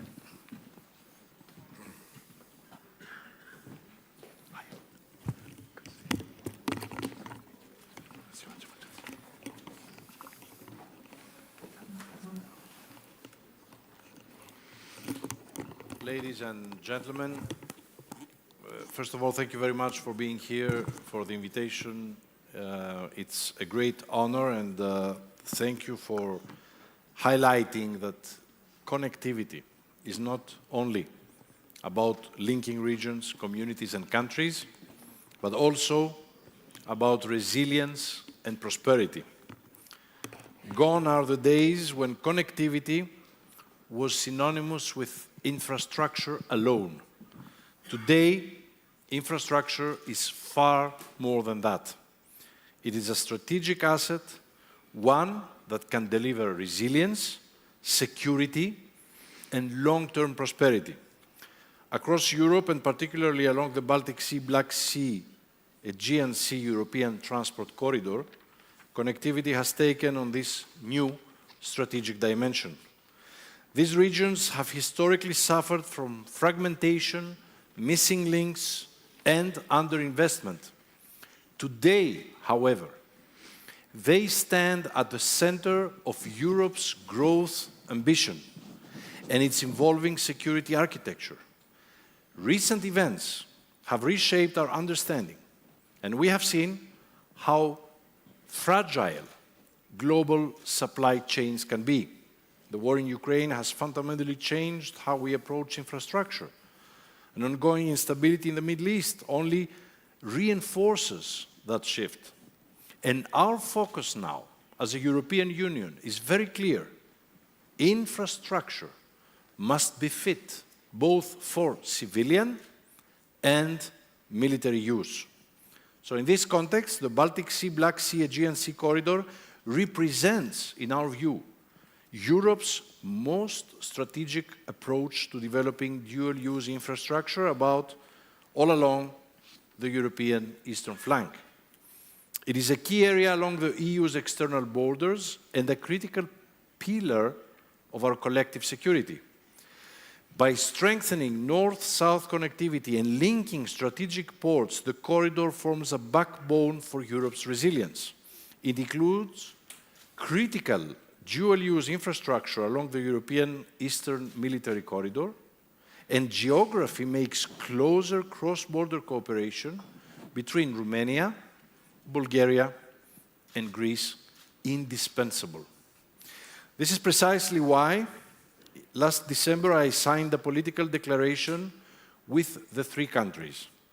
The Memorandum of Understanding that we signed reflects a shared determination to accelerate the modernization of this corridor, of our transport infrastructure, rail and road, through improvements to the connectivity, increased port capacity, which is very important, and stronger bridge crossings in the Danube. By linking Alexandroupolis to Odessa and beyond, these projects generate substantial strategic, economic, and security dividends, reinforcing NATO's deterrence and defense posture. All of this is essential to safeguarding the region's integrity, security, and resilience. Ladies and gentlemen, our investment in connectivity and dual-use infrastructure is unprecedented. I heard some voices saying earlier that the European Union is distant, too slow, or it does not perform. I respond, we are here, very much so. The Connecting Europe Facility, the Cohesion Policy Funds, the Recovery Resilience Facility, all of these have financed projects that are not just about connectivity, but also about making our infrastructure defense ready. The Commission's new two priorities, competitiveness and security defense, are being served through the policy that we have adopted in this past year in the transport and infrastructure projects. Last week, the Commission presented the results of the Cohesion Funds reprogramming mid-term review. The majority of the member states have redirected part of their funding towards defense purposes, including investments on dual-use infrastructure. This clearly confirms our new approach. That said, the road ahead will not be easy. Much remains to be done, and I'm fully committed to securing a sufficient budget in the next MFF starting 2028. The Commission has proposed the doubling of the next Connecting Europe Facility budget, targeting on dual-use projects, but funding alone is not enough. Strong coordination indeed makes all the difference. Through the Trans-European Transport Network, we are aligning national investments, removing bottlenecks, and ensuring interoperability across borders. Romania, for example, our host country today, has been one of the largest beneficiaries of the Connecting Europe facility, receiving over than 2 billion euros in funds. So, isn't Europe very much present here in Romania? Yes, and this is a success story. Yet looking ahead to the next MFF, we cannot rely on CEF alone.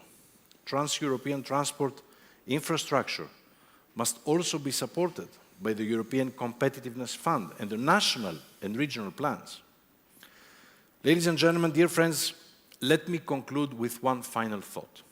Connectivity is not an end itself. It is a pathway to resilience, cohesion, and prosperity. The Baltic Sea, Black Sea, Aegean Sea corridor is strengthening Europe's eastern flank. But we must not stop there. It would be a mistake to overlook what lies beyond. The TEN-T connects people and goods across the European Union. So this vertical rail and road corridor is good for our security, our defense, but also for our single market. So every euro invested in dual-use projects is a euro well spent for our citizens, our economy, and our security. But in the future, it must also help us build bridges with our neighbors, near and far. Because stronger connections, ladies and gentlemen, beyond our borders mean more resilient supply chains. And we know now, by now, what this means. Europe must remain open, competitive, and well connected to the world. And we will make sure that this happens. Thank you. Thank you. Thank you, Commissioner. Let's bring it close to home and hear from Tansos Bana, who is the Vice Prime Minister of the Government of Romania. Thank you very much. First of all, I would like to welcome you again in Bucharest, in Romania, and I would like to thank to the organizers who brought this whole team here in Romania, and we are able to discuss about such an important and strategical issues. As you know, probably, when the conference were prepared, the situation was completely different.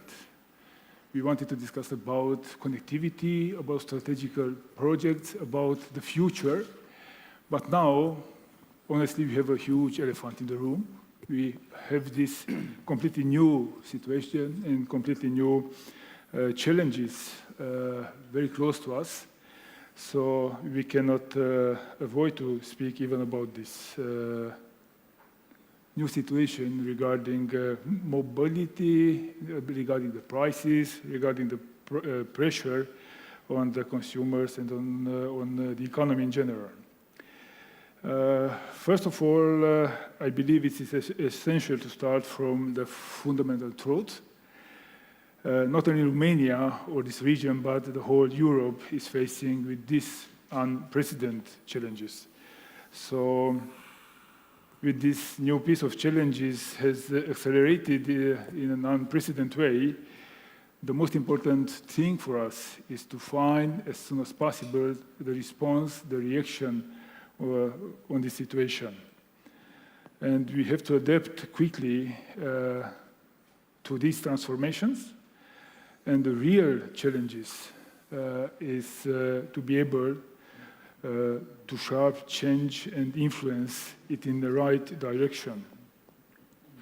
The situation in the Middle East, the continuation of the war in Iran, and the tension on the energy market represents the major risk even for us, not only for other countries which are very close to that region.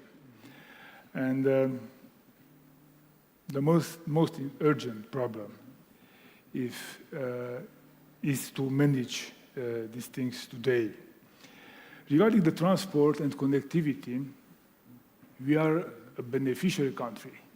And I have to thank to our partners from the European Commission, to our partners and colleagues from the EU member states, because without European funds, it was not able for Romania to speed up the development of our,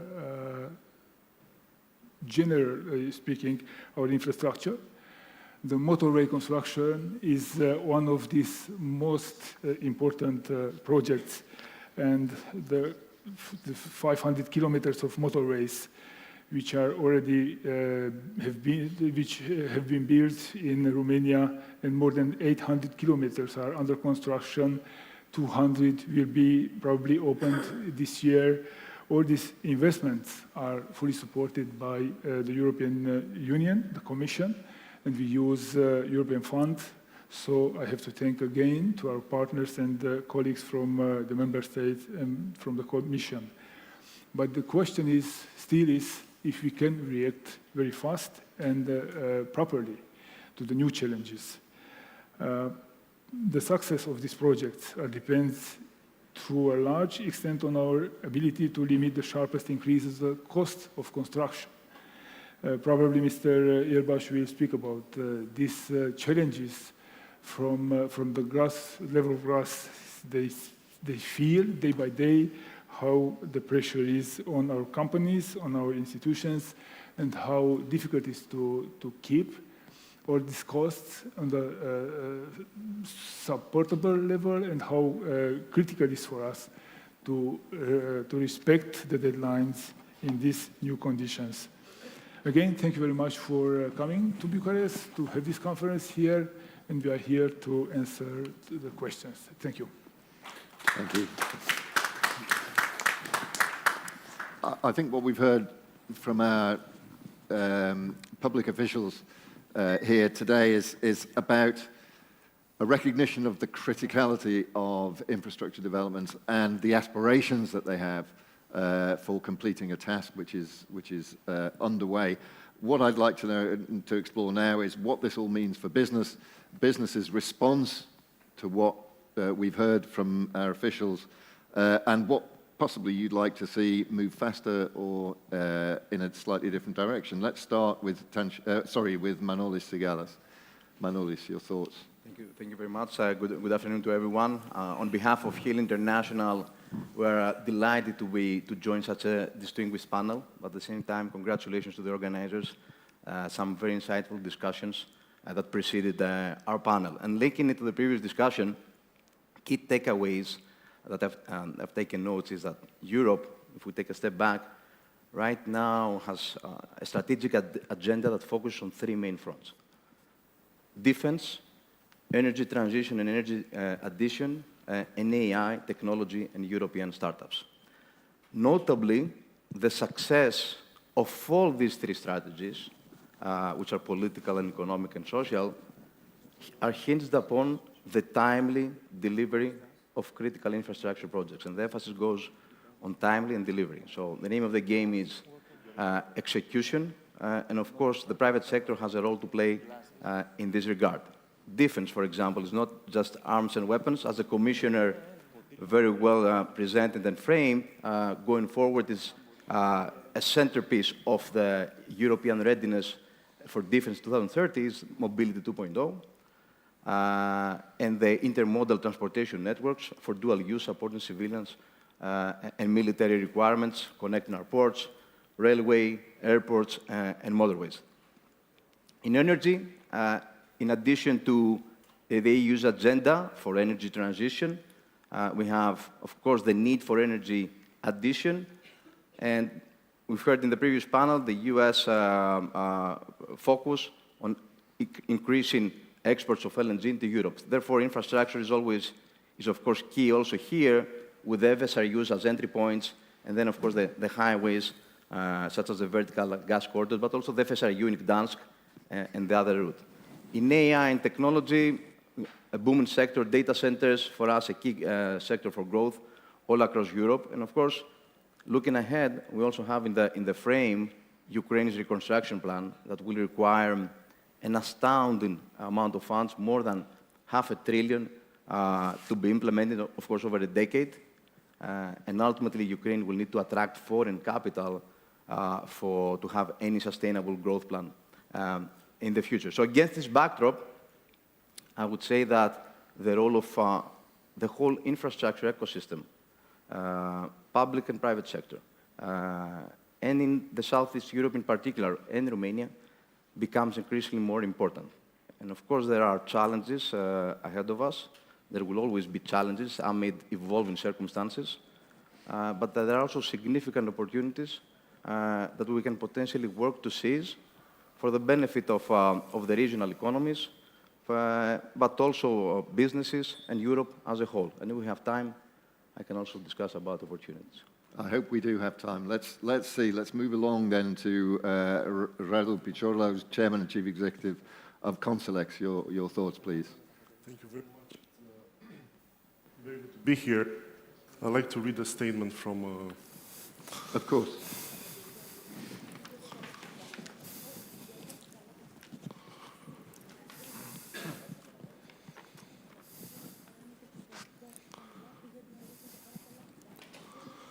Excellencies, distinguished guests, ladies and gentlemen, in the construction of a suspension bridge, you know, one of the big ones, like the Golden Gate, there is one decisive moment engineers call the closing span. It is the moment when two structures, built from the opposite sides, finally meet. Until then, there is effort, there is capital, there is design, there is ambition, but there's no bridge. What matters in the end is not the two halves. What matters is whether they connect. This is also the question before our region, because when we speak about infrastructure today, we're not speaking only about concrete, steel, and cables. We are speaking about whether economies remain connected under pressure, whether energy flows securely, whether communities have access to opportunity, whether states can respond in crisis. Infrastructure is no longer only an economic issue. It is a resilience issue, a security issue, and it is increasingly a sovereignty issue. This is why the vision of the Three Seas Initiative matters so much. It understood early that Europe cannot be truly strong if north-south connectivity remains weaker than east-west connectivity, that transport, energy, and digital networks together determine whether this region can compete, adapt, and lead. Today, the case for investment is clear. So the real question is no longer why we should invest. The real question is how we turn investment into strategic results. From my perspective, the answer is simple. The defining issue is no longer financing. The defining issue is execution. Execution begins with prioritization, because not every project creates the same value. Not every delay has the same cost. And not every announced project changes people's lives. A well-chosen corridor brings a patient closer to a hospital. It gives a business in a smaller city a chance to compete. It gives a 25-year-old a reason to build a future at home. When infrastructure is prioritized well, people feel the difference. When it's prioritized badly, it exists only on paper. In my view, three conditions make the difference. First, predictability. No major infrastructure program can succeed in a climate of stop-start decisions, shifting priorities, delayed payments, or administrative uncertainty. Second, real partnership between the public and the private sectors. The strongest projects are the ones where public authority, private expertise, financing, design, and execution are aligned early and aligned honestly. Third, and perhaps the most important one, execution capacity. A country is not resilient because it announces major projects. It is resilient because it can deliver them. And I would go one step further. Infrastructure is not truly strategic if it can be financed here, but cannot be built, maintained, repaired, and restored by capabilities based here in our region. This is what I called sovereign infrastructure. Infrastructure that is not only located in our region, but delivered by companies, engineers, workers, and supply chains from our region, a truly integrated local capability. Because in times of crisis, sovereignty is not a slogan. It is the ability to act, to repair a bridge, restore a grid, reopen a corridor, and rebuild fast with capabilities that already exist at home. And this brings me to Romania. Romania should not be seen as the edge of this map. Romania should be seen as one of its anchors. But geography alone is never enough. Strategic position becomes strategic power only when matched by disciplined local execution. So the choice before us is clear. Do we build isolated assets, or do we build a system that works? Do we invest for visibility, or do we invest for resilience? Because if we get this right, we will build far more than infrastructure. we will build trust. We will build competitiveness, we will build resilience, and above all, ladies and gentlemen, we will build sovereign infrastructure. Thank you.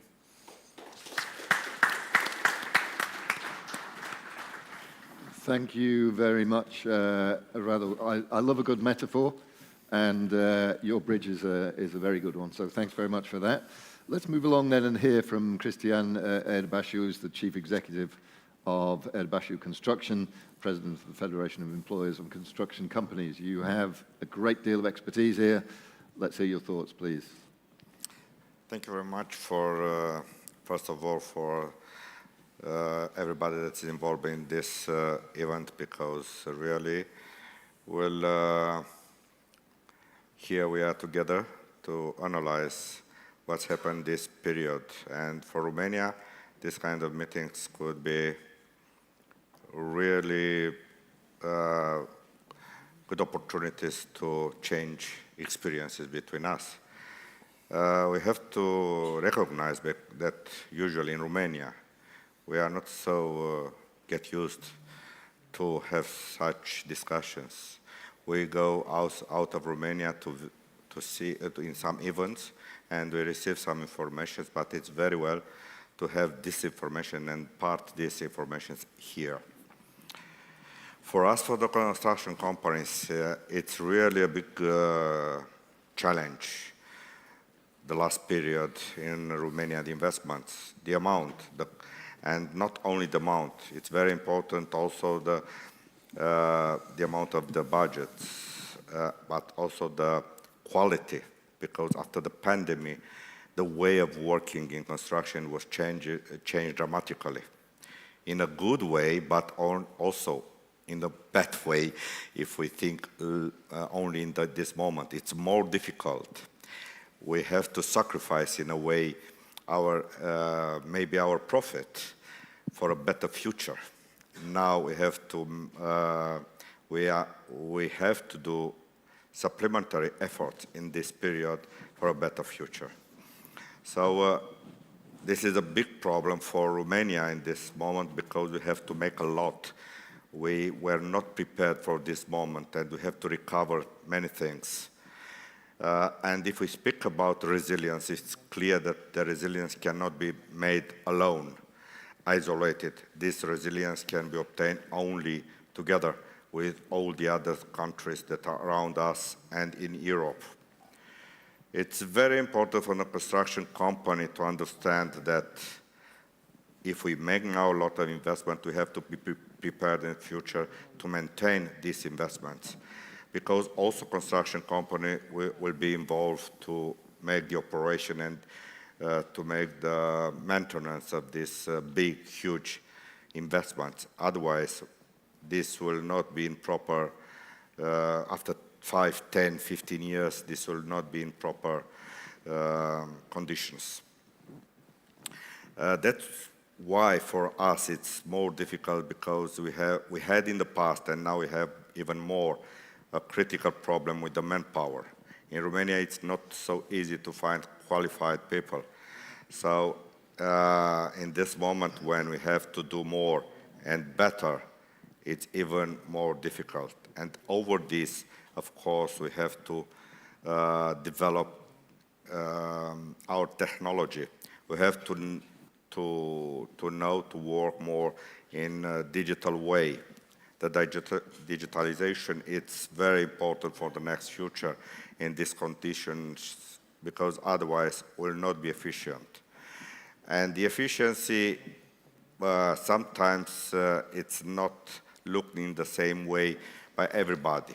We see the efficiency in a way, the beneficiary maybe see in another way. The finance corporation can see in another way. So that's why sometimes we have difficulties to have a real good results in our activity. But on the other way, all these things will be done, I'm sure, but Romania will have to make supplementary efforts for other works that are not maybe included in these huge projects. For example, even if we do many highways, motorways, if we will not develop the normal roads, national roads, local roads, the efficiency of these highways will not be enough. Will be very good for, maybe for defense, will be very good for some international companies, but will not very useful for the local, for the citizen, because they will, if they don't have connections in proper way with this big infrastructure, the efficiency for them it's not what they expected. So in parallel, we have to do supplementary efforts for the other kinds of projects that we did not in the past enough. On the other side, the budgets, we know very well that the budgets in Romania are not a lot to come with our part in these projects. We had some troubles with the deficit, and we have to fight with this deficit this year, next years. So we have to find solutions to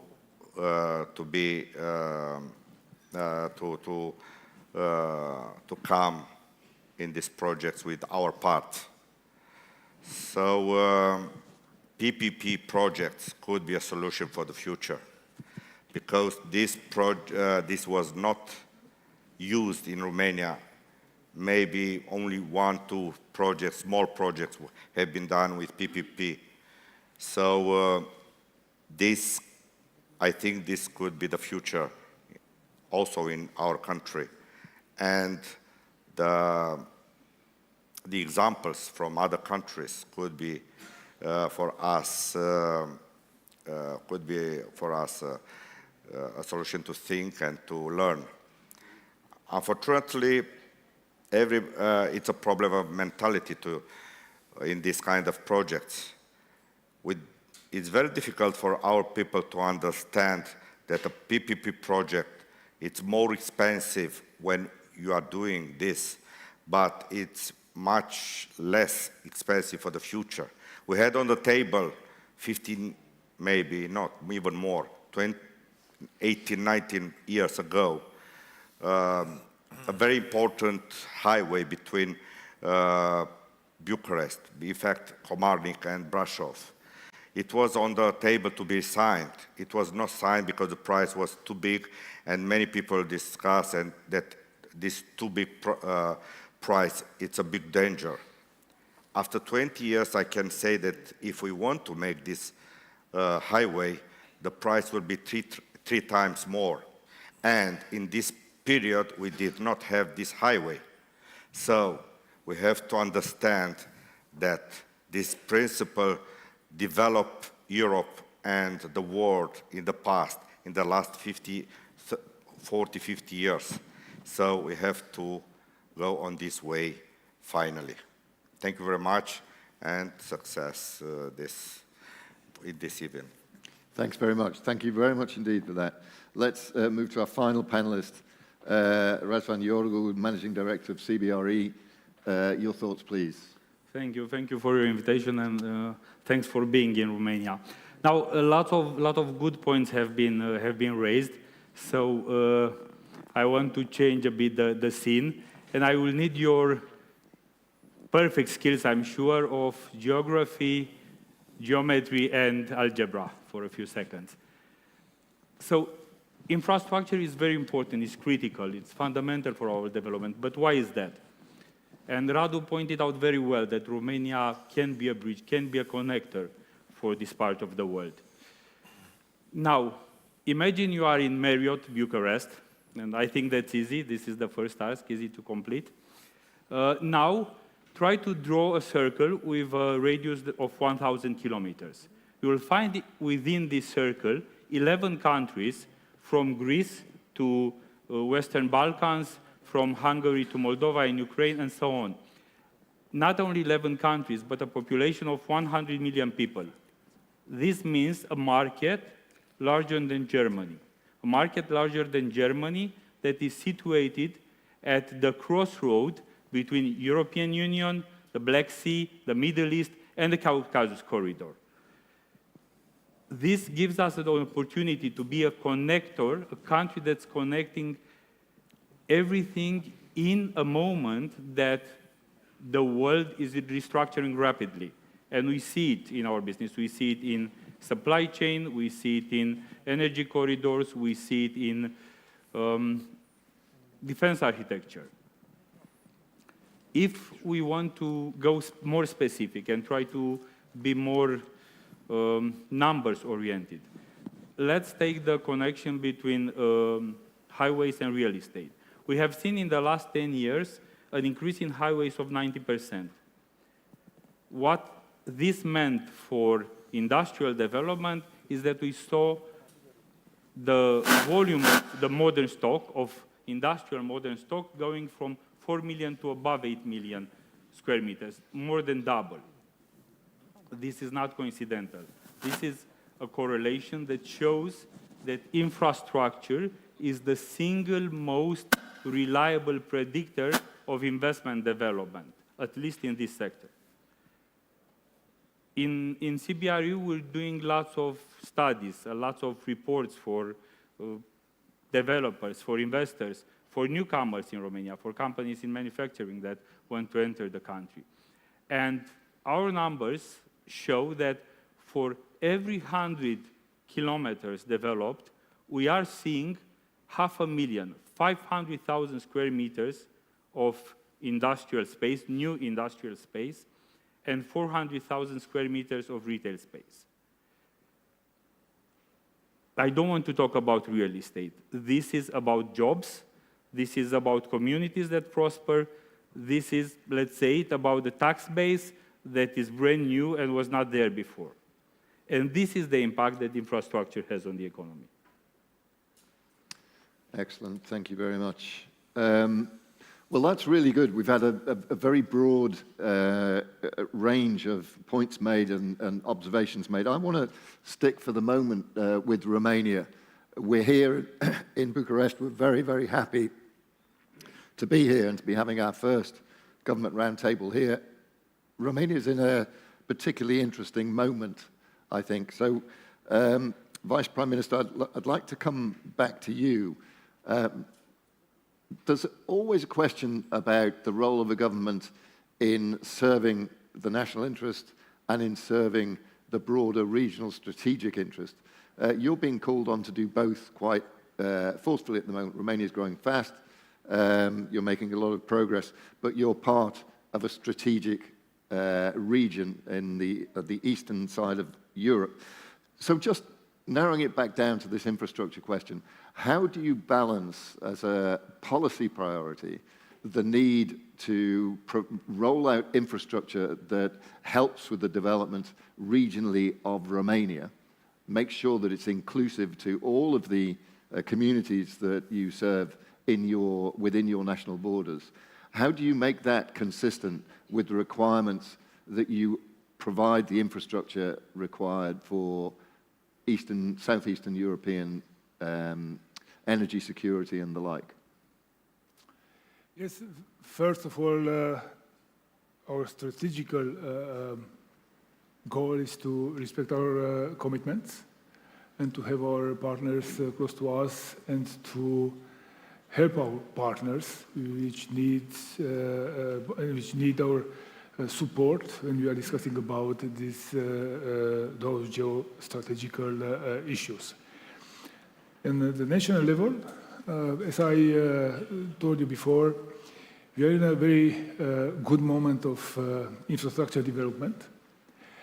But in the same time, as the former Minister of Finance, I have to tell you the pressure on the budget and on the deficit is huge. We have to catch up the lost period of years. And if you want to build in 5 years the lost, 10 years development, we have to spend a lot of money. The Commission and the European Union and the European funds are helping us. It's a real support for Romania. But to become a real partner not only strategically speaking, but a real partner for our neighbors and for the region. Speaking about the infrastructure, we need a lot of developments, and we need good companies to implement this project. Otherwise, we will have a lot of funds, a lot of programs, and we will lose the funds. We will give back the funds to the European Commission. We will give back the funds to the European Commission on RRP, and we will not be able to build these bridges between communities and to develop these strategical connections for dual use, for example. So it's a huge challenge. These years are a huge challenge for us. As you know, we had this huge 9+% deficit in 2024, and we are trying to push down close to 6 in 2026. But in the same time, we have to close our programs, we have to close our projects, and we have to respect the deadlines. And this collaboration, this partnership with our partners and the Commission have to help us to pass through this challenging period. And I then spoke about the current challenges, which are pressing the cost of the projects, and it is only the beginning. It probably will not end in some days or some weeks, and it will affect for years, unfortunately, our development programs. Wonderful, thank you very much.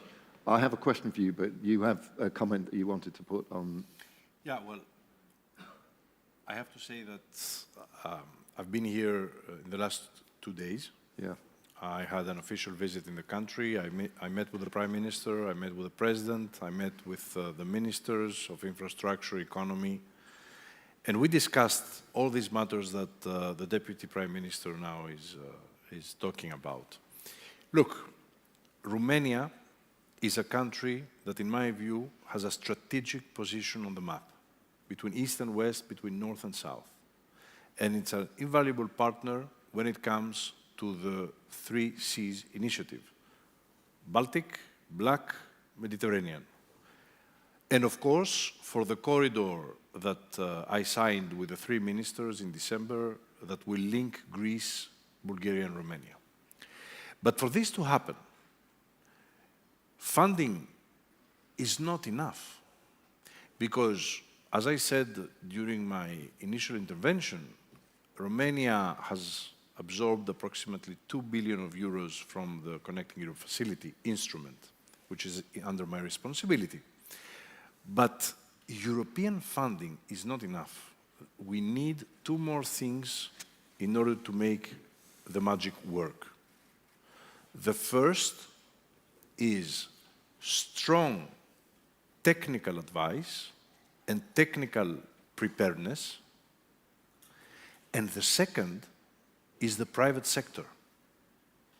Because funding is here, but we have to make sure that the funding is absorbed and that the infrastructure projects are completed, which, in the case of Romania, has been a challenge in the past years. So, I fully agree with what was heard earlier. There are instruments today, because I know the economic situation of Romania. I know very well the efforts that your government is doing to tackle this difficulty, but there are instruments. The PPP, private-public partnerships, concessions, and there are companies, European companies or European-based companies, that can really complete these infrastructure projects successfully. Again, what we discussed with the Prime Minister and we are forwarding now is the creation of a task force between the European Commission and the Director General for MOVE, which is for mobility, where infrastructure is under my responsibility, and the government of Romania. We have to seek good technical preparedness before the project. Then we have to involve, of course, secure the funding, and then we have to involve private companies that are up to the task and that would complete the projects. Of course, there are some difficulties, and we have to be very honest. What are the difficulties? The difficulties, not only in Romania, but in many countries, is the way the procurement happens. It can delay a lot the projects. So there might need to be a reform there. Second point, which is straightly linked with the geopolitical situation, is the increase of prices. The cost of projects is constantly changing. And so we have to be alert. That's why I said we need very good technical preparedness before an infrastructure projects begin. So having said that, I have to tell you that after the meetings I had with the Prime Minister, the President, and the ministers, I'm leaving today more confident that Romania has the plan and can stick to the plan, respect the timetables, and go forward with this very important vertical corridor, the road and rail corridor that will connect three countries, but allow me to say, it will be a strategic artery for Europe, security and economy.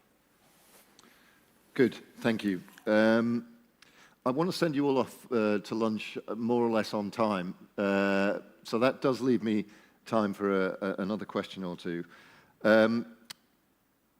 Procurement, budget overruns, companies that can deliver.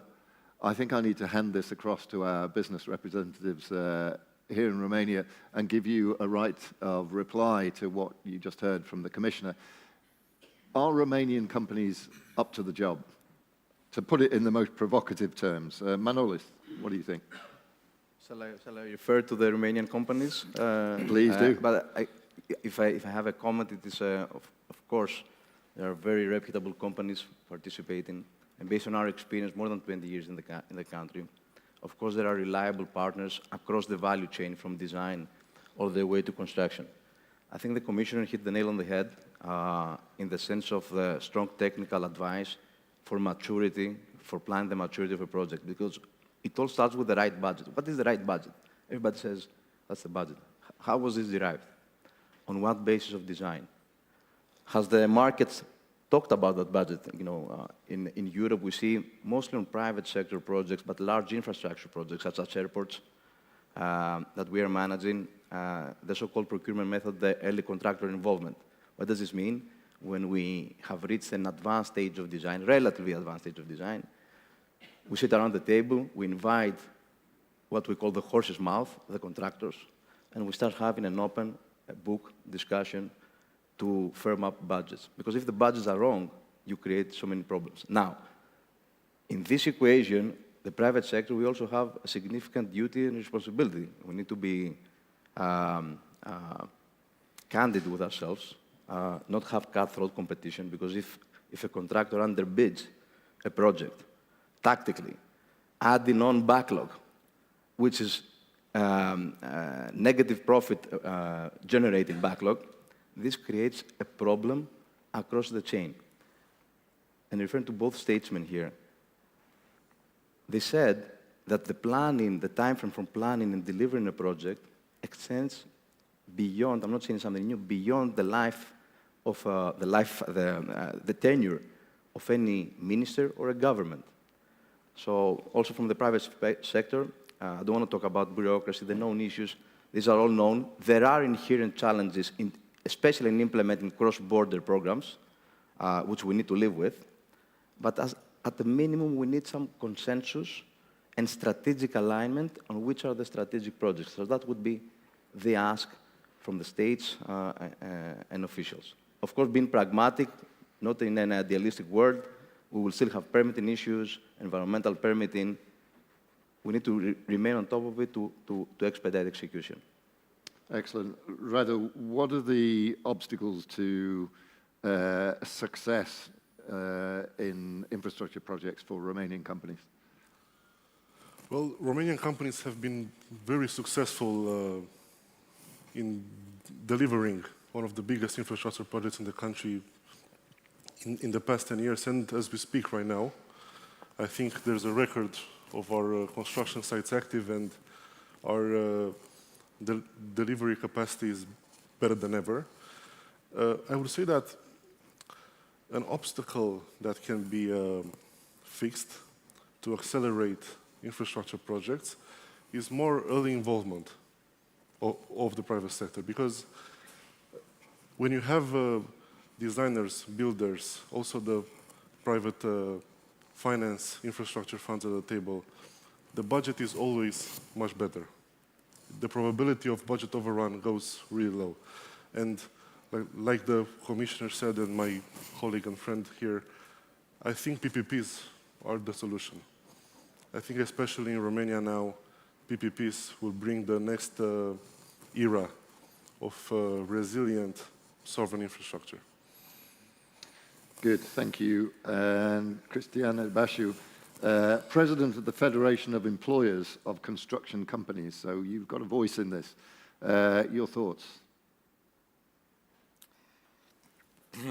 I would like to add only two things and to insist. I said before, there are companies in Romania for these projects, because they are not only Romanian companies. There are a lot of companies from Bulgaria, Greece, Turkey, and even from the west of Europe. The problem is a big problem is with the manpower, qualified manpower, because many times these companies come here and try and think that will find here everything from this point of view, that will find here qualified manpower, but they will not find. Even if they are very strong, even if they have a very good management, even if they have a very good, for example, they have a lot of equipment, a lot of the problem is a real problem is with the manpower. And that's why sometimes in Romania, the manpower is more expensive even than in the west of Europe. Not because this manpower is better, because it's a crisis of manpower. And the other one issue, it's a new one. We had this bad experience 3-4 years ago with the prices of the materials. The prices of the materials will be affected by this crisis because of this war, clear. Even in the last 1 month, the price of the bitumen increased 35%, only in 3 weeks. So, and this is half of the price for roads. So it's clear that these budgets that we have at this moment in the project will suffer, even if we have adjustment in the price of the contract. Sometimes if you have this big shock, I hope that will be only local in time, only for short time. After that will come back the prices, not at the same level, but at least will decrease in few weeks again. But will be a problem for us in the future, because many of these projects have a very short time to be erected. So that's why I think it's a new challenge for us, because it was the same 3 years ago. Excellent, thank you very much for that, Cristian Bashu. Razvan, CBRE, your observations on the fitness of the Romanian construction sector to deliver projects to budget and on time? I think that the capacity is there. I mean, I agree to your point regarding manpower, but I think that the overall capacity is there. What we need is commitment. We need commitment from everybody, from the state entities, from the companies, because, again, the opportunity is there. It's not without a challenge. We have lots of challenges ahead. If we look east, west, farther away, and so on, but if you don't have challenges, then you don't have opportunities. I love a challenging market, because that's where you can prove yourself. And I hope that Romania will be able to prove itself in the years to come. Excellent. Well, thank you very much for that. I need only draw the Commissioner's attention if he wants to see budget overruns to the guy building my extension. I think he thinks I want a White House ballroom, which I don't. So this issue is clearly broader than just Romanian infrastructure. Let's... You know though, that the ballroom would have a military base under it. Yeah, my extension's got a military base. Does underneath. it? Okay, Yeah, yeah. I wouldn't build an extension without one. So eligible for a grant. We're at lunchtime. Before you head off, I hope you enjoy your lunch, but before you do, please join me in thanking a fantastic panel. Thank you, gentlemen. Thanks. Thank you. You have been wonderful, as always. Thank you very much. It's nice of you to say so. Would you like to assume the position for a group photograph, yeah, please? Of course. Let's do it. When are you back to Brussels? Right away, I'm leaving for Greece, not Brussels. Oh, right. I have an event tomorrow in Athens. Okay, nice. Back home. You want to come with me? Oh, I'd love to.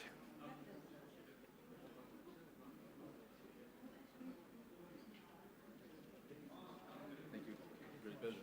I've got 2 more days Check this here. out. It hasn't been such a long time since people first started shopping online, and it was easy to keep up with the clicks. Little by little by little by more, the clicks added up to be more than the stores, and e-tailers worked harder than ever before because they had to keep up with the clicks. The clicks came from laptops, then tablets and phones, Monday through Sunday, office and home, 24 hours in every zone, and still they kept up with the clicks. Now shoppers ask more from the websites they're on, their language, their currency, their way, or they're gone, so you'd better keep up with the clicks. All of a sudden, there are so many must-dos if you want to keep selling, like delivery there, no there, or there. And make it tomorrow, first thing. No time for borders. Gotta stay in control to stay in the flow and continue to grow. But we'll help you. Keep up with the clicks.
You may be wondering what a company with energy for everything looks like. We are PPC, and clean energy is our driving force. Our mission is a sustainable future for everyone.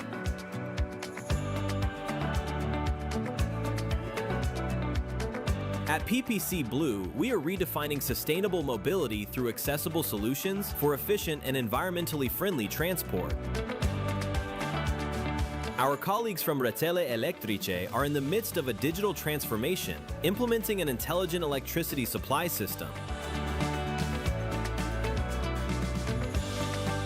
Through PPC Renewables, we are leaders in renewable energy in Romania and continue to invest in the future.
Pentru unii e imposibil. Dar eu știu că se poate.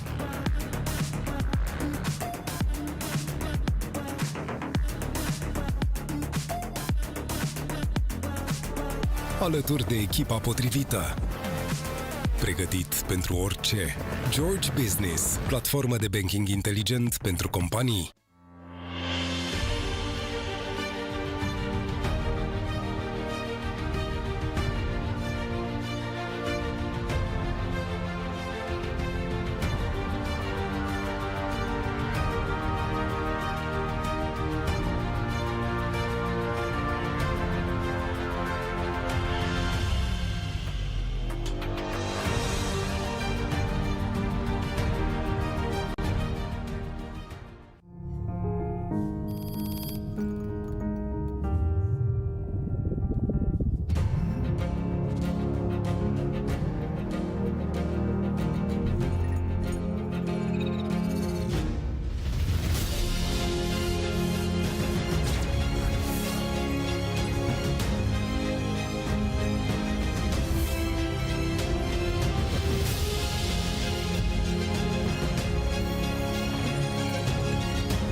O rețea puternică înseamnă, în primul rând, legături puternice. Împreună găsim mereu soluții pentru că avem o putere secretă. Echipa unită, motivația noastră din fiecare zi. Vino alături de noi. Distribuție Oltenia, parte din grupul Evrio.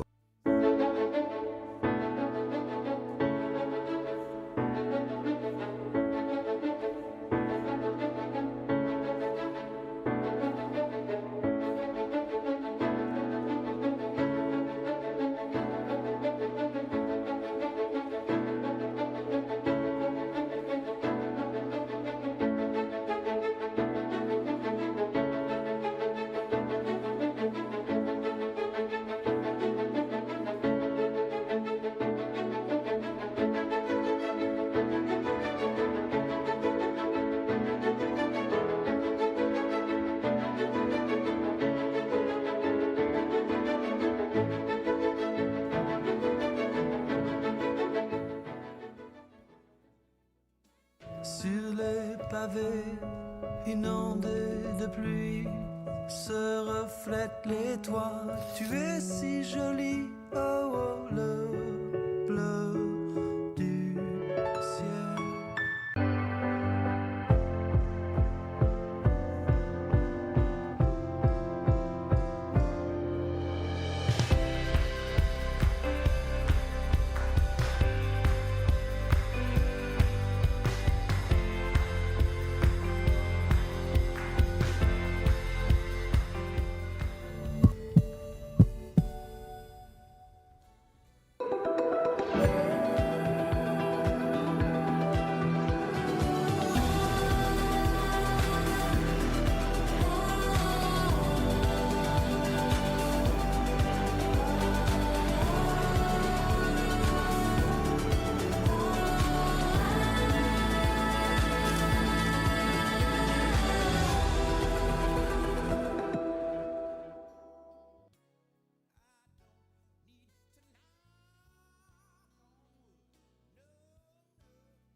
Hard work and industry-leading expertise of Hill International employees is the reason for our success and the reason our clients trust us to deliver their most challenging and complex programs and projects.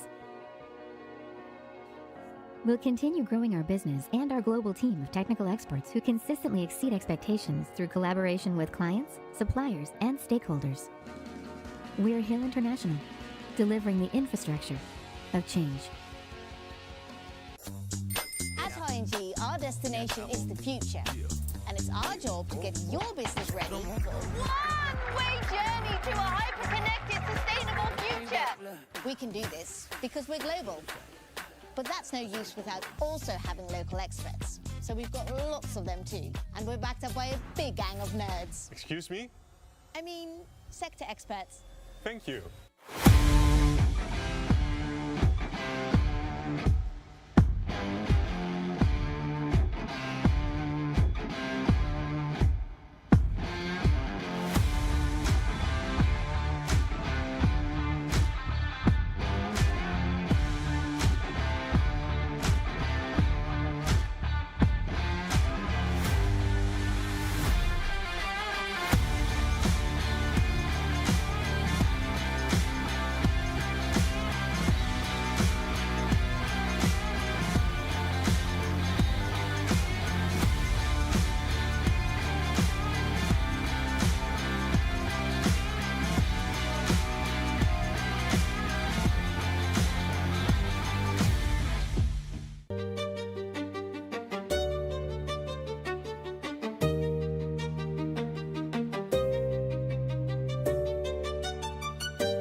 technology grows exponentially, improving and adapting to new applications. Practically and metaphorically, we embrace the sunshine. From individual points to entire panels, we utilize the sun's energy, maintaining balance with nature.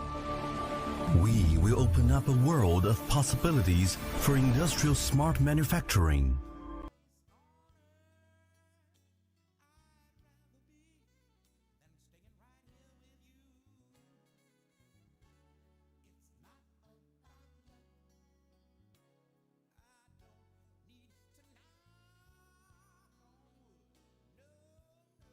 At Piraeus, every award marks meaningful progress, bringing us closer to your trust. In 2025, we were honored with 6 prestigious international awards, from the Euromoney Awards for Excellence and the Banker Awards. And this is how we move forward, knowing that the real value of every award is the value we will always give back. Piraeus, embracing tomorrow.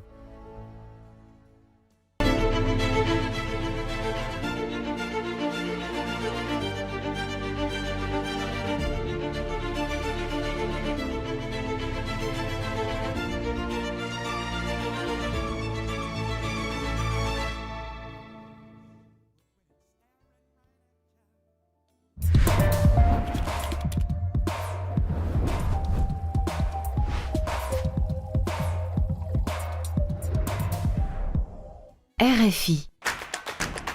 9 și 22 de minute. Ascultați RFI, a fost ora 10. Știri curate, informație de încredere. Ascultă RFI România. Pentru cei care vor mai mult decât zgomot. Check this out. It hasn't been such a long time since people first started shopping online, and it was easy to keep up with the clicks. Little by little by little by more, the clicks added up to be more than the stores, and e-tailers worked harder than ever before because they had to keep up with the clicks. The clicks came from laptops, then tablets and phones, Monday through Sunday, office and home, 24 hours in every zone, and still they kept up with the clicks. Now shoppers ask more from the websites they're on, their language, their currency, their way, or they're gone, so you'd better keep up with the clicks. All of a sudden, there are so many must-dos if you want to keep selling, like delivery there, no there, or there. And make it tomorrow, first thing. No time for borders. Gotta stay in control to stay in the flow and continue to grow. But we'll help you. Keep up with the clicks.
You may be wondering what a company with energy for everything looks like. We are PPC, and clean energy is our driving force. Our mission is a sustainable future for everyone.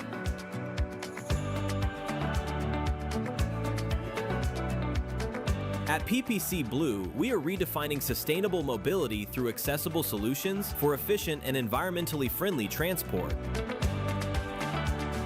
Our colleagues from Rețele Electrice are in the midst of a digital transformation, implementing an intelligent electricity supply system.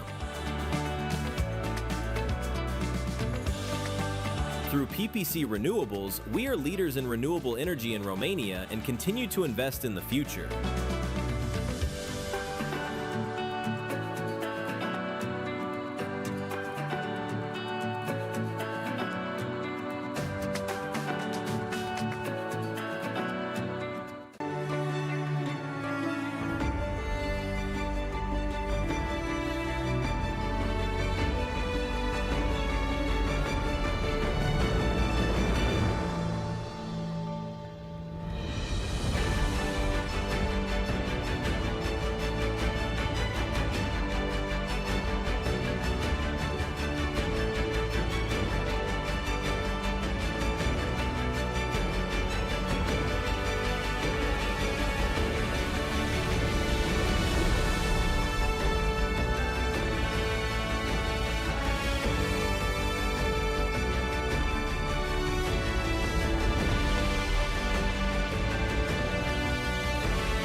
Pentru unii e imposibil.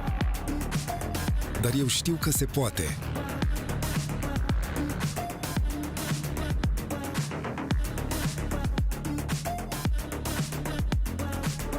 Alături de echipa potrivită. Pregătit pentru orice. George Business, platformă de banking inteligent pentru companii.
O rețea puternică înseamnă, în primul rând, legături puternice. Împreună găsim mereu soluții pentru că avem o putere secretă. Echipa unită, motivația noastră din fiecare zi. Vino alături de noi. Distribuție Oltenia, parte din grupul Evrio.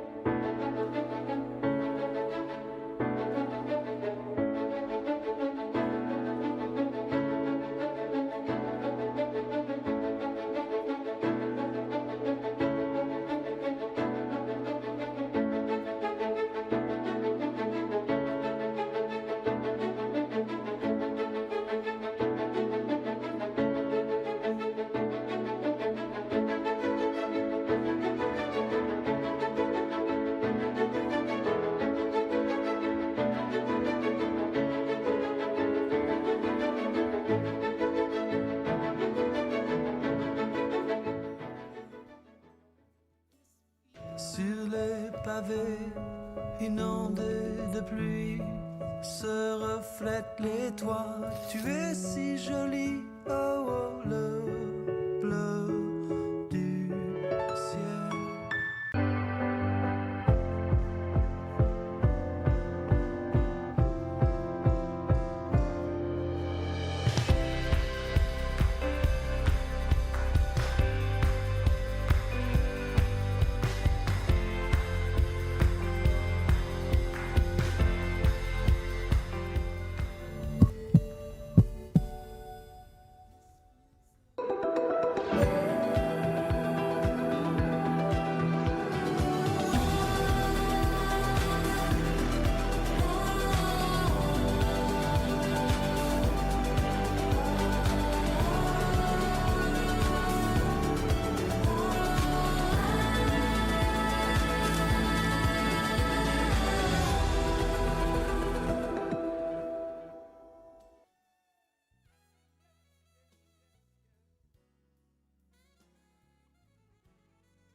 Hard work and industry-leading expertise of Hill International employees is the reason for our success and the reason our clients trust us to deliver their most challenging and complex programs and projects. We'll continue growing our business and our global team of technical experts who consistently exceed expectations through collaboration with clients, suppliers, and stakeholders. We're Hill International, delivering the infrastructure of change. At ING, our destination is the future.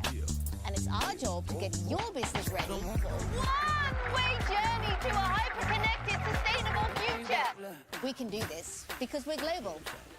But that's no use without also having local experts. So we've got lots of them too. And we're backed up by a big gang of nerds. Excuse me? I mean, sector experts. Thank you.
technology grows exponentially, improving and adapting to new applications.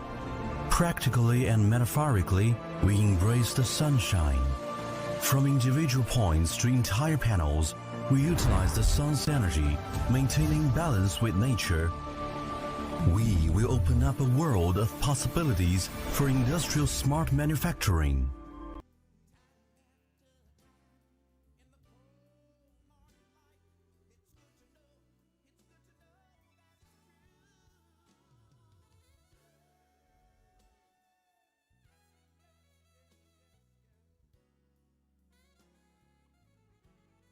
At Piraeus, every award marks meaningful progress, bringing us closer to your trust.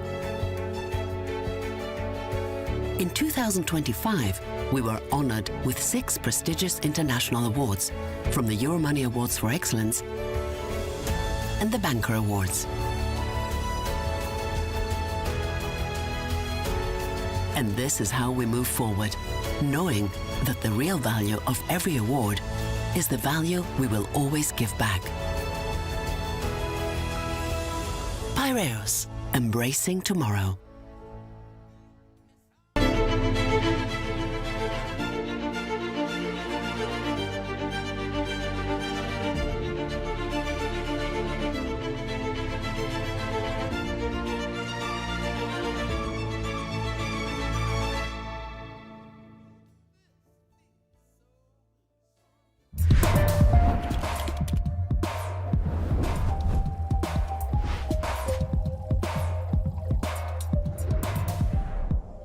RFI.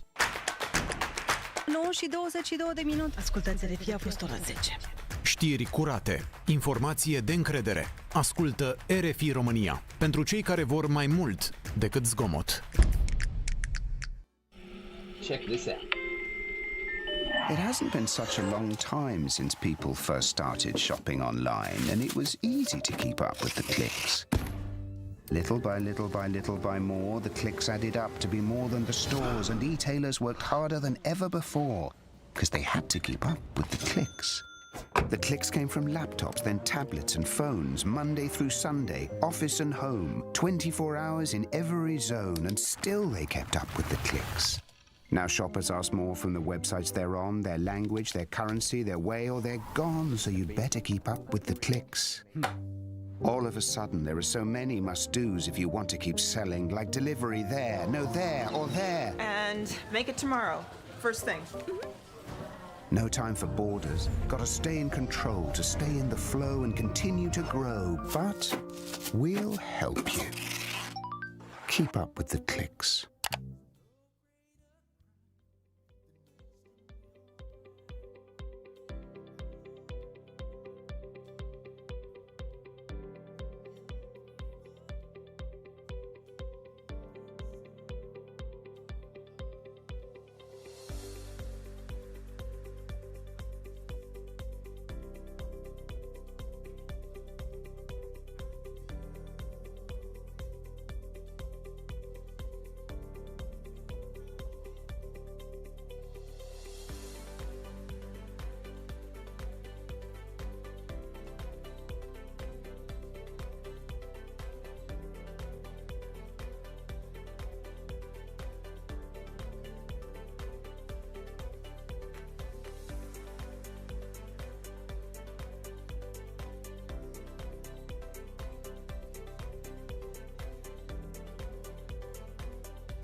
You may be wondering what a company with energy for everything looks like. We are PPC, and clean energy is our driving force. Our mission is a sustainable future for everyone.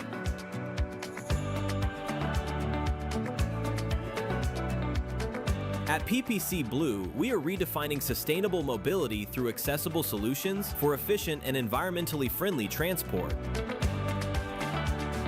Our colleagues from Rețele Electrice are in the midst of a digital transformation, implementing an intelligent electricity supply system. Through PPC Renewables, we are leaders in renewable energy in Romania and continue to invest in the future.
Pentru unii e imposibil.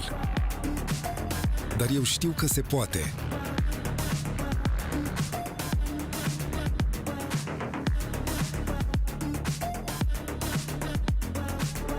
Alături de echipa potrivită. Pregătit pentru orice. George Business, platformă de banking inteligent pentru companii.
O rețea puternică înseamnă, în primul rând, legături puternice. Împreună găsim mereu soluții pentru că avem o putere secretă. Echipa unită, motivația noastră din fiecare zi. Vino alături de noi. Distribuție Oltenia, parte din grupul Evrio.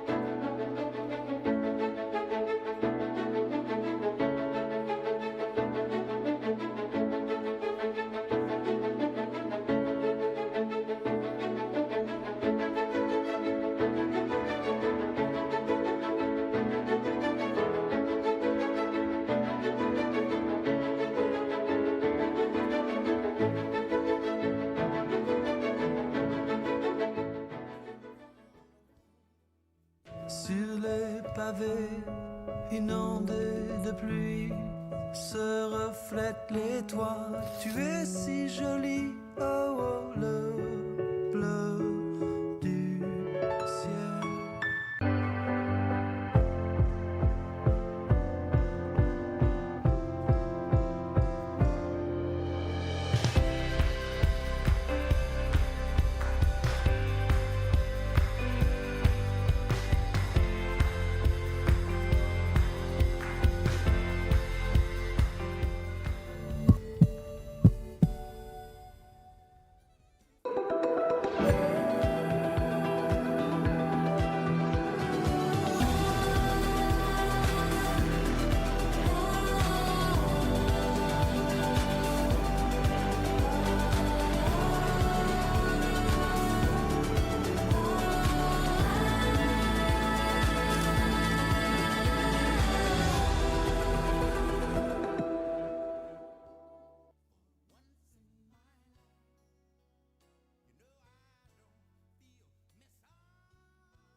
Hard work and industry-leading expertise of Hill International employees is the reason for our success and the reason our clients trust us to deliver their most challenging and complex programs and projects.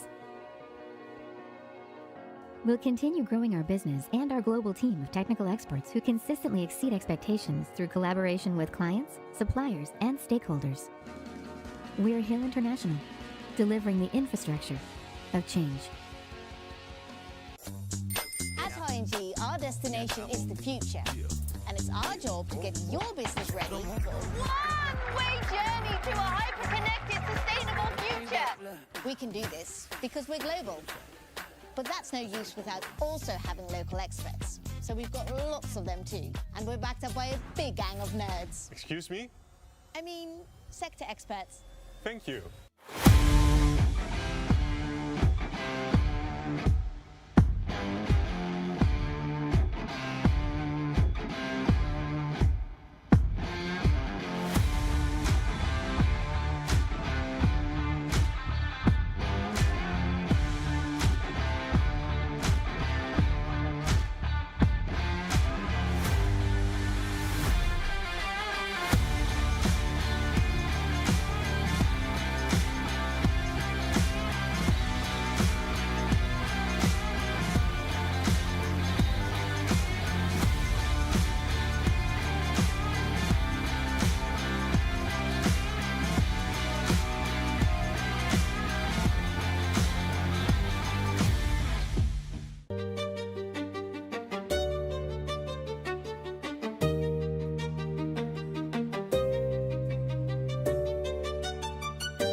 technology grows exponentially, improving and adapting to new applications. Practically and metaphorically, we embrace the sunshine. From individual points to entire panels, we utilize the sun's energy, maintaining balance with nature. We will open up a world of possibilities for industrial smart manufacturing.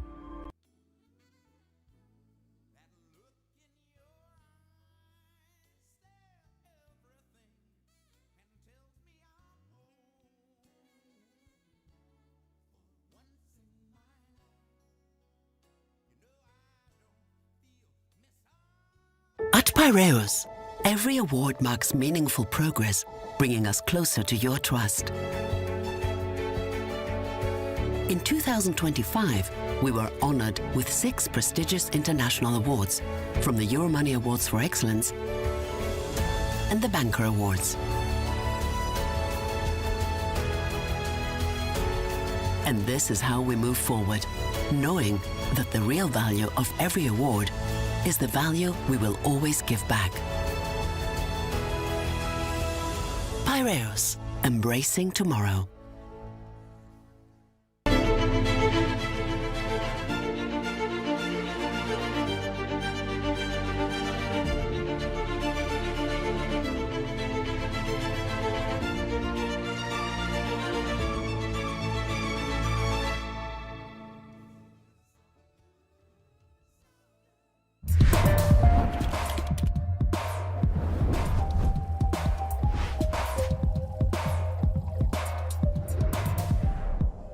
RFI. 9 și 22 de minute. Ascultați RFI, a fost ora 10. Știri curate, informație de încredere. Ascultă RFI România. Pentru cei care vor mai mult decât zgomot. Check this out. It hasn't been such a long time since people first started shopping online, and it was easy to keep up with the clicks. Little by little by little by more, the clicks added up to be more than the stores, and e-tailers worked harder than ever before because they had to keep up with the clicks. The clicks came from laptops, then tablets and phones, Monday through Sunday, office and home, 24 hours in every zone, and still they kept up with the clicks. Now shoppers ask more from the websites they're on, their language, their currency, their way, or they're gone, so you'd better keep up with the clicks. All of a sudden, there are so many must-dos if you want to keep selling, like delivery there, no there, or there. And make it tomorrow, first thing. No time for borders. Gotta stay in control to stay in the flow and continue to grow. But we'll help you. Keep up with the clicks.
You may be wondering what a company with energy for everything looks like. We are PPC, and clean energy is our driving force. Our mission is a sustainable future for everyone.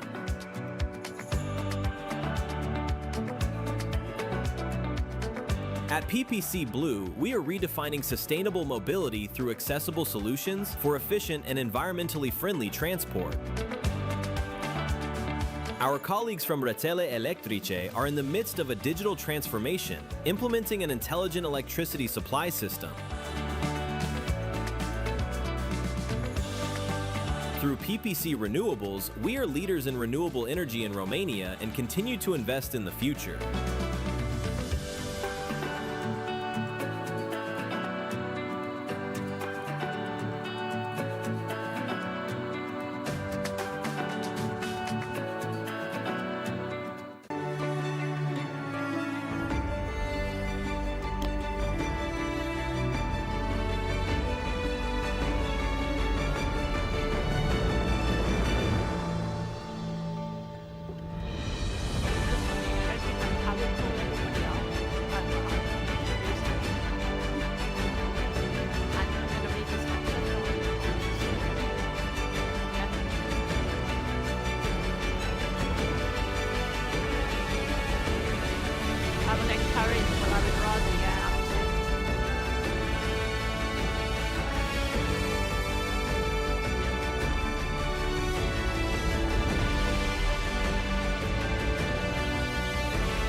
Another chair? It's 8 people. Pentru unii e imposibil. Dar eu știu că se poate.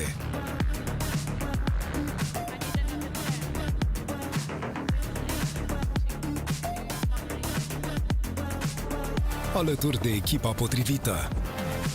Pregătit pentru orice. George Business, platformă de banking inteligent pentru companii.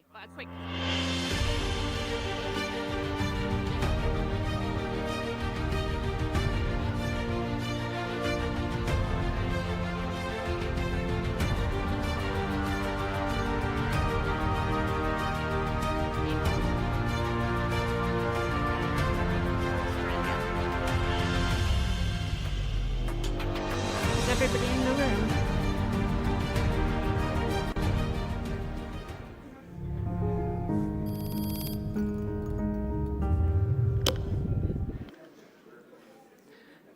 Ladies and gentlemen, if you can begin to take your seats, that would be great. We're just waiting for a few of the speakers to be mic'd up, and we're going to get started. Thank you very much.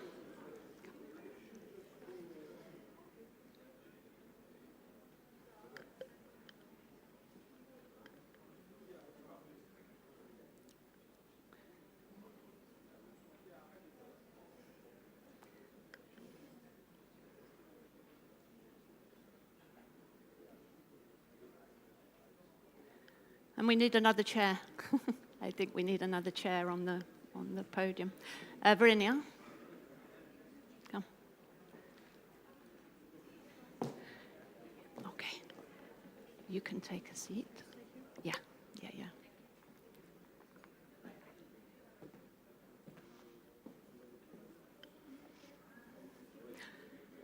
Okay, good afternoon, Excellencies, ladies and gentlemen. Hope you enjoyed your lunch.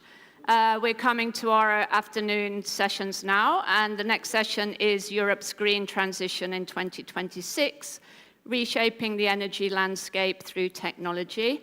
I'm going to be co-chairing this session.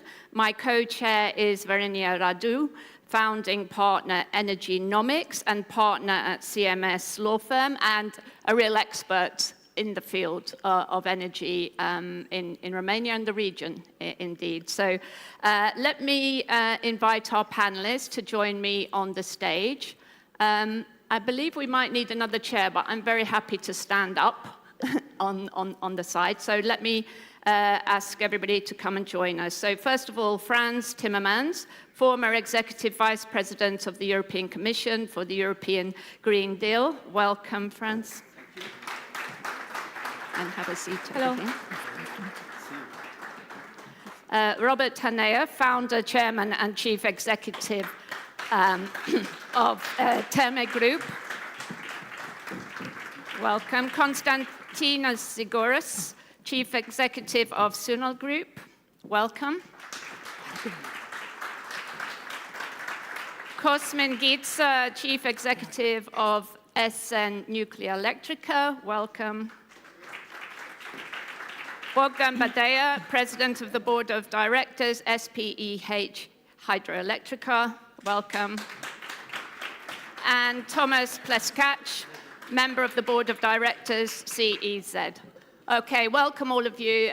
Gentlemen, have a seat, and we'll get started. Okay, Thomas, have a seat here.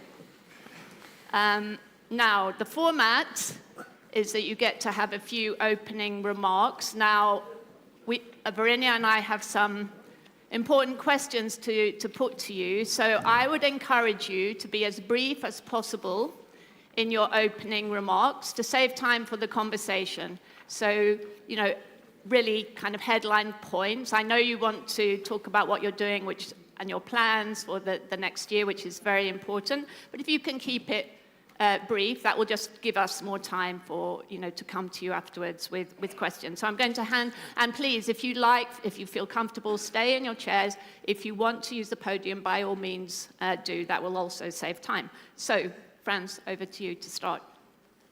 Thank you.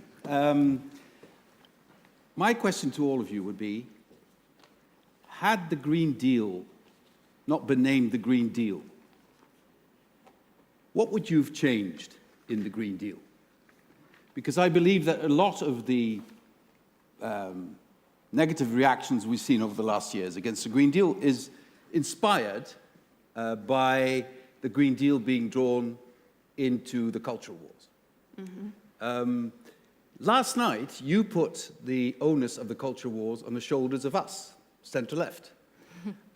This is a subject where the culture war was introduced by the centre-right.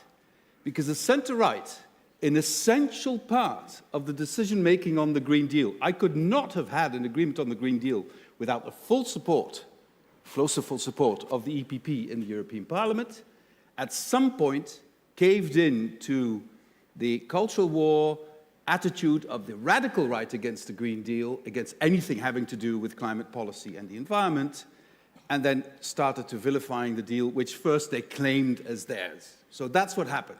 But if we take away the epitaph, and if we look at what we tried to achieve at the European Commission, part of it was obviously to meet our internationally agreed targets of limiting the increase of the temperature to maximum of 1.5, which has long been overshot. We'd be happy if we could stay within 2.2, 2.3 by now. But that was only part of it. The biggest part of it all was for Europe to prepare for the future. And the future in Europe has to be based on energy transition. There is no alternative for us. The future of Europe has to be based on us being masters of our own energy resourcing. That can only be done by sustainable energy. Wind, solar, nuclear are going to be the core of this, with natural gas as helping us transition to that point. Now, if you will allow me to say a few things about what I heard this morning, which I think is very important. The Americans are offering a strategic partnership on LNG. Okay, but now that we have gotten rid of our dependency on Russia, we would be extremely badly advised to create a new dependency, even on the United States. And I have several reasons for this.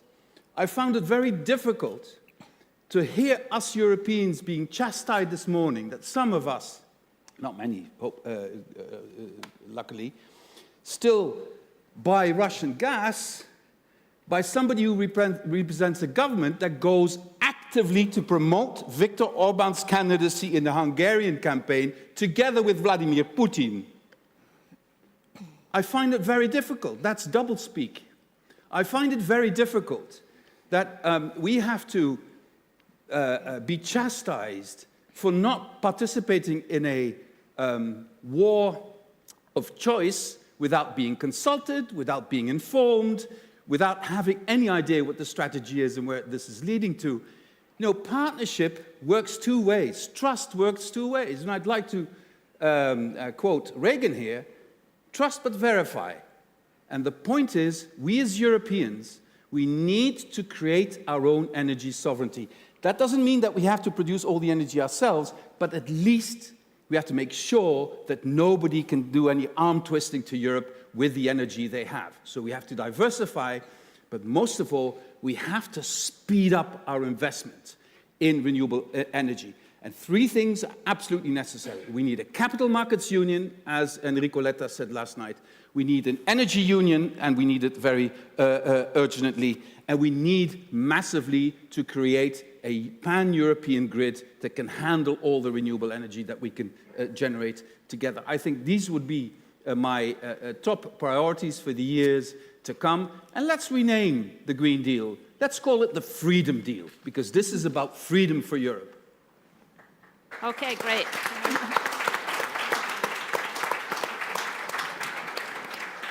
I love it. Great start. Yeah, we want this. We want some contention, I think. And yeah, we're the economists. We like to have robust exchange of views. So thanks for that. And I'm sure everybody's going to pick up on these points. And yeah, I take your point about culture wars. It takes two to tango. You know, one side maybe started it, but everybody's involved in it now. Before I go to our other panelists, I just wanted to read a letter to you that has been sent to us from Oliver Stone, executive producer of Nuclear Now, the film that he made 3 years ago, and from Rob Wilson, his producer and co-director. Now, Oliver Stone wanted to be with us today, but he is filming on location, actually making the follow-up to that film, and it's going to be a very interesting one. But he wanted us to read this letter to all of you, so I'll do so. Thank you to the Romanian government for hosting this important roundtable, and to The Economist and Terme Group for convening this dialogue at such a pivotal moment for Europe's energy future and security. We wish we could be with you in Bucharest, but we are with you in spirit. In the 3 years since our film Nuclear Now was released, there have been numerous positive developments. We were there to witness the commitment made by 22 nations at COP28 to triple nuclear capacity by 2050. In addition to new nuclear, many governments around the world have come to recognize the importance of their existing nuclear plants, stopping premature closures, and in some cases, refurbishing and relicensing them for many more years of service. In the United States, we are seeing efforts to restart plants such as a 3 Mile Island. Many of the technologies we explored in the first film as future possibilities are now beginning to materialize. Spent fuel recycling, expanded SMR production, and meaningful progress in fusion. At the same time, growing geopolitical uncertainty is prompting nations to reevaluate their reliance on traditional energy sources and to accelerate the search for resilient alternatives. As we all know, renewables play an important role, but they have limitations. From our perspective, nuclear energy remains essential for providing reliable baseload power, enabling sovereign energy independence, and ensuring long-term energy security. It's encouraging to see countries such as Romania, alongside Poland, Finland, and others across Europe, making significant investments in this space. Over the past 6 months, we've been filming the major players driving the nuclear renaissance, as well as the grassroots activists who have helped save existing nuclear plants from closure. We have also filmed at ITER in France, witnessing firsthand the continued progress being made in fusion. With Nuclear Now, we sought to help shift public perception around nuclear energy with this next chapter built on extraordinary access and the personal stories we have been entrusted with. We aim to document a transformation that carries profound potential for humanity. This is no longer a question of if a nuclear renaissance is happening, but how fast we choose to lead it. Best regards, Oliver Stone and Rob Wilson. So that's the message. Obviously, we're going to be talking about nuclear. I'm sure, Franz, you want to, you'll have some comments about this as well. But let me now ask all our panelists to say a few words to kick off our discussion. So turning to Robert Hanea, let's start the discussion. If you want to make a few points on any, just respond to what you've just heard even, that would be a good start. Thank you. I'm happy to build on the enthusiasm and the determination of my fellow panelists. We have probably a few slides. I will leave them uncommented just to have a sense of what we are doing. We are a global company that is building well-being infrastructure all over the world. We invest in North America, in Canada and US specifically, in Asia.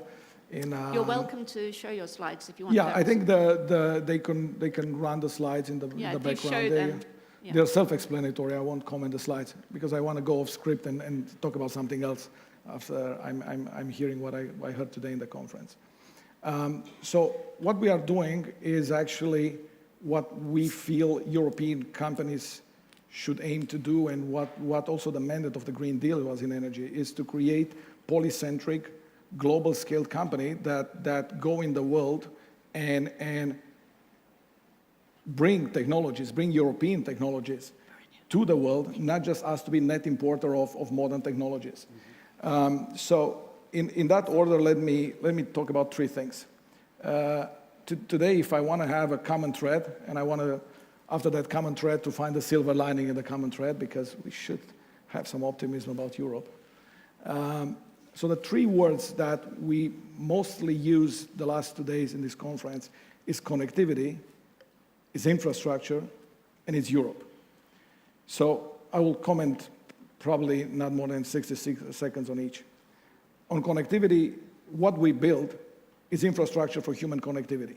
We want humans to come in the same place and find a common ground regardless of the discrepancies or regardless of the cultural divisions that we have in our society today. Just to give you a sense of scale, in this country, we welcome more than 1.7 million visitors a year in our infrastructure, meaning almost 8 to 9% of the population of the country. In Germany, we are welcoming almost 5% of the population of the German country every year in our facilities. What that means is that we have a mandate that is larger than the economical mandate. It's the mandate to use our infrastructure in a way to connect not just humans with each other, but to connect humans with nature and to connect the hard infrastructure with the soft infrastructure, which is roads, energy, the infrastructure of what we are building. Our projects are at the scale of smaller cities, and bring that to the world. So for that reason, we invest globally. We invest in Asia. We invest in Middle East. We invest in North America. The second word is infrastructure, and I think the layers of infrastructure should be discussed probably a little bit more broadly and not so monocentric on the industries they are serving. The interconnection is not just horizontal, it's also vertical, how the infrastructure really works and adheres to the human. Due to the fact that our projects are built as almost closed-loop ecosystems, the infrastructure in itself kind of coagulates the end consumer, the beneficiary of all these elements of infrastructure, with the technologies that make them happen in the first place. So for that, we have a lot of technologies that we developed, a lot of spin-offs, a lot of companies, some of which we have also in this country, that became active players and leaders in their field coming from that world. So I think the message is, I strongly encourage companies to be polycentric and think about infrastructure in a different way. The third one is more geopolitically and ties into what we heard a few minutes ago about Europe. I have a blue tie. So that's my message for Europe, you know. I changed the tie. I want to have a red one, but I have a blue one today for Europe, right? Because I think we are very strongly doing, culturally, Euro bashing and finding everything that's bad, everything that doesn't work. I think we need to do a lot of things, but there are a lot of things that work great in Europe. There are a lot of things which I'm happy we are in Europe for. We have exposure to 8 countries, to 3 continents. We understand very well, working on the ground, these large-scale projects that go from governmental levels to the private sector, how countries work. I think we can do a greater job in many ways, but I think there's been a lot of great things that have been done in Europe and that we should recognize. And finally, what I think it is important, days like this and conferences like this, and I congratulate everybody who put this together, starting with Dan and his team, are important to bring a common ground of understanding between the players of the larger kind of the society. So this is a great day for this country. It's great that we can host these conferences in this country these days. Thank you very much indeed. Konstantinos, over to you. Yes. I would like to... Yes, of course. Here is the... Yep.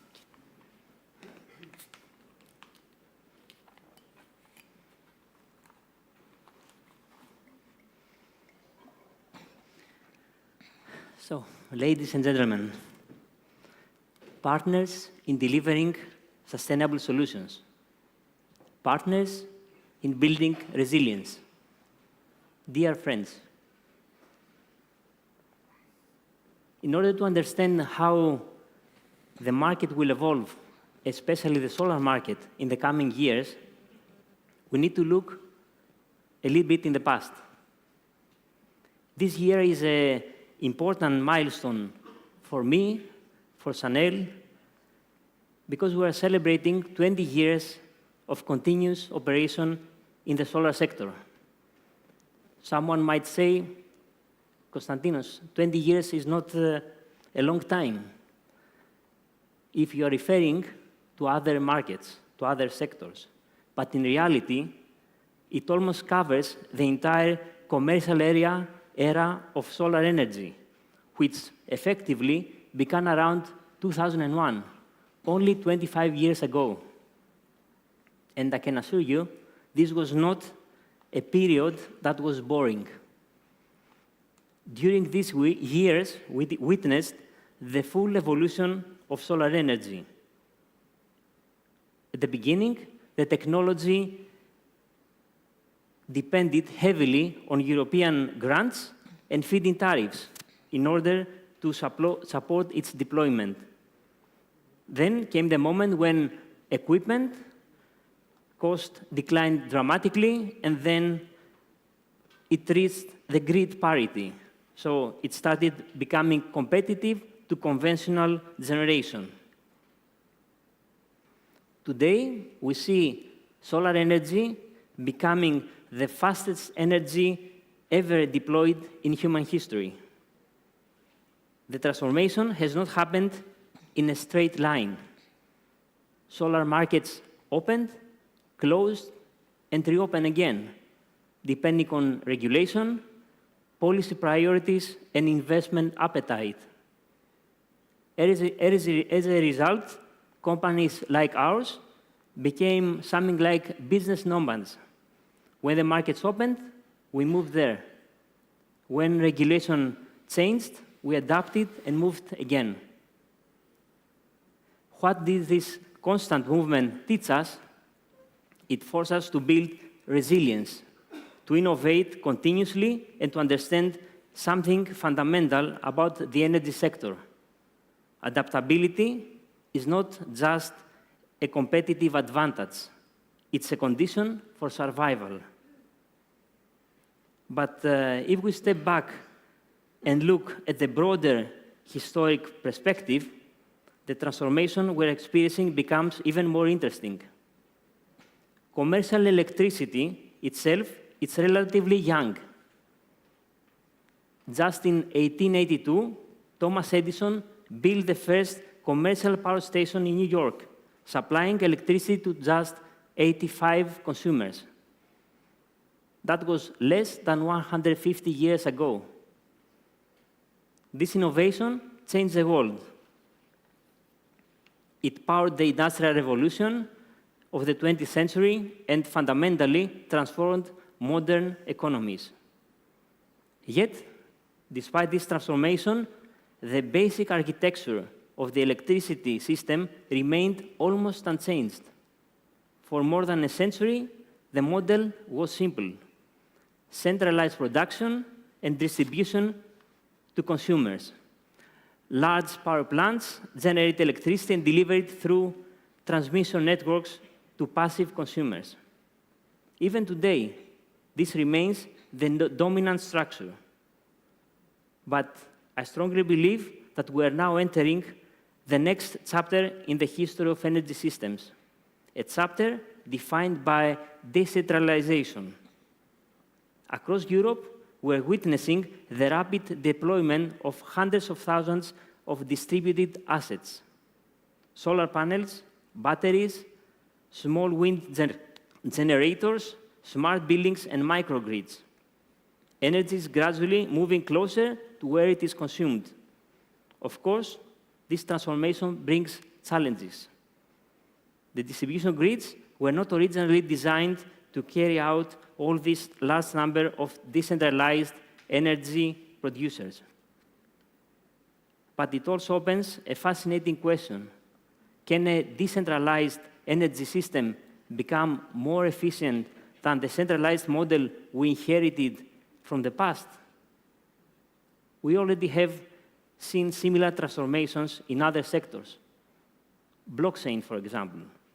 They demonstrated how decentralized systems can function reliably without a single central authority. The resemblance with future energy systems is striking. But for decentralized systems to function effectively, one critical requirement must be met: integration. A decentralized system, an energy ecosystem, will generate millions, probably billions of signals in real time, reflecting production, storage levels, consumption patterns, and grid conditions. Managing such complexity would have been impossible just a couple of years ago. Fortunately, we are now in the era of artificial intelligence, which makes it possible to analyze these signals and optimize decisions in real time. Artificial intelligence will allow energy systems to coordinate production, storage, and consumption dynamically, turning complexity into efficiency. So how might this new model look like? We will likely see wide deployment of small, flexible energy systems combining solar generation, small-scale wind technologies, battery storage, and intelligent energy management platforms. These systems will not only manage energy production, but also effectively control energy consumption from industrial equipment to household devices. In this sense, buildings will gradually evolve from passive energy consumers into active nodes of the energy system. How can this transformation be accelerated? First of all, the European Union is already supporting decentralized energy through programs incentivizing and encouraging households and businesses to install renewable systems. At the same time, innovative business models are emerging. Energy as a service and ESCO solutions allow companies and households to benefit from solar and storage without upfront investment, making the energy transition economically accessible. Looking slightly further ahead, we see another interesting opportunity emerging: the integration of decentralized energy systems with digital infrastructure, including modular data centers. When these systems are combined, buildings can evolve from simple consumers of electricity into active hubs within a wider digital and energy network. In many ways, this could create what we might call the Internet of Energy, a system where millions of decentralized energy nodes interact dynamically, producing, storing, and exchanging energy in real time. The implications are profound. We're not changing just how electricity is produced. We're introducing resilience and sustainability at the smallest scale, the household, and extending outward to neighbors, cities, regions, and ultimately across Europe. And this kind of distributed resilience may prove to be one of the most powerful stabilizing forces for the future of communities. Because when resilience exists at every level of the network, from the home to the continental grid, the entire system becomes stronger. If I can summarize, I would say that we're entering a new era from generation to orchestration of energy. Thanks a lot. Thank you. Thank you very much. Cosmin Giza, Chief Executive, Nuclear Electrica. So I'll be very brief and so we can move over to the Q&A. But Thanks. I was very impressed with all the speeches that have been made here and by the conference. So congratulations, Dan, and everyone for putting it together. Very enlightening conclusions. Firstly, I'd like to draw attention to everyone to the fact that we have a lot of light bulbs working in this room. Indeed. So you're welcome. Both on behalf, we're welcome from the perspective of Nuclear Electrica, my colleague here, Hydroelectrica, and the fact that this is 24/7 available power. I remember the days of the pandemic whereby we isolated our team to be able to power everyone's Netflixes as they were staying in-house and Glovo deliveries. And managed to do those successfully with a team that pulled away from their family, but they were there. We had predictability regardless whether we had rain or shine. We were there with our megawatts. And in terms of power density, nuclear is pretty awesome. With 2 reactors that we're currently looking to build at Chernavoda, we'll probably produce, I would say, with 20% or 30% more than all the renewables in terms of megawatt hours per year, and all the renewables installed over the 15, 20 years thus far in Romania. And I'm not trying to say that one's better or worse than the other, because they all come together in a mix, and we need those mixes, and this is what's actually lacking in Romania, to be able to lower the price and have a package that we can offer to everyone. But in terms of subsidy intensity, this is where things get a little bit interesting. And this is why I'm a big fan of nuclear. It's because it encompasses energy security, policy, industrial policy, human development, and energy resiliency and economics, all in one piece, because you have a lot of externalities when you have a good industry and a supply chain that you spill over to. You create a generation of professionals that you work with the universities, and they end up, having a footprint in your economy and your society. And in terms of energy security, I mean, it's long-term dependencies and partnerships that really shape the deep thinking of a particular state. So what happened in the past 15 or 20 years? In the renewables sector, for example, we've seen a very good development.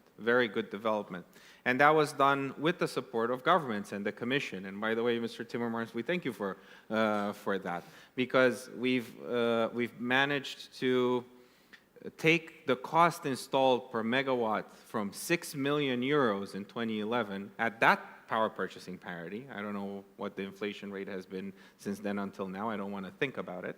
And now we're almost below 1 million, and with an increase of capacity factor. And how did we manage to do that? We built time and time again with an average subsidy intensity of around $60 to $70 per megawatt hour. I'm sure that in nuclear, although the sticker prices are higher, if we're going to do the math, the average intensity of subsidy will be much slower. but we will be able to localize. So this is what we're hearing from the Commission. Let's try to localize. Let's learn from the renewables, which helped us on energy security and greening our air, and cleaning our air, to not have a lot of these facilities developed elsewhere, but use that money to also have some more ERR. And everyone's looking now at IRR and ERR as an overall economic, because the crisis that we're talking about right now, and some of this oil crisis, resembles that of the 70s, when all the nuclear programs have been developed in the Western world. And this is where the interesting advent of SMRs come, that we've been very, very much eager to support, because SMRs are very small in nature. I mean, we've seen the first reactors were small. The advent has to do with change of technology and manufacturability. So a lot of it comes prefabricated, and you reduce the construction work. But it also allows for repeatability. And why is repeatability important? Because we have an aging infrastructure in Europe that we will need to change. And these smaller sizes will fit there. Therefore, with better benefits for the overall society, and I'm looking forward to responding to your questions in the next panel. Sorry for digressing more than I should have. Thank you. Thank you very much. Yeah, if we can, everybody like this, keep to the time, because we want to pick up on all these things, SMRs and so on, in the Q&A. So yeah, let's turn now to Mr. Badea from Hidroelectrica. Good afternoon, and thank you very much for the invitation. Green Deal, very hot topic. And before I make some remarks regarding the question that opened this panel, was wrong with the Green Deal, I will say a few words about Hidroelectrica. So we are the biggest electricity producer in Romania. We have 6.3 gigawatts in hydropower plants, installed capacity, 108 megawatts in wind. So in theory, we are perfectly aligned with the goals that Green Deal established in all European Union countries. In reality, I think something that maybe missed, maybe it was like a Cinderella of the renewables technology, was the energy that comes from hydro. So hydropower plants remain somewhere in between. We are operating green technologies, sustainable. We create added value everywhere where we have lakes, artificial lakes, but in the same time we create infrastructure. We create touristic objectives, and we have some of our most iconic dams like Vidraru, a point of attraction for tourists, not just in Romania, but all over the world. In the same time, from another perspective, the hydro power plants are not supported enough in Europe, and this is something that we felt in the last 10 years. We are struggling to continue some of our old investments, but the procedures become more and more bureaucratic. And the big question is, okay, where we are, is hydro still a technology supported at the European Union level? Is not supported? It is encouraged or not? For sure, if we look from the technological perspective, what's wrong with the Green Deal? If we make a radiography in the energy sector in Romania, it was a different of pace. We are very quick in decommission some of our baseload capacities, significant, because hydro was the second technology in terms of percentage after the coal, but we do not put fast enough other technologies, much friendly with the environment, with the same pace. So we created this balance. So we create a deficit. So now Romania becomes from net exporter, not just for us in terms of security of supply, but for the whole region, become net exporter. So put an additional pressure. Yes, we have a lot of installations in solar. It's a good thing. I am always, I use the principle that it is not a fight between technologies. We have to learn how to mix the technologies and what are the right technologies for ensure the energy transition. And in this mix, I saw that hydro should be a most important player because we are the main supplier for security of supply. We are the main supplier for ancillary services, for balancing. And we use renewable sources, the water. And we don't use the water just to produce electricity.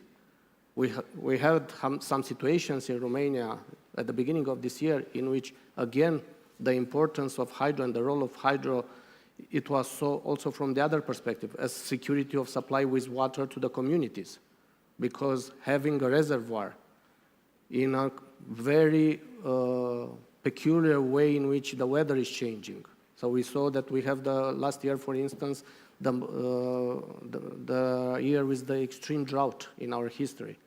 So we produce from hydro 11.8 terawatt hour, comparing with an average of 15, 14.7, or 18 terawatt hour in 2023. So from this perspective, looking to our structure, we saw that we have two types of hydropower plants in operation. The reservoir power plants, which means around 3 terawatt hour of storage. And the other power plants, the run-of-river power plants, which ensure base load, but they are unpredictable. So with this 3 terawatt hour, we are doing the balancing and we are helping new installation in the other technology, like solar and wind. But it is not enough. If we replace the old technologies with the new technologies, this means the pressure on the system will increase, so we need more storage. And to be honest with you, I don't believe that a hydropower plant is less friendly with the environment comparing to a battery.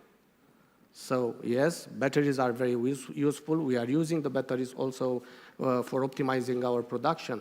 But on long term, I think the sustainable technology is represented by hydro. And I think that this is something that went wrong in the way in which the Green Deal was shaped. And I think it's not too late to try to encourage the investments in hydro, to reduce the bureaucracy, because we need, for instance, 5 years to obtain the environmental permit in Romania according to the actual legislation that it is at the European level adopted and, of course, transposed in the Romanian legislation, to replace an old equipment with a new equipment. And in Romania, we built Vidraru power plant with dams and with everything in the same period, 6 years. Thank you very much. Indeed. So last but not least, Thomas Pleskach, who I guess is going to give more of a regional perspective. If you can keep it short, then we will have a bit of time for questions, because I think we have to finish this session at 5:15, 5 minutes after. We started 5 minutes late, we'll finish 5 minutes after, so we have time. Good afternoon. I'm honored to be here as a guest from a different region, from Central Europe. I'm representative of the Czech company from the Czech Republic, the proud operator of nuclear power plants, coal power plants, and all other kind of sources. Can we skip immediately to save time to the third slide, please? Before I will jump in a little bit bigger detail, I have to define two basic rules or preconditions for successful green transition of every European utility. The first one is that we have to be able to keep energy security for the country and for our customers during the whole transition period. And because many of us, meaning utility companies, will face shutdown of coal-fired power plant, it won't be easy during next 1 or 2 decades at all.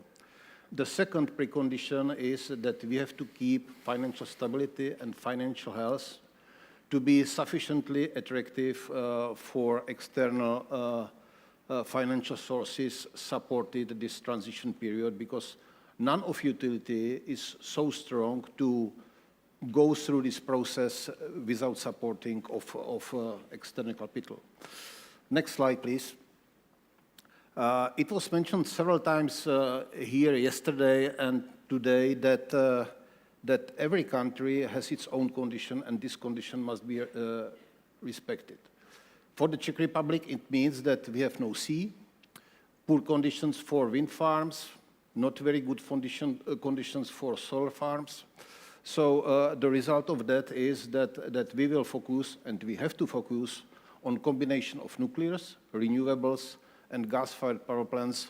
And gas-fired power plants, as was mentioned several times, mainly for keeping flexibility and for transition period during next 10, maybe 20 years. Now something about nuclear. As I said, we are operator of 6 units. So I have to say that for every operator of nuclear power plant is precondition to keep safe and precise operation. Everybody of us know what happened after 3 Mile Island, after Chernobyl event, after Fukushima event. So to keep safe operation, it's precondition for expected renewal of nuclears in Europe and in the whole world. I think that the simplest way and the first step for every utility operating nuclear power plants should be extension of lifetime of current units. It's the simplest, but not simple, of course, fastest and cheapest way how to increase generated electricity for the future. What we are doing for the future? We decided to focus not only for large units, but also for SMRs. But for large units, we 8 years ago decided to run tender. To prepare tender and run tender took 8 years together. But result of that is that we have, I believe, pretty excellent overview and detailed knowledge of all conditions which is possible to reach on the market. And if I say on the market, I have to say that we excluded, with approval of the Czech government, companies provided nuclear equipment from China and Russia, so we oriented only for USA, France, and South Korea. The result of tender was the win of Korean company KHNP. I'm convinced that we reached the best conditions regarding certainty of technology, price, time schedule, and possible guarantees. If we can jump next slide, please. I'd like to show you what does it mean nuclear project. So we started 8 years before the first green part. We are now on the beginning of licensing process. The licensing and permitting process is planned for 5 years. Then 7, maybe 8 years will be construction itself in the Dukovany site, and then we expect at least 60 years operation. So we can say that this project is for the rest of this century, maybe even longer.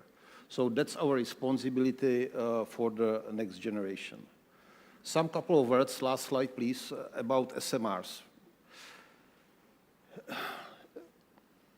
We started to overview more than 40 possible SMR project deployers 4 years ago. Finish of this procedure is that we decided to continue with Rolls-Royce SMR as a strategic partner, which means that we became around 20% shareholder of Rolls-Royce SMR.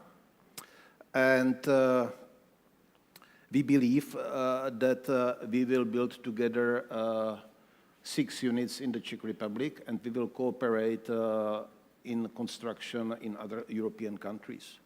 There is a lot of discussion what is better, either SMR or large units. From the perspective of economies of scale, there is no discussion. Large units are better. I think that SMR can win only in case that they will keep strong modularity and they will be produced in a higher series. To follow last question, which was mentioned by Mr. Timmermans, 2 issues which could be discussed or should be discussed on the level of European. First of all, taxonomy. Some changes in the rules of taxonomy supporting nuclear renaissance in Europe would be fine and appreciated by everybody in industry. And second is Ideas regarding regulators. Imagine that Rolls-Royce SMR must be licensed in every European country, fully licensed in every European country in which somebody will want to construct this new technology. And compare that with USA, in which one licensing procedure by NRC will be sufficient. So this is idea which could help in the future to nuclear industry. Thank you. Okay, thank you. Now, I think we're going to be doing very well if we manage to ask each person one question, and you have to give very short answers. And so I'm going to hand over to Verinia. I'm going to let you take away as we discuss, just ask your questions and thank you very much. Short answers from everybody, and then maybe we get a second round. Thank you very much. Hello, everyone, and thank you very much, The Economist and RCI, for inviting me. Honored to be here. I'd like to ask the first question to Mr. Timmermans. You've laid out very powerful arguments and on the, let's say, difficult position we are in, or at a crossroads where we do have to have these difficult conversations on choosing our future partnerships globally, and lessons learned from the Green Deal. And I think the key word was it should be called the Freedom Deal. Freedom comes along with the freedom to choose the partners, but also, I think, with a connotation of autonomy. And from what you said, I understood that the current situation and the crisis makes a stronger point for the renewables. So the road to transition is a very firm one for Europe. But my question to you is, do you see this current crisis in the Middle East as underlying also the need for Europe to diversify its sources and to provide for more local or regional sources of supply? And not only that, but diversify the technologies, from what we heard in this panel. And this comes to the point of freedom and autonomy. We'd like to reduce the dependencies, not just with the partnerships, but what we do locally in reducing the dependency on technologies coming from China, for example, in renewables, and also to reduce the risks from the global supply chain disruptions. And that means more European facilities, right? And the question is, how do you see this happening, and how important is the collaboration between the energy policy, industrial policy, and all of the legal framework that needs to come together for this? And you want a short answer? All in 2 minutes. You want a short answer? Sorry for the... Well, to refer to Aeschylus, we need, you have a choice. Are we foxes or hedgehogs? Foxes look at everything and are flexible. Hedgehogs only have one idea in their head. We need to be foxes. Anything that helps us electrify our industry, electrify our society at greater speed is good. And I would like also to look at our energy mix like this. I can understand countries concentrating also on nuclear for long-term baseload. But if they do that, I urge them to really carefully do the numbers. Don't do this for ideological reasons. Do the numbers and compare the numbers to the numbers of renewables. First of all, we need to massively, massively invest in renewables, because the need for electricity is going to increase so much that there's no way you can build nuclear power plants in time to satisfy those needs. And I still have to see one nuclear plant built within the time frame set, built within the budget set. It's never happened before, unless you correct me here. But I don't know one example of that happening. So we cannot avoid to be like hedgehogs on nuclear, but we cannot allow ourselves to be hedgehogs on renewables either. So we need to be like foxes. And let me just give you the example of China. The choice of China for electrification and such an investment, 1,000 gigawatts of renewables in 1 year, it's mind-boggling. Why? Because they know they need to do it for strategic reasons. For strategic reasons, not just climate reasons. And they also know that they need to build batteries at a scale unheard of, car industry, because battery technology is a technology of the future that is going to be developed quicker than any other technology. So if you look at your energy mix, please also look at the development of battery technology because it might change the equation for the investments you want to do. If you can power, because of course baseload is always a problem, but if you can charge batteries for whole cities like they're trying to do in China with renewables, then the equation for nuclear might be a different one. You need to do the numbers. That is my only plea. Do the numbers. Don't be fooled in being coerced, being a hedgehog because you've committed to nuclear. I'm of an age that as a student, we went out to protest against nuclear energy. That was an ideological choice. Don't make the mistake of doing that ideological choice now the other way around. We will need nuclear, but be smart about it. Do the numbers. Our taxpayers deserve that. We need to bring the price of electricity down. We don't have the time to wait for 30, 40 years before the new plants come along. And by the way, these small nuclear plants, I'd like to see one. I see all the plans, but they are, to me, they're a bit like unicorns. Everybody's talking about them, but nobody's ever seen one. Thank you. Thank you. Quick questions. Should I take it? Thank you very much, sir. Noted the skepticism, and hopefully we'll hear from the next panelists on more numbers on nuclear. I'd like to move on to Mr. Robert Hanea. You spoke about the infrastructure, the interconnectivity, the importance on vertical, horizontal interconnectivity, and the awareness for population on the sustainability. I know that you've invested and developed a proprietary carbon footprint calculator. And the question to you is how much awareness you think it's necessary for population to change the habits for more sustainable behavior, and how your calculator will help companies as well as citizenship in reducing their carbon footprint. Thank you. Great question. So I'm yet to find the unicorn also, so I think we're aligned with that. Look, I think if you go back in time and look what we did, a lot of the discussion about ideology, about opportunity, and about regulatory perspective and how energy and how this kind of topics evolve are driven sometimes by culture in a way that it's unpredictable. So culture comes usually before, and I'll tell you why.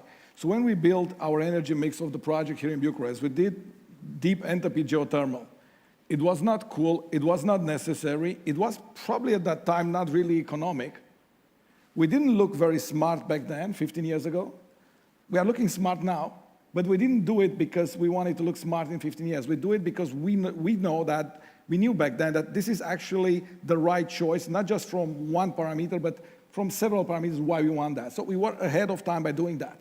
What we did with the University of Surrey with the carbon calculator, it's actually a great achievement, we published in Nature, so everybody encourage you to look at that, was actually most a research project that had a philanthropic view on us. We wanted to do something that benefit the society at large, and if that research study will end up being a commercial, if you want a commercial viable product that can be deployed, the better it is. But we didn't do it because of that. We do it because I think companies like ours have a serious responsibility to drive these kind of topics and to drive them before the time where regulation come, where the societal need, even to be ahead of the culture, what culture asks in one single time.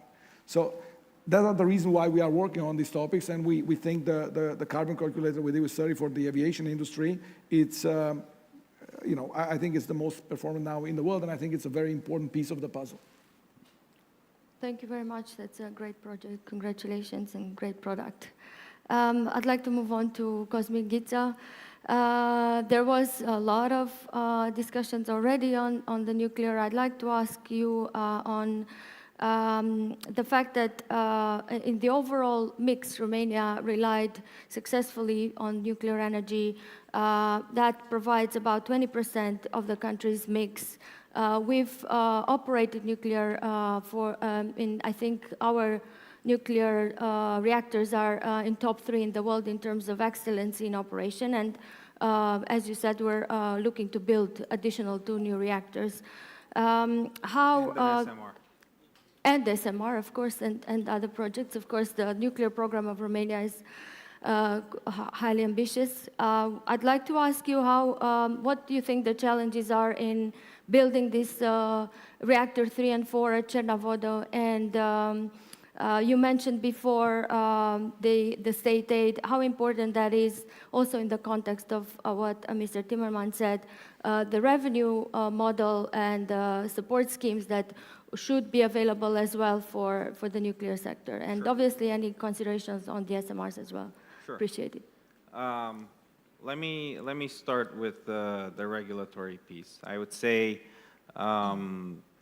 we built Unit 2 right on the cusp of entering into the European Union, leveraging a good control over our industrial supply chain, and we've done so on budget and with 3 months delay.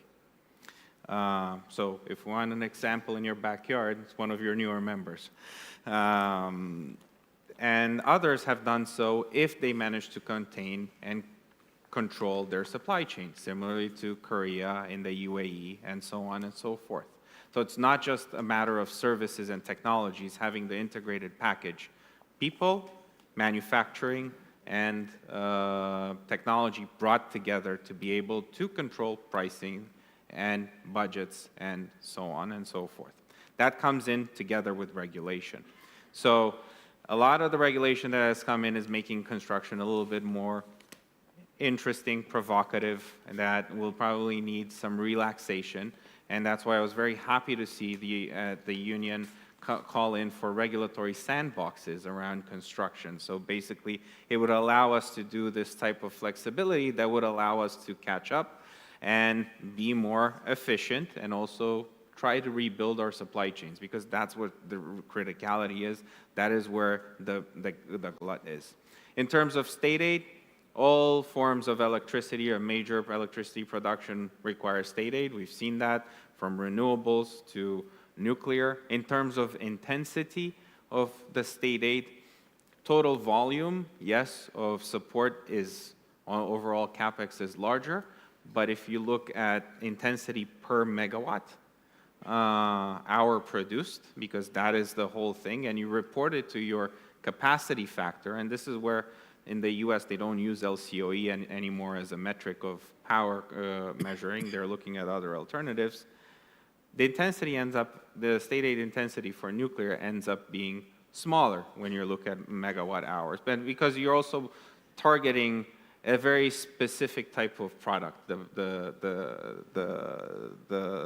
base load, which also is a great supporter for industry. So it's a virtuous cycle, because we keep, with this type of energy, with lower intensity for support, we manage to keep the Volkswagens and others alive. When we've had a big influx of renewables, we brought them onto the market. It was excellent. We brought in a lot of electricity. But when you had state aid that was covering basically their costs, obviously producers could sell in the market at a very, very low price, which everybody benefited and we all liked as a price signal. But in the end, when you looked at the overall bill, it happened that way. And it's normal. We need to have more support to be able to inoculate all the technologies that we need to get to clean zero and net zero. And trust me when I say that up until now, we haven't commercialized all the technologies that we need. But we are adapting concepts that are proven, such as small modular reactors that have been operated on nuclear submarines for the past 50 years, similar to how we've had the internet come in from the military into a current application.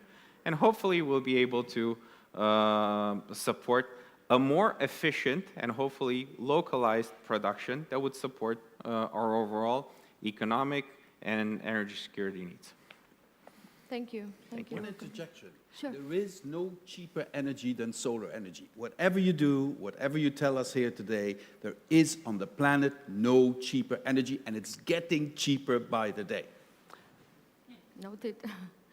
Noted. I'd like to ask Hydroelectrica Bogdan Badea. Please, we all know, I think in Romania at least, but for the benefit of the audience, Hydroelectrica is now the most valuable listed company in Romania with a value of over 12 billion euro and has an investment budget of over €500 million this year. You also announced very ambitious plans to build one of the largest in Europe pumped hydro storage power plant and still invest in other renewables. Please tell us what do you think it's needed in terms of incentivizing pump storage, and what are the challenges as you mentioned in your first intervention in building new hydro capacities? Okay, one small remark. Our capitalization is almost 13 billion euros, according to the stock exchange. 66 billion. So, yes, we are close to 13, and this is after not a very good year in terms of hydrology. So, I always speak about our main two risks that we have to deal with in our activity. The hydrological risk, it is one of the biggest, of course. And the second is the regulation risk, the legislative risk. And those two risks affect our activity, and we learned how to handle with them. So when we have such situations in which we have bad hydrology, it is a very good moment to increase the volume of the investments, because you can put more power plants into outage, or you can do long-term intervention to the power plants in order to give a new life cycle. And our main purpose, our main goal now in terms of investment is to preserve what we have, because it is very hard to build new hydropower plants in Romania at least. So to give a new life cycle, to increase the capacity if it is possible, to increase the efficiency, to implement modern SCADA system and command and control systems. So this is something that it is the top priority in terms of investment in hydroelectrica. And we have a good year. We doubled the investments in rehabilitation. Our total volume of investments last year, it's around 768 million RON, and we'll continue to increase the CapEx allocation on the rehabilitation and modernization investments, but in the same time, we are diversifying our production portfolio. We are diversifying with solar, and yes, it is the cheapest technology, but here it could be a poisoned apple, and I open a bracket here. It is the only technology that becomes cheaper in time. All the other technologies, hydro, gas, wind, which is produced in Europe, become more and more expensive. And this is something that shouldn't make us happy, because some stakeholders from the industry said we move from the dependency on the Russian gas to the Chinese technologies, because batteries come from China, solar panels come from China, and we are dependent from, now we move the dependency from one area to the other. So I think it's important to bring added value into Europe, to become European technologies more competitive. And here, we are not in a very good position. So we are continuing to invest in hydro. Solar means disbalances. Disbalances mean hydro capacities or gas capacities, fast capacities that are able to cover the gaps and to be able to respond to the requests of the national dispatch and all dispatches in Europe. So this means that we have to keep the same pace with new hydro development, and yes, we invest now, and it is a little bit later, but we try to speed up the whole process in pump storage power plants. So we are analyzing now the potential that Romania still have. We try to exclude the areas where we declare Natura 2000 and national parks, even where it's not the case, and it is another problem that Romania have, and we have to somehow address it. But it is clear that in order to absorb more solar, to absorb more wind, we need pump storage hydropower plants, we need baseload technologies. And another one remark that I want to make. Sure, please. About gas. Everybody about gas said it is a transition fuel. Okay, if it is a transition, in a certain moment it will become the new coal. So at the end, I suppose in an ideal world, the energy system in whole Europe at least, it will be without gas. It will be with solar, it will be with wind, and with what else to ensure the base load, with what else to do the balancing. So here, I think hydro has a very important role. Pump storage power plants have the role. You know that we are investing also in floating solar panels because we want to use the water surfaces to add new capacities and to hybridize and to optimize our production. And this is what we are doing now. Thank you very much. Just one more quick question for Mr. Pleshkas. I think an important note, at least from the Romanian lessons, is that yes, solar is CapEx, the cheapest one, but as operationally it becomes expensive because a lot of negative prices, and until we get to grids and balancing and asset optimization becomes the key. I'd like to ask you, as an experienced grid operator, what do you think about the grid package, and especially for Central Eastern Europe, which is much less interconnected than the Western Europe? Please, your short answer on this. I think this issue is important for the whole Europe, because if we will be able to share ability to produce cheapest energy or electricity in some part of Europe together with others, it will definitely cause cheaper electricity for everybody in longer perspectives. Thank you. We've got to wrap up this session. I think Mr. Timmermans has been plugging solar through the whole session, and you made your introduction. Just to give you a last chance, maybe 30 seconds. You're obviously developing all these solar parks at the moment. Can you just tell us very quickly, in a nutshell, what we can expect by 2030 or 2050? Literally 30 seconds, because we have to wrap up. So Romania has a fantastic irradiation, so the potential for solar power deployment is huge. Currently, we are constructing a very important flagship project for the Romanian government involving Roundtable and Ceoltenia. So this is in the old facilities of the coal-fired plants. And this is an important message for the transition from coal to renewables. So we see next years large-scale projects happening all around Romania.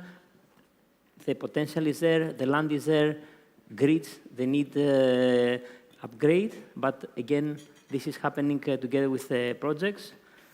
And as I said, the future, maybe after 2032, maybe after 2030, also will become more to the distributed systems and not the centralized ones. Okay, let me thank Verinia, first of all, my co-chair. Thanks very much for doing this with me. Thank you, gentlemen. We have to move on. We're always up against time. Now we're going to talk about gas in the next session. But thank you very much, gentlemen. Yeah, please take a picture, a photograph, sorry, before we go. Go in the middle. Verinia, maybe in the middle, Yes. Okay.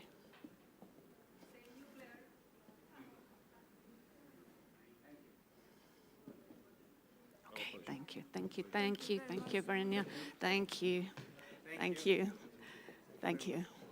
We have to recognize. Thank you.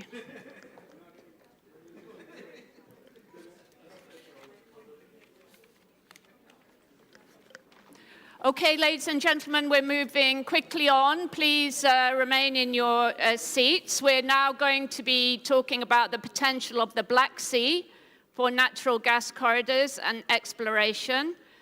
So without further ado, I'm inviting our speakers to join me on the stage. Sebastian Berduja, Honorary Councillor to the Prime Minister of Romania and former Minister of Energy of Romania. Hopefully he's here. Yes, come and join me, Sebastian. Matthew Breitzer, former US Deputy Assistant Secretary of State for European and Eurasian Affairs. Welcome again. That's okay. Please take a welcome, Matthew.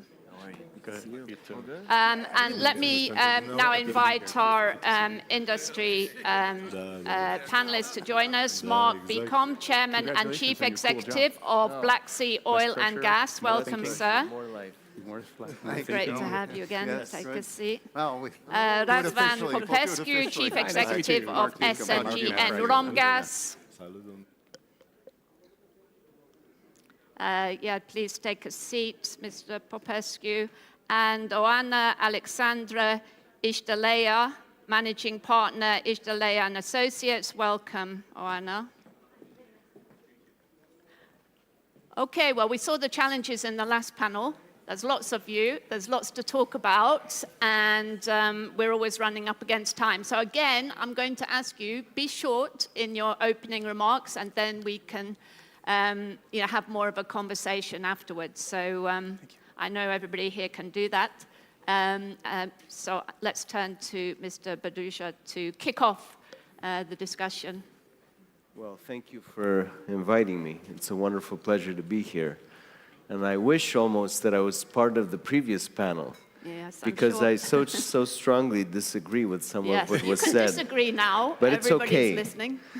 I remember it was about 2 years ago that I was in Brussels, and I was telling somebody very high up about all our plans and Neptune Deep and all those great things. And they looked at me and said, "Is Romania going to be serious this time?" And I said, "I think you should ask yourself a different question. Can Europe afford Romania not to be serious this time?" And indeed, we were very serious. And you look at what's happening today, and Neptune Deep is on track, right, Mr. Popescu? And, we started drilling during my mandate, and that was a moment of great pride. And units 3 and 4, contract was signed in Baku at COP29. And we have, after 17 years, a new energy strategy. So a lot's been accomplished in this time span. I'm going to be brief, but I will just say this. I believe Europe is facing a double energy disruption. We're all witnessing it. It's not just Russia, it's Iran now.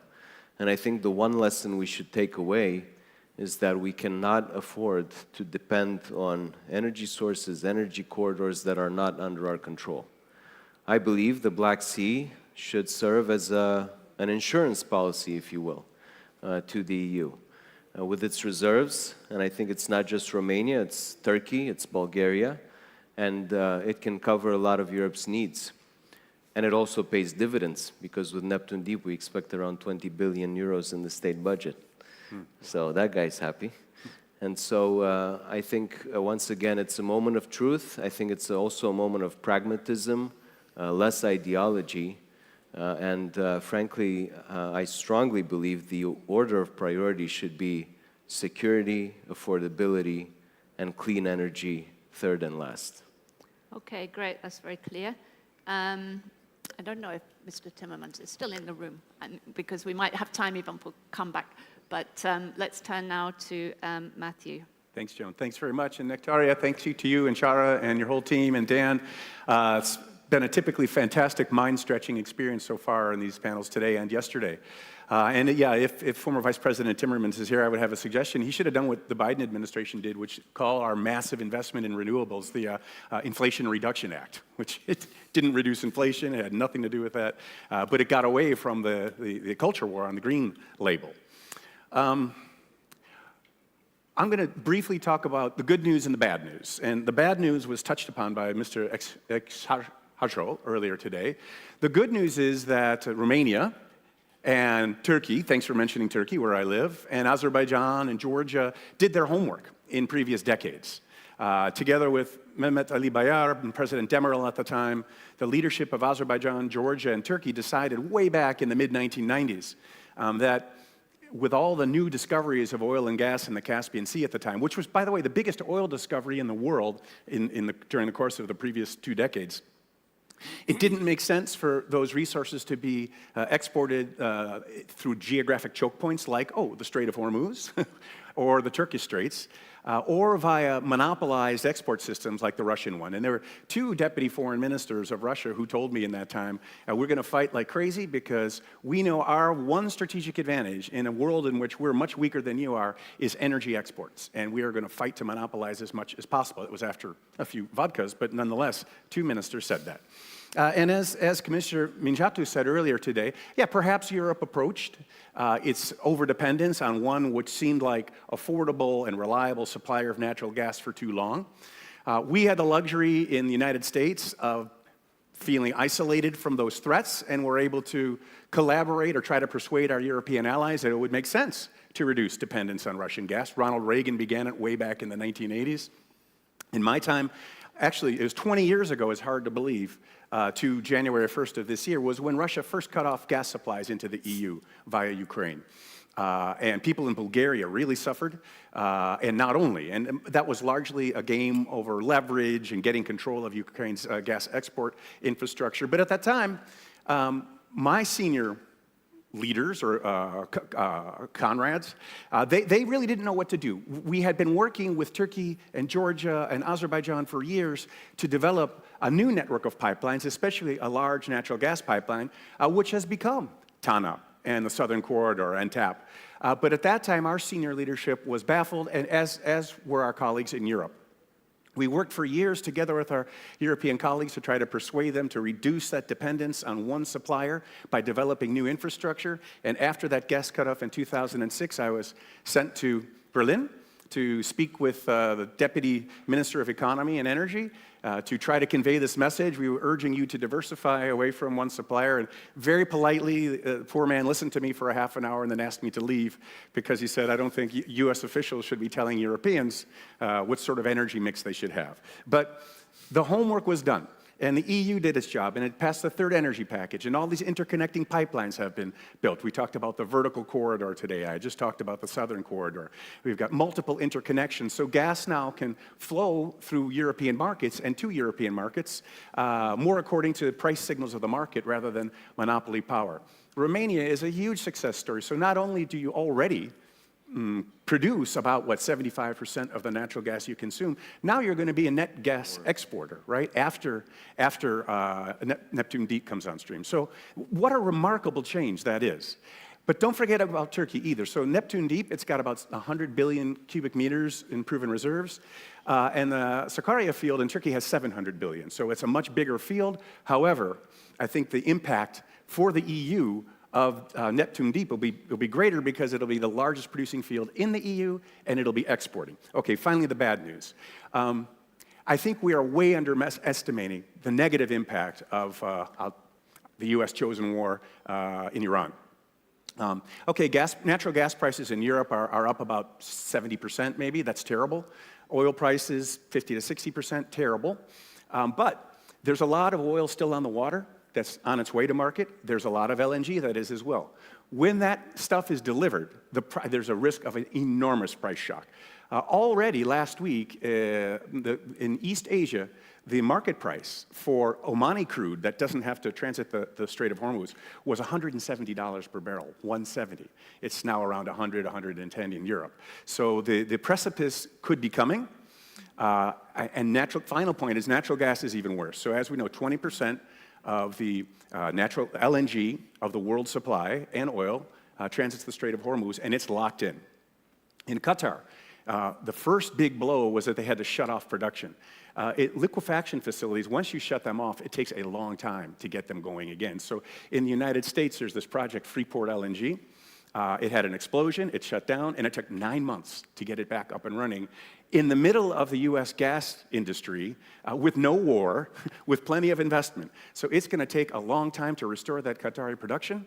And on top of it, 17% of its production was destroyed by the Iranian attack, and that'll take 3 to 5 years to bring back. So the market was expecting a huge increase in Qatari LNG beginning this coming year. Not only is that not going to happen, but a huge amount, well, all the 20% of the LNG that used to flow through the Strait of Hormuz, which is about 100 billion cubic meters per day, per year, sorry, is going to be cut off for a long time.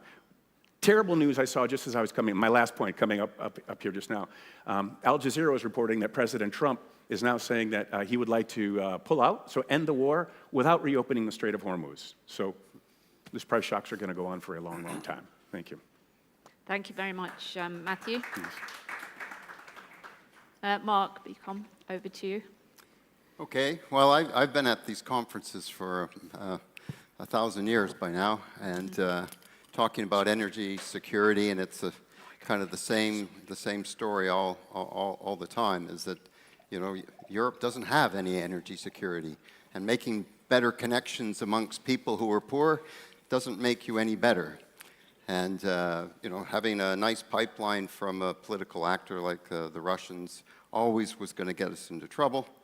And then now the savior, as far as gas is concerned, is to take this gas from another continent and put it to 160 degrees below zero and freeze it and put it on a ship and send it across the ocean.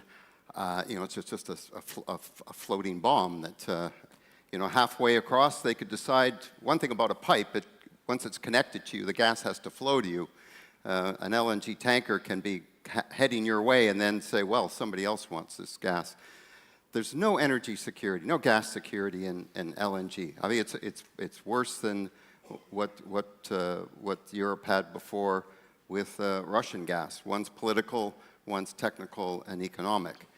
And the tragedy, the unfortunate part that's always been the case is Romania has the ability to step in and create that energy security, at least definitely in gas.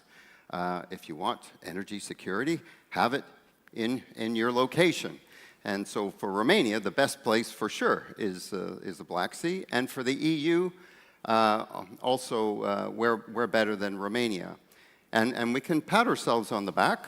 You know, we've got our MGD project, and Mr. Popescu, much bigger scale is Neptune Deep. But the potential and the ability to fulfill Europe's needs is not nearly being reached by the potential that absolutely exists in the Romanian Black Sea. And you know, I don't want to come to these things and complain, but I will. So you know, there's a couple things that are standing in the way, and there shouldn't be.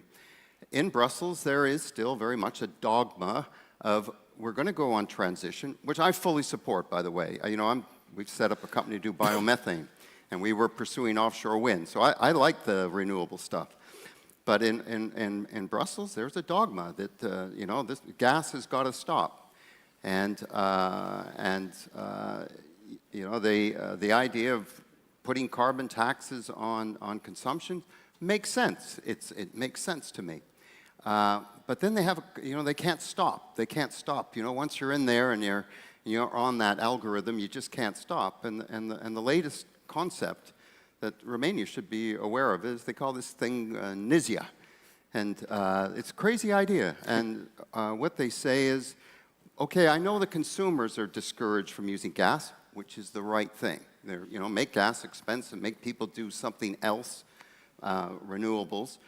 But what the hell? Let's also just go for the European producers of gas, and penalize them on top of that. So instead of producing gas in the EU, because you're penalizing, you're putting fees on top of the producer, just gratuitously, by the way, we'll just go and buy, well, that LNG from Qatar. We'll buy that stuff floating off from the US, which is much higher carbon footprint, much more expensive, and has no energy security whatsoever. And everyone thinks it's a great idea. You know, why, and who are we beating up on in this case? The only ones who can resolve this problem of production, and they haven't fulfilled it yet, is Romania. Romania can resolve this issue of production. So the EU decides, let's beat up the Romanians because they're the ones who are producing this stuff, and we're going to fine the hell out of them and make it unprofitable for the Romanian producers so we can buy this stuff from Qatar and Nigeria and maybe back from Putin again. And so this is something that's on the table now. It's still on the table in Brussels. We got this horrible situation with energy security, and yet they're still pushing forward this thing called NISIA, and it is an onslaught against Romania. And it's an onslaught against energy security for the EU. The other one, and I'll take it a little closer from home because now I'm bitching and you're all here, so you're going to have to listen to me, is there's basically a moratorium, also self-imposed this time, in Romania on the Black Sea. We very much would prefer to continue to do our green projects, that's fine, but we would very much like to continue to explore and produce in the Black Sea because this is a fabulous place. Has huge opportunities for gas, and yet you cannot get a concession. In the Romanian Black Sea, you cannot get a concession. There's basically a moratorium from doing that. It's been there for 14 years, and we are a ready investor. We have infrastructure. We see the opportunity, and yet we can't get another concession because it's blocked. So energy security is definitely an issue, and we need to get these issues resolved. Get off the dogma, move this thing forward, and make Romania what is basically the cornerstone of Europe's energy security in terms of gas for the country and the continent. Thank you. Thank you very much. Mr. Popescu, over to you. Yeah, very hard to follow Mark on this. I remember one of the first times we met, and we were just planning to start the drilling in Neptune Deep, and he said, "You'll see how much trouble you'll have when that starts." So it seems to be true. Thank you, Mark, for that. Since 2022, Romgas has made a big leap forward in the sense that when everyone was thinking about going green and all the oil and gas companies were changing ways, we went and invested and bought the stake in Neptune Deep, a dormant big project for the Black Sea. And we saw that from FID in 2023, we are on our way to first gas in 2027. This is quite a short time span for a project this big. All the contractors have been moving really good, really fast. Also, the companies involved have been doing that. It was a premiere for Romania that we were the first state-owned company that issued international bonds. We did 2 rounds, doing each 500 million issuance, a 5 and 7-year bond, corroborated with a rating. And then we saw the actual opinion that the investors had on Romgas, on gas as a transition fuel, and basically on Romania and the Neptune Deep project. Because in a 500 million issuance, we had over 5 billion in offers, and the rate that we managed to raise the money was less than Romania's rates that Romania is paying. So this shows you that the market, even though we didn't have any backing from any type of anchor investor, we didn't have any supranational, because of course gas is bad in the European Union. There were also a couple of banks that didn't even want to deal with us, but of course there are US banks that wanted to deal with us. There were European banks that helped us in this endeavor, and it meant a lot because it showed that what we did in this period was the right thing, because it showed where the money is actually flowing. And we are talking about a really good project for the region. But if you put it in the European sense, Europe is consuming around 350 billion a year. Neptune Deep is going to produce 8 billion. We don't have to kid ourselves. It's important for the region. It's going to be extremely important for Romania. It's going to be important to cover the needs for the Mintea power plant, for the Iernut power plant, for the fertilizer industry, and for the extension of the gas networks. But it has to go in conjunction with other investment. The development in the Black Sea has to continue, and we already have booked the rig to drill another well in the Neptune Deep area, to drill the Anaconda 1 deep well to try and unlock more potential. So here I have to agree with what Mark has said. The potential is here, but it's for us to unlock it. The good thing we can say, and we can assure you that the project is on time, it's on budget, and we're looking for first gas delivery to happen as soon as next year. Great, thank you very much. Anna, over to you. Yes, so I would say that when speaking about natural gas, it's actually a reality for Romania. And an important, a crucial element of Romania's economy, probably in reality the energy industry as a whole acts as a backbone for Romania's economy. But indeed, we have seen that this huge potential in growth has been hindered on a full inaction by the Romanian government in actually supporting investment and taking those actions which are conducive of investment in the country's energy independence. And second, from this dogma that was speaking about earlier, that comes from Brussels. And I don't think that we can say that the future is other than green as far as energy is concerned. I think that we need to have a reality check on the paces and the priorities and the steps that take us ultimately towards that goal. And natural gas is not going anywhere to that end. But producing natural gas should also be a backbone for wisely and pragmatically developing the green energy potential and bringing all green energy sources at a level of self-sustainability.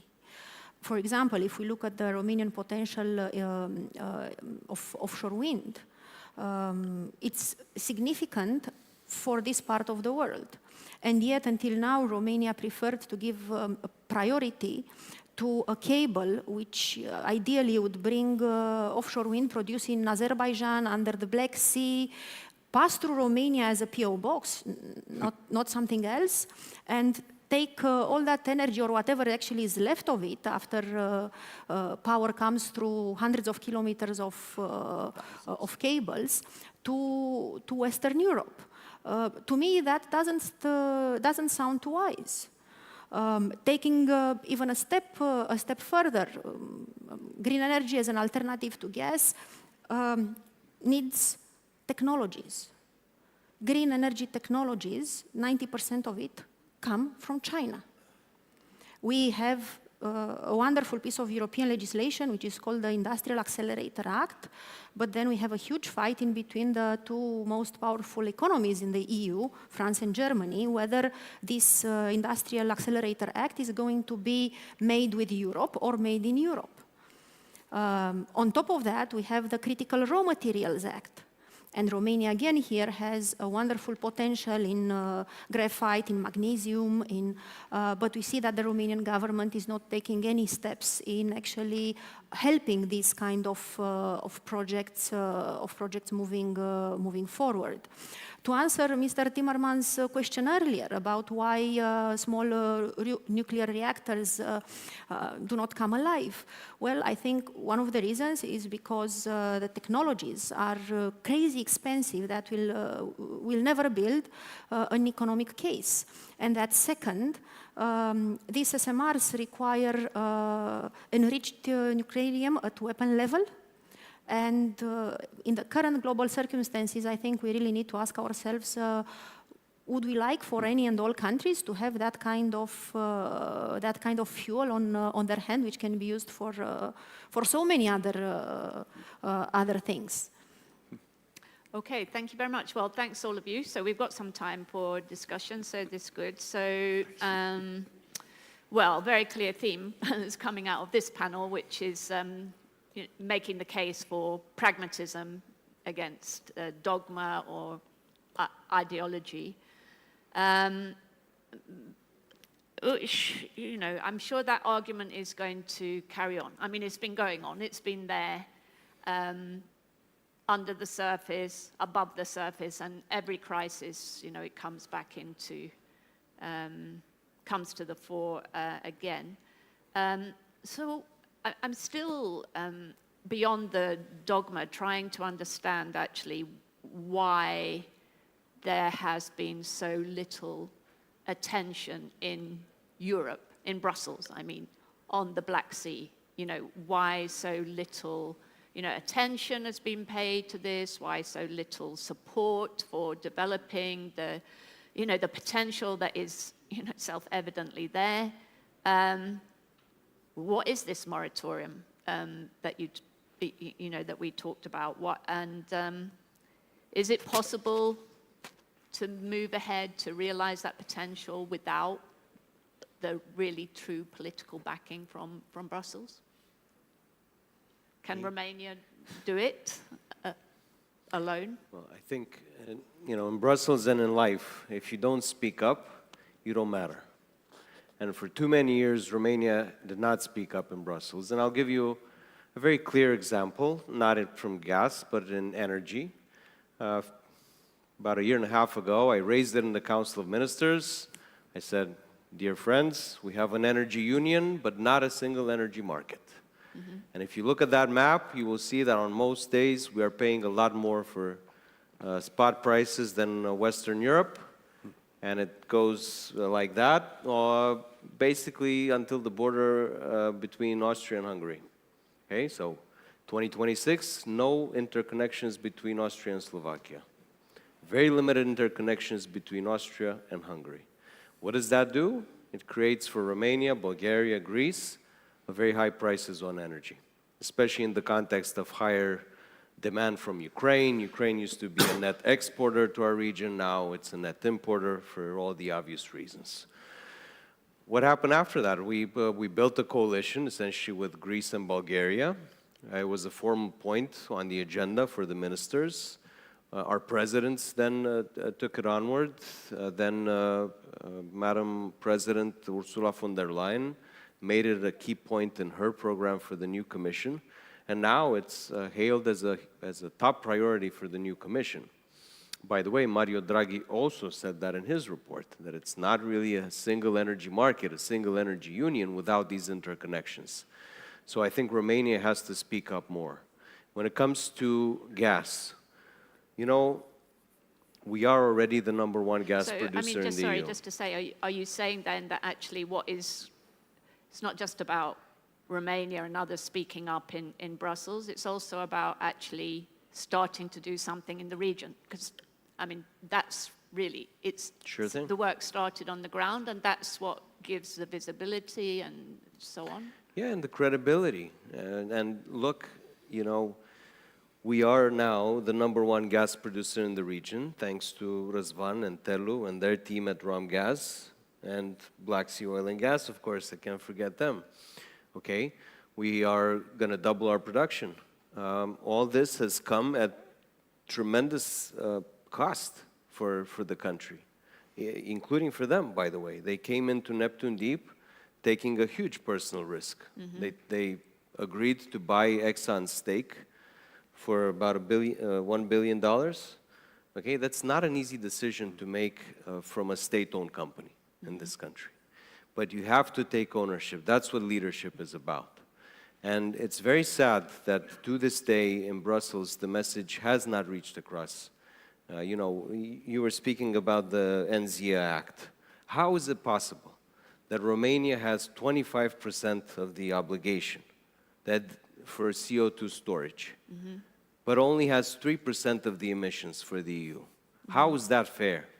How is it fair for the Romanian consumer to pay, to shoulder that burden? How is it fair for somebody here on this stage to give China as an example with huge batteries when China's polluting the planet like hell with huge coal-fired plants? What kind of world are we living in? It's not fair.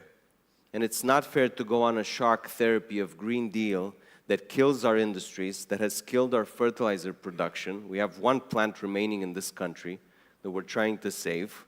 In the current context, can we look back and say there was sanity in our policies? No. We should say, sorry, we were wrong. We have to think about the average people and their best interests. I think that's what leadership should be about. And do you anticipate that there might be any, with pushback, from your government and others, that there might be a response that, I think countries are not going to be penalized in the way that they have been? Hope dies last, okay? I think if you look at today's world, it's hard to ignore reality. So I keep hoping that even for countries that are, in the middle of Europe and they don't feel the Russian threat as urgently, as closely as we do, they will realize that there has to be pragmatism and again, sanity. And I think we're starting to see that. We're starting to see, Germany saying, okay, perhaps our policy in nuclear could have been better thought, and other countries. But I do think Romania and countries in the region, and I know many of them are represented here, should play a role in putting that message out there that we need policies that put people's interests first, not ideology. Before we carry on, I wanted to give the opportunity to anybody in the audience to ask a question. And maybe, Verinia, we were talking about this earlier, that something is happening in terms of offshore wind now in the Black Sea. Maybe it's something that you want to talk about. Verinia, did you want to ask a question about that, or no? But I'll add something, yeah, if by you the way. answer that we're licensing for... Well, I want to say something about offshore wind and green energy generally. Yeah. Okay, so we adopted the offshore wind law in Romania, first country on the Black Sea to adopt it, with a lot of help from a lot of good people. We started the first CFD, contracts for difference auctions. 3 billion euros is the envelope, EU funding, so wind and solar. We are undergoing a storage revolution in the country. So for those of you listening to me, you may think I'm a huge fan of coal and gas. It's not true. I'm a fan of all of the above, as long as it ensures security, affordability, and clean energy to the extent possible. Under my mandate, we got about 14 billion euros in EU funding for mostly clean energy projects, so solar, wind, and those are contracts signed and projects getting built now. So I'm not saying give up on the green transition or on green energy. I'm just saying we need all types of sources. And I do think that Răzvan, my good friend, was right before the panel, that gas is not a transition fuel, it's a national security fuel. No. I stole your line. Okay. I guess I want to come back to, this, the financing issue, and given the potential that is there, and given, all the obstacles that are being faced, obviously the big question about where is the investment, going to come from, where is financing going to come from for, projects in the Black Sea region. Are you all kind of positive? I mean, stuff is happening. Are you positive that this region can attract the sort of private sector financing that is needed? I mean, you're all in this business, so you can talk about it. I'm happy to, yeah. I am now in the investment business, so thank God. And yeah, if these moratoria or restrictions were out of the way, I think there could be a hell of a lot of investment coming into the upstream here. I was on the board of a gas company in Bulgaria, as Teodora knows, for a few years, and we had rights to, to develop a gas field, but we were blocked by basically Russian motorcycle gangs who created, this is not made up, who created a big storm of publicity saying it's dangerous, they're going to be fracking, as if that's bad, it's going to create earthquakes, and we were never able to invest in that field. To this day, it's still dormant. And one last point is gas coming from Azerbaijan is something a lot of Europeans look at, right? There's the 2022 July or whenever it was strategic energy agreement to double the deliveries of Azerbaijani natural gas to Europe. So from 10 BCM to 20 BCM by next year. It'll never happen. And a major reason why it won't happen is because there hasn't been enough upstream investment to produce more Azerbaijani gas because the investors worried that the European Commission was saying we don't want gas anymore. Yes. So you're not going to, if you need a 30-year financing, 30-year project to return your financing, you're never going to be able to get the investment. And even in the scheme of things, it's not actually, we're not talking about huge. I mean, everything makes a difference, but it's small. It's yeah, small. 10 BCM versus 300 BCM per year, or 20 BCM that's cut off from Qatar. Yeah, small. What about the rest of you? Given the constraints that we've talked about, are you confident or hopeful that? But you should understand, from my point of view, it's not really an investor problem. It's not an investor capacity problem. And remember, as I mentioned before, while I was ranting earlier, that we're very much also involved in green energy. And if you look at the dynamics of green energy investment, and we look at it, Carlyle's our shareholder. They're not really big on ESG. They're happy we do whatever we can do as long as it makes money. So we have a very focused view on that. And we looked, offshore wind. We thought we have a competitive advantage. We like water. We like to invest in offshore projects, and we have the capability, and we also have the energy corridor that would make us the sort of the prime candidate to develop. But the problem with offshore wind is you need 150 euros a megawatt hour guaranteed. You need a subsidy. You need somebody to give you money. We're big now on biomethane, and the only reason it works is because there is a EU ETS burden on producers, and so they say, God, it's so expensive, EU ETS, I can get this decarbonized fuel. So there's these mechanisms that are put in place that are a bit, in some respects, artificial. Going back to the natural gas, nobody's asking for a handout. I don't need anyone to give me a subsidy or the government to step in and put some artificial, mechanism that makes the gas gives more value to it. It inherently is a viable project. And think about it when you think about the cash flows on a green project. A lot of it is the government to the producer. A lot of it is from the taxpayer to the government to the producer. Whereas when you do a gas project, it's the other way around. I mean, we pay massive taxes. If it was just corporation tax like other people paid, it would be this much of what we pay. We pay royalties on top of that, supplemental taxes on top of that. There's always excise and all sorts of things. At some points, depending on the price, our government take is over 70%. Wow. So, and it still can be viable. So, it's really up to society to determine. Do I want to be in a country where I'm getting cash, a wash of cash from people who are, not asking for a handout, or do I want to use my taxpayers to keep another type of industry going? And it's really up to the voters and the taxpayers and how they view their willingness to go on the green journey. To understand that in one case, you're giving a gift to the industry, and in the other case, the industry is giving a gift to you. Thanks, Razan. We managed to do it. We managed to do it against all odds. We managed to do it against the wind, as you say, when we weren't as confident when we went out the first time to issue bonds, but then we saw that the market is completely pricing us as a good business. They're pricing Neptune Deep as a very good business, and they're pricing Romgaz as a company that can grow.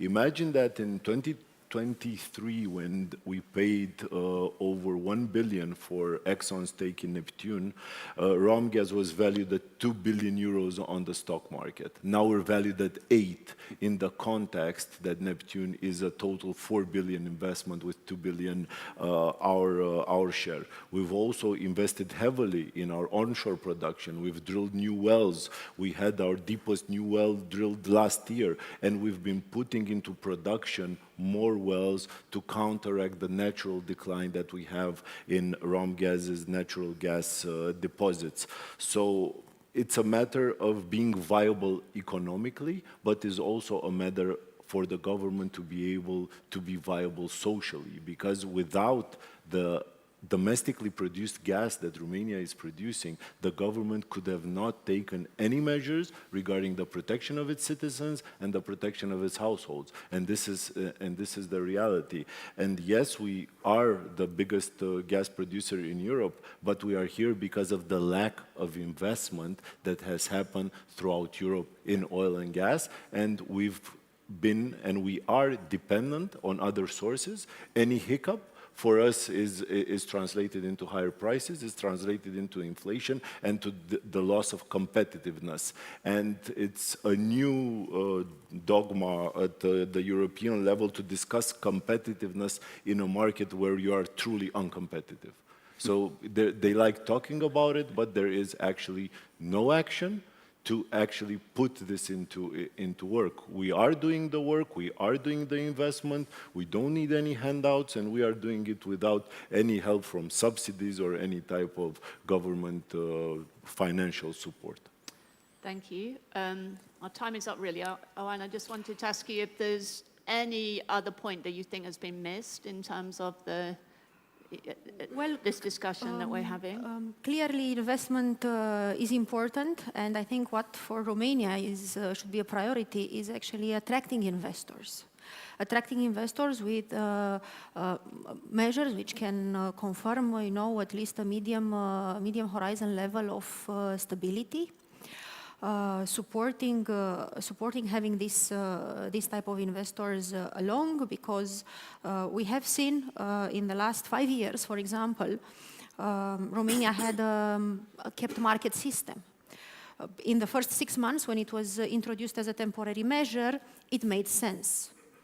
But then it got extended and extended further and extended further without it being necessary. We even had Brussels telling the Romanian government, please stop. You are on your way towards infringement. Things have moved around in the world. Now we have another conflict, which will have, it's totally different scale than what started in Ukraine. And we still continue down that route.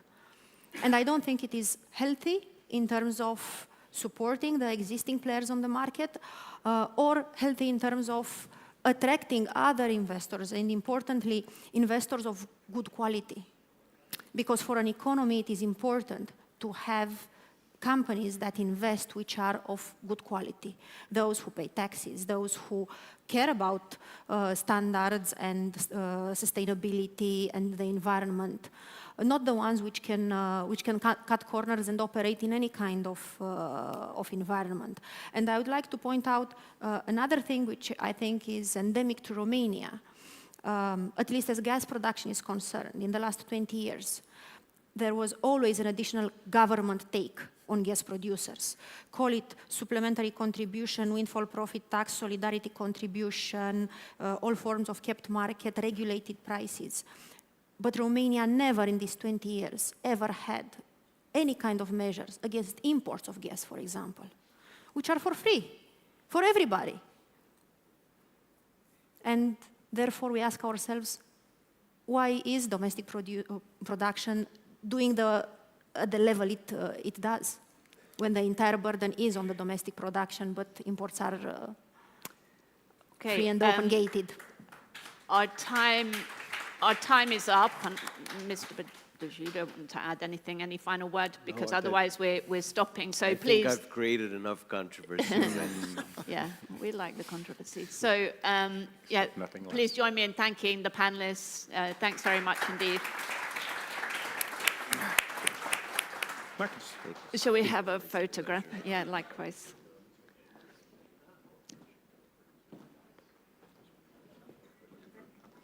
Come.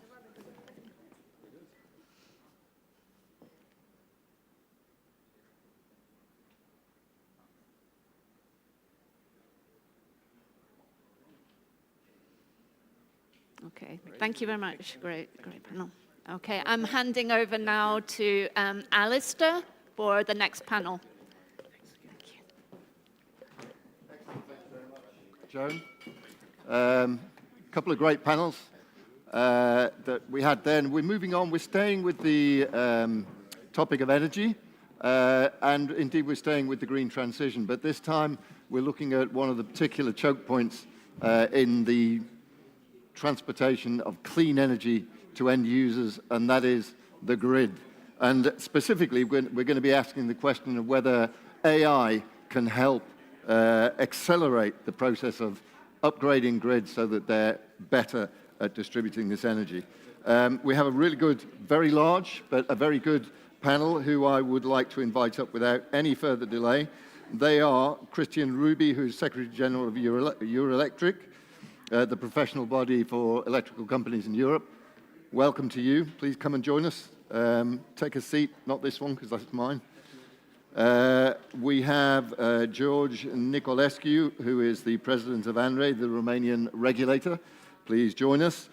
We have business leaders from the sector, Corneliu Bodea, who's chief executive of ADREM, and Nicolas Richard, who is chief executive of ENG Romania and president of the CCIFER, Radu Vasile, who is the chief executive of Eximprod Engineering, Andrei Safar, who is country manager for Everio Group, and Razvan Parvalescu, who is business development director of the natural gas division of Hagag Energy. Thankfully, I have the assistance for this very large bumper panel of Kostas Andriasopoulos, who is a professor and academic director of the Hellenic Energy Center for Sustainability and Energy at the Alba Graduate Business School. Okay, I think I've said my piece. I am going to appeal to each of you to keep your introductory words as short as you possibly can. I know we said you'd have 4 or 5 minutes, which you probably read to mean 6 or 7 minutes. What I'm going to give you is 2 or 3 minutes. So please stick to as little time as possible. That way, Andriasopoulos can get to his excellent questions. Let's jump straight in. Christian Ruby, your thoughts, please, on AI and the role it can play in accelerating the transition of the grid. Thank you. Am I allowed to show those slides, or should we just cut right to the chase? I would cut to the chase if you can. Okay. So it's late in the day, so I'll just tell you a little bit of a story before we dive in. The retail giant out of China, Alibaba, was running an agentic AI supposed to basically help people with different types of tasks, develop a little travel guide, do something on a graphic interface, and that was all good and fine until the researchers had a notification from the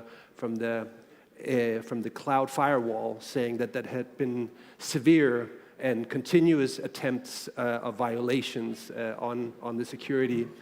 So they looked into what had happened, and essentially it turned out that this agent had decided to break out, and guess what it had used its newfound freedom to do? It, of course, went into mining crypto.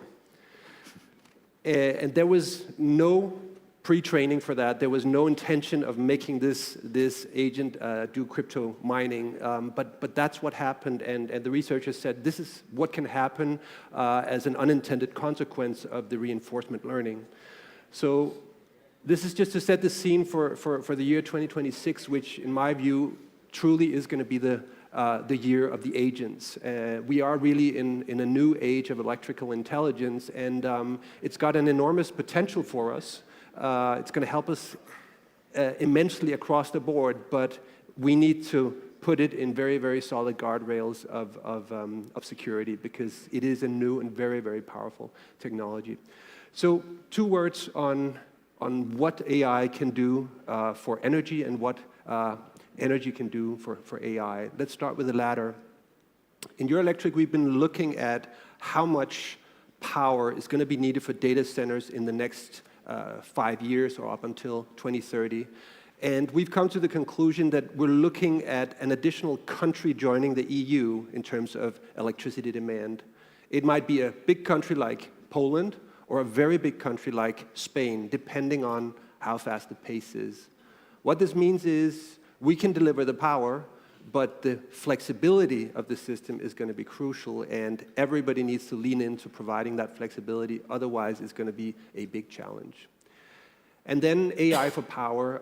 We're currently developing a flagship, basically collecting cases from across the sector, and it's very impressive what's going on already, and you can really, whether you look into generation, operation and maintenance, algo trading, you have very, very impressive cases. Most recently, we had a gentleman from AWS over and inform our board on their latest advances. He said that grid planning now, tasks, forecasting scenarios, modeling that would take 3 months can now be done in 1 hour. So that's how massive those efficiency gains are. And I would say this will continue. I think we're looking at 2 potential transformations here. One is going to be about, let's say, improving the agentic harness around these models.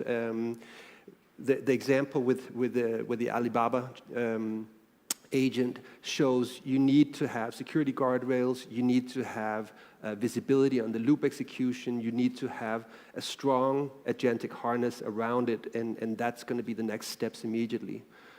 Looking towards the medium term, 2 years, I think the big transformational push will come from a new generation of models, one that looks at the physical reality rather than semantics. So going from LLMs to world models, new foundational model for energy, I think is where things are really going to take off. 3 last things on what we need. Essentially, the electricity sector is not really ready for this on many different accounts. The legislation is lagging behind. The market arrangements for trading, for demand-side response are not yet there. It's all in the legislation, it's not being implemented. If we look at the infrastructure, we're locking in V1G right now for the charging of cars.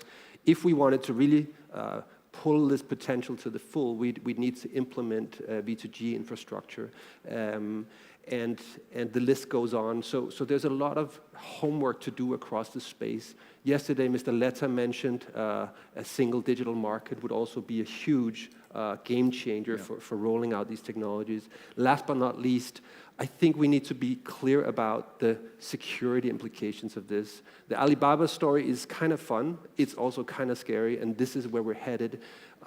If we look at cyber threats coming from agentic AI, this is a completely new game, and a lot of the companies are not ready for this, and there's a task for the regulator, that might be my segue, also to look at how do we remunerate this? What does it cost to do the right thing for the build-out of grids, for the energy transition? Is that funding there? And also, what does resilience and also digital resilience cost, and how is that reflected in the tariffs that we create? Thank you. George, there's your cue. Yeah, thank you so much. Indeed, we have to, as regulators, be able to cope with all the transitions that are happening in the sector. So we are in the middle of an energy transition, regardless whatever any politicians are saying, we must keep up with the green transition. There is no way back on this.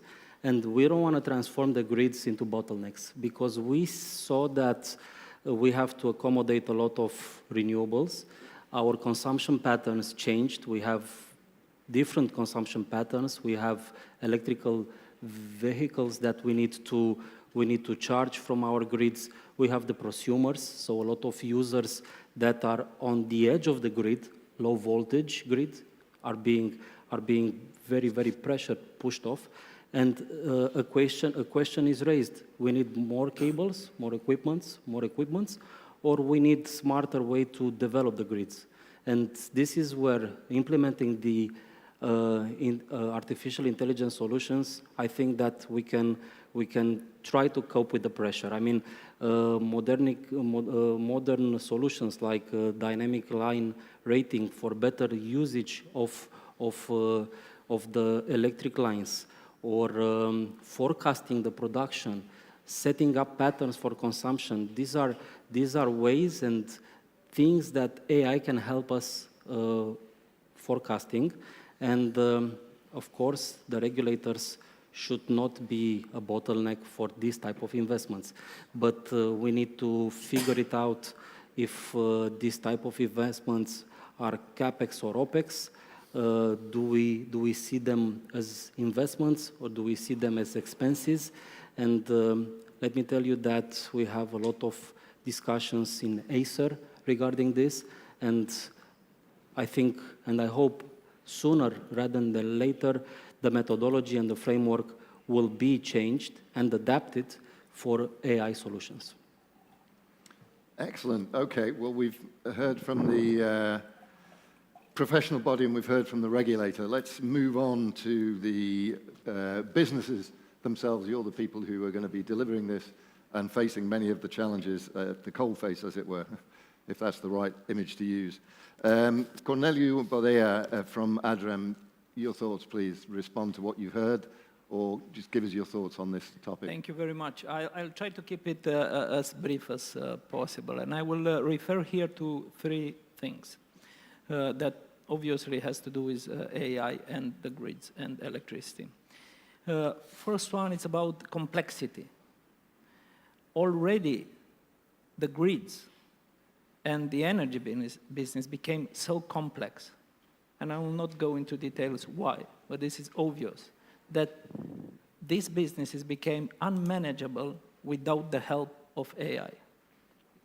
Second, it's about cybersecurity. We need to be attentive that in these times, where generally security it's such a hot topic, in cybersecurity, AI plays on both ends. It can be a tool to protect, but it also can be a tool to attack, and this is very critical. And the third thing is about what I would call, then I make here an appropriation with Mr. Varoufakis, cloud capital. I believe that the business of energy, doesn't matter if we speak about molecules or electrons, is not anymore a business of electrons or molecule. It became a business of the information related to the molecule of the electron. Yeah. And I strongly believe that any energy company today that is not transforming itself in becoming a data-driven intelligence company and stay as in the business about electron or molecules will soon become irrelevant infrastructure. Excellent, thank you. I think that's a fascinating statement that you made, that the business is so complex that you can't do it without AI. I think it's a sort of signal to the corporate world in general of the direction things are headed in. Nicola, ENG Romania, tell us your thoughts. Hello, everyone. What can I say? In ENG, we are trying to have a pragmatic approach about AI. Obviously, as a utility, we see that it could be clearly the means to accelerate in the energy transition. And basically, what we are trying to do is first to identify the pertinent business case in our industry. Second, try to deploy it for all and every employee in our company.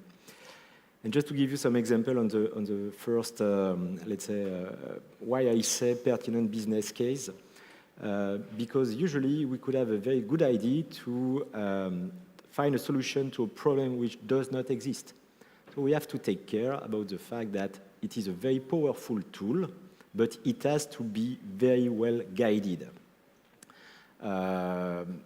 As ENG, we are present in all the value chain, let's say, when it comes to energy, from production to transport, distribution, supply, energy management, whatever. What we are trying to do is to have solutions which are scalable for all our businesses, and usually at the interface of the production to transmission or production to distribution, to be sure that we are not narrow-minded in the way we see this business. Obviously, it comes with having a real architecture when it comes to data.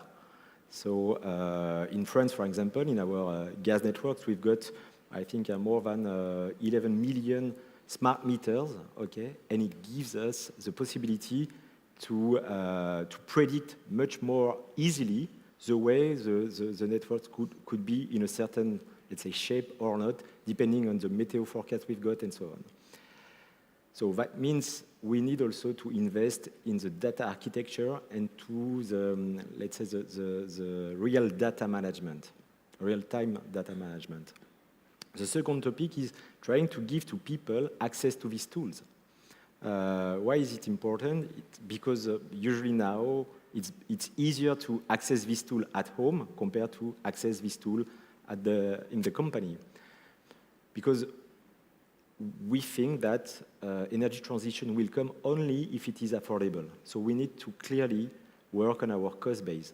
And artificial intelligence could be a real means to decrease our cost, to decrease the cost of balancing, to decrease a lot of costs which are in the value chain of the energy. It also gives the chance to enhance the collective level of expertise of the people.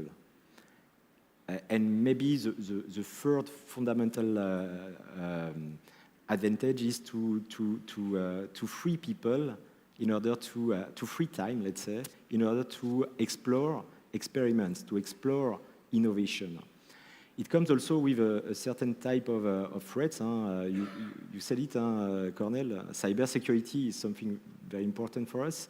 Second topic is also to expose the data of the company. So we need to be sure that we've got an enterprise platform when it comes to AI. And third, I would say it comes also with a kind of human view on it. Why I say that? Because usually we see that we tend to rely too much on what is the outcome of the tool. So we need to be sure that we keep in a structured way the way we want to develop AI in a company. Excellent, thank you. At Radu, ex-Improd Engineering, how do things look from your point of view? Very quickly, just building on what was said before. First of all, we have to create a common understanding of the status we have today on the grid. And here we have to acknowledge that 2022 has been a wake-up call for all DSOs. Basically, starting 2022, they have invested heavily in systems and tools to manage the new complexity of the network. That involves not just new DMS, ADMS platforms, but also metering, call center, geographic systems. Most of them are already online and completed. Here we have to acknowledge Andre, who worked the first 1 year and a bit ago. The rest of the DSOs are either completed in the meantime or will be by the end of the year.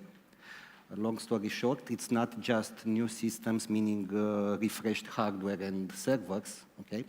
But they have created the foundation, the ground for implementing AI. That means that these new systems have been designed and integrated to work with their new asset management systems, metering systems, call centers, ERP, and so on and so forth. Basically, today, compared to 4 years ago, we have like 15, 20 times more data available at the system level to manage the complexity of the network. This is how we are today. Basically, today, if I make a phone call to the call center reporting an outage in my home, the system will automatically recognize my number. It will automatically check in the system whether there is a high voltage or medium voltage fault in my network that is affecting me. It will check also if everything is okay, if someone of my neighbors in the panel has also made a similar call and will try to pinpoint the location. It will also investigate meters on the same street, if they have current or not, if it's mine. Unfortunately, it will also check in the ERP if I paid my bill or not, because this sometimes causes an outage. So, and this has been done already. It's going live as we speak. So we have a foundation for the new systems, AI systems, because we have designed and implemented, along with other vendors, not the only one, systems that are open and can feed data to third-party systems like AI for forecasting, for demand response, and so on. Looking forward, I don't see personally a huge generic AI doing all the tasks, but we will have specialized modules for demand forecast, for weather management. I think the next generation, using AI, they could also predict outage. They can see the storm approaching and prepare the grid operator and the network for the outage to come, or extract data from an asset point. There will be also, these are the obvious cases. There are two more impacts that we are, I think, even more important. First, the bottleneck that was mentioned about complexity. Today, the bottleneck, it's about workforce. And basically, Europe is declining as a population. We all heard the professor yesterday saying that one of the two reasons that China is ahead, it's because of their engineering force. They have invested in engineering. So basically, we have to use AI in order to recover, in order to make our engineers more productive when they design a network, when they deploy an equipment, when they do whatever they do, we have to enhance at scale. Of course, we should invest in education, but that takes time. So we have to use the tools today. And the third was very well pointed by Mr. Boda and also Mr. Niculescu. This new landscape creates a large footprint for cyber attacks, because a cyber attacker is not looking at a system as a whole. It just looks for the weak link. This is what they target in order to take control. And in our business, in our area, the worst day, if you have a cyber attack, it's not about getting your email encrypted or having some emails as a data leak. When you talk about the grids, it's about losing visibility of your network, losing control of your network, being unsure of the switches, or even worse, the attack causing outages themselves. That's what we are investing heavily in our cyber training facility. We inaugurated last year. This second half of the year, we have available, but will be commercial, with AI-based red team in training the trainees to manage the network and so on and so forth. But probably for next year, we should deploy models of using AI, as an ally. Because at this level of data, you're not looking just for virus signatures, you are looking for behavior patterns. Could go longer, but... Yeah, that's great. And I'm really fascinated to hear at least two of you bring up this topic of cybersecurity. I hope we have an opportunity maybe to drill in a little deeper, because it seems to me that utilities in general are a real frontline in terms of cybersecurity. Somebody mis-sells me some car insurance or something, that's the least of the world's problems, but our utilities are absolutely, we depend on them in so many ways. Let's move along for now to Andre. It's Andre, isn't it? No. From Evrio Group. Give us your perspective, please. So, I was just thinking really how to approach the topic. But I would like to maybe look at it a bit higher, from the AI as an amazing tool for the efficiency for the economy. Because we as energy companies, we like to talk about us as an energy, but this is mainly about the economy. And this is the amazing tool, how to achieve the efficiency. We are across the Europe. It was mentioned today or yesterday, the level of unemployment is historically low. And if you want to grow, if you want to be competitive, we have to rely on the AI. For the energy sector, The impact is it needs a lot of energy. It consumes a lot of energy, and we have one of the weakness in the competitiveness for us as a Europe is the high cost of energy.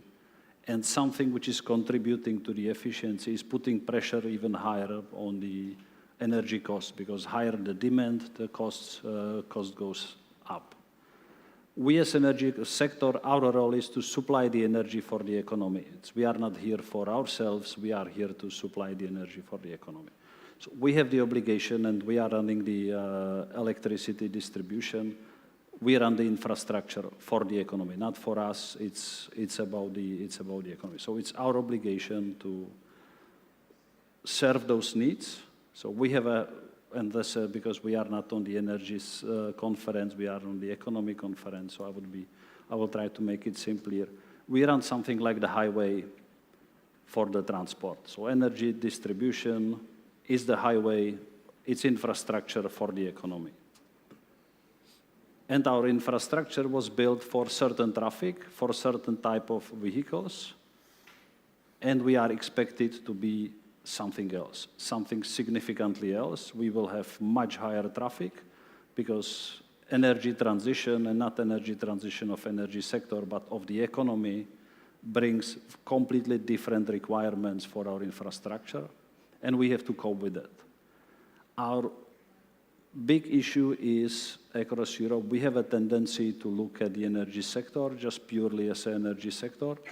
We are not looking at it as, let's say, holistically as a big picture, because if I talk about the AI, if it brings across the economy, it brings the efficiency, it might bring additional cost on the energy sector. But overall, it makes sense because economically, there is an efficiency. But we are looking at us from the perspective of past costs, past requirements, and we are projecting it to the future.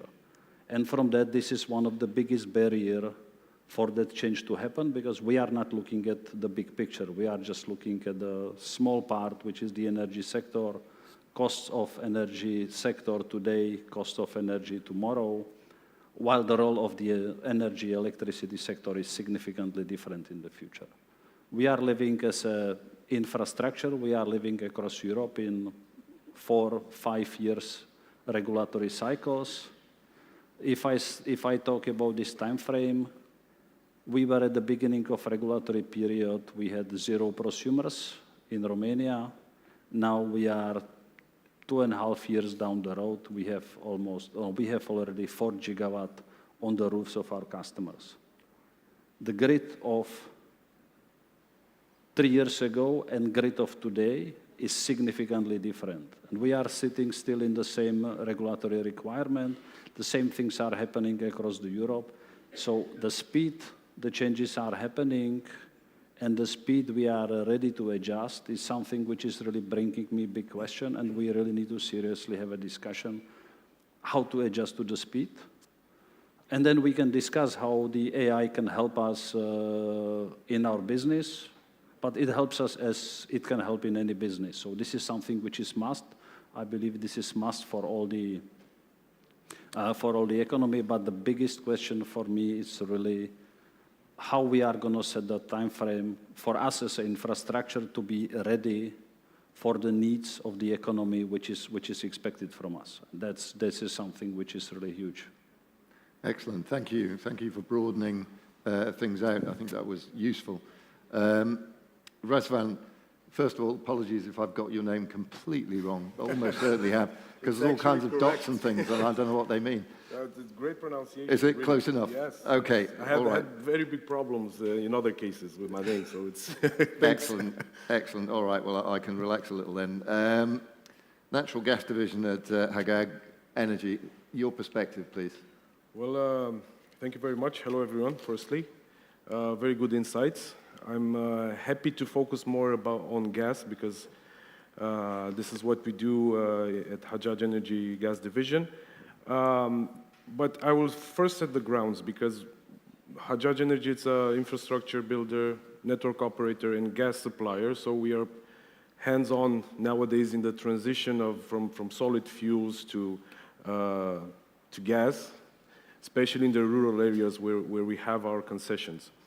We started exploring the AI options and functions because basically we were looking at ways to have a more efficient design and build process. So this is where we started from. And we applied some AI automation paired with BIM technology in order to be able to obtain permits quicker, to have a better and more optimized design. And that worked really well for us, considering that on the field, you can always find some other pipe that wasn't supposed to be there. So we are doing the scanning. We did some drone scanning as well, way before we started to do the design, and that brought us good results. In terms of network operation, of course, having a call center which is AI powered, it's one of the options we're working on, and I believe it's going to help us be more efficient in replying to all kinds of needs of our customers. But I think the most important aspects in our activity is the smart metering. And this is one of the advantages of having new networks being built from scratch, because now we are actually building something which is designed to have functions like this. So by having smart metering, we will hold, and we are holding a large amount of granular data, which we can process using AI. And that will help us a lot forecasting our supply and also our network operations, and also understand our clients' behavior. Because we have different categories of consumers, from households to industrial consumers and so on. Last but not least, I have to mention that most of our projects are based on some feasibility studies which were normally done by technical designers, and sometimes technical designers are very, let's say, generous in technical characteristics. And so on. We're exploring to find a way to use AI to help us make more, let's say, smarter CapEx decisions, and be more oriented on forecasts and better done predictions in terms of income than just relying on this document that again, normally is built up like a very nice picture. So these are the areas in which we are looking into applying the AI. Of course, I must emphasize that we are very focused on the cybersecurity part with the NIS2, which we need to comply. It's not only an IT function anymore, it's something that we need to have. Because I personally believe that AI comes with a lot of advantages, but it brings a lot of vulnerabilities as well. And this is where I think we need to be careful. So besides investing in AI per se, we need to invest also in cyber at the same time. It's a difficult task for us, but I think this is the future. At least AI predictive analysis for the energy sector, it's a must-have, and it's going to be mandatory in the next years. Okay, fantastic. I think we could probably have spent a day or two just talking about use cases in the sector. AI pops up here, there, and everywhere. And we're at the very beginning of this revolution, I suspect. We have about 10 or 15 minutes for questions, Kostas. So if you keep your questions really brief and you keep your answers brief, we should get through a few before we have to finish. It's quite challenging. Thank you for being here and for the great panel and the first thoughts that you shared with us. Going back to the title of the topic of our discussion, AI and green investment, we moved from a scenario where the grid of today is not the same as the grid of yesterday, and probably we need to do a lot of investments to upgrade the grid, both on the demand side, because the data centers and the AI that powers the data centers would need a lot of energy, and of course on the generation side, which is what kind of energy do we need? We heard a lot today about nuclear, we heard a lot about the energy transition, so do we need these AI agents be powered by green energy, by nuclear, natural gas? And the thought that I would like to put on the table is we have seen a green energy revolution. We had the National Energy Climate Plan at the European level. All of the countries had to submit their own plan.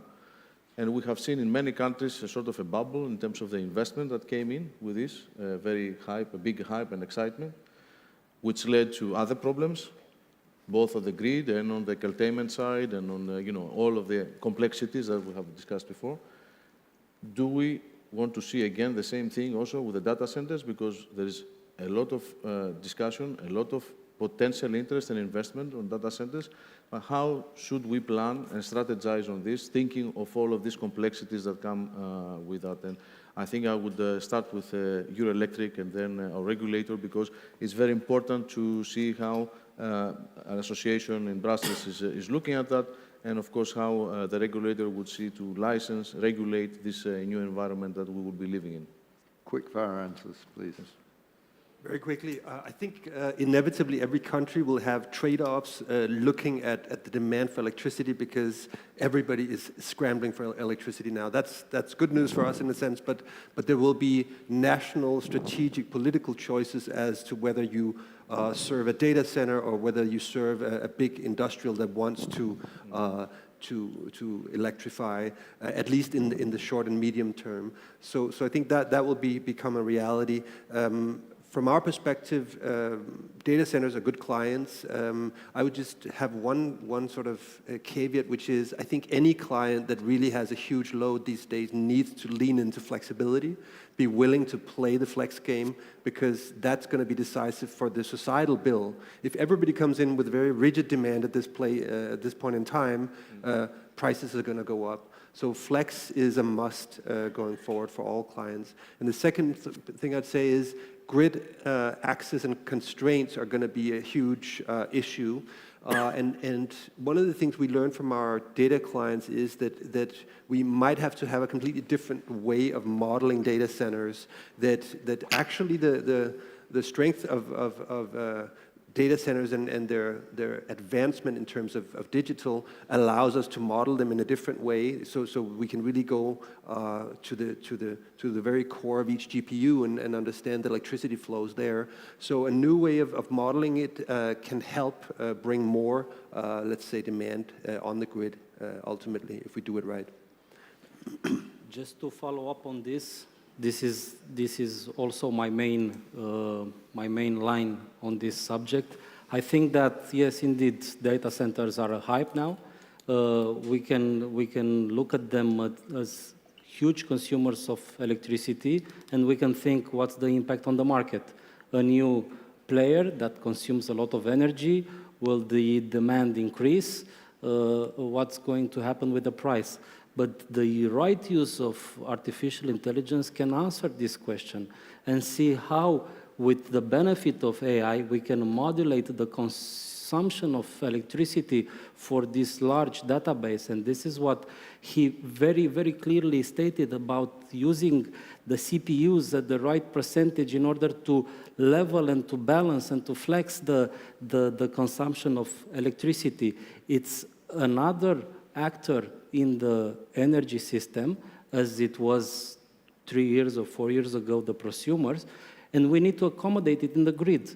And AI can help us think that these new consumers, it's benefiting the grid or not benefiting the grid, because in terms of generation, we saw a lot of investments in the past, in the recent past, a couple of years ago. We have seen booming generation capacities, renewable mostly, and on the consumption side, if you talk with the national dispatcher, the TSO, he will always complain about lacking the consumption. And how are we going to stabilize the grid when we have huge level of production and low consumption? And data center can solve this problem. If I move to the industry, just to move on with a new question. If you were to hire only one person tomorrow, just to ensure your organization's survival by 2030, would you choose a power system engineer who understands the physics of electricity, or a data scientist who understands the logic of AI? And how are you bridging this language gap between these two worlds in your daily operations? Yes, I will choose both if I can, but definitely I will start, if this is not a choice, I will start with the data engineer, the data scientist. And I will turn back to the previous question, just to say that I can't agree more with what have been said with respect to the flexibility. But I would add one of my personal reflection on the issue of grids and consume and the evolution. I am not so stressed about the consume that data center will bring to the table. I'm pretty sure we will manage it. Definitely we need flexibility. What I'm actually concerned with is the electrification process. Because we like it or not, we are on that path. Electrification is here, electrification is going to come. If it is to agree with all kind of assumptions that have been made with respect to the volume of energy needed for electrification, this is much more than data centers. It's much, much more. So, and the key issue is grids.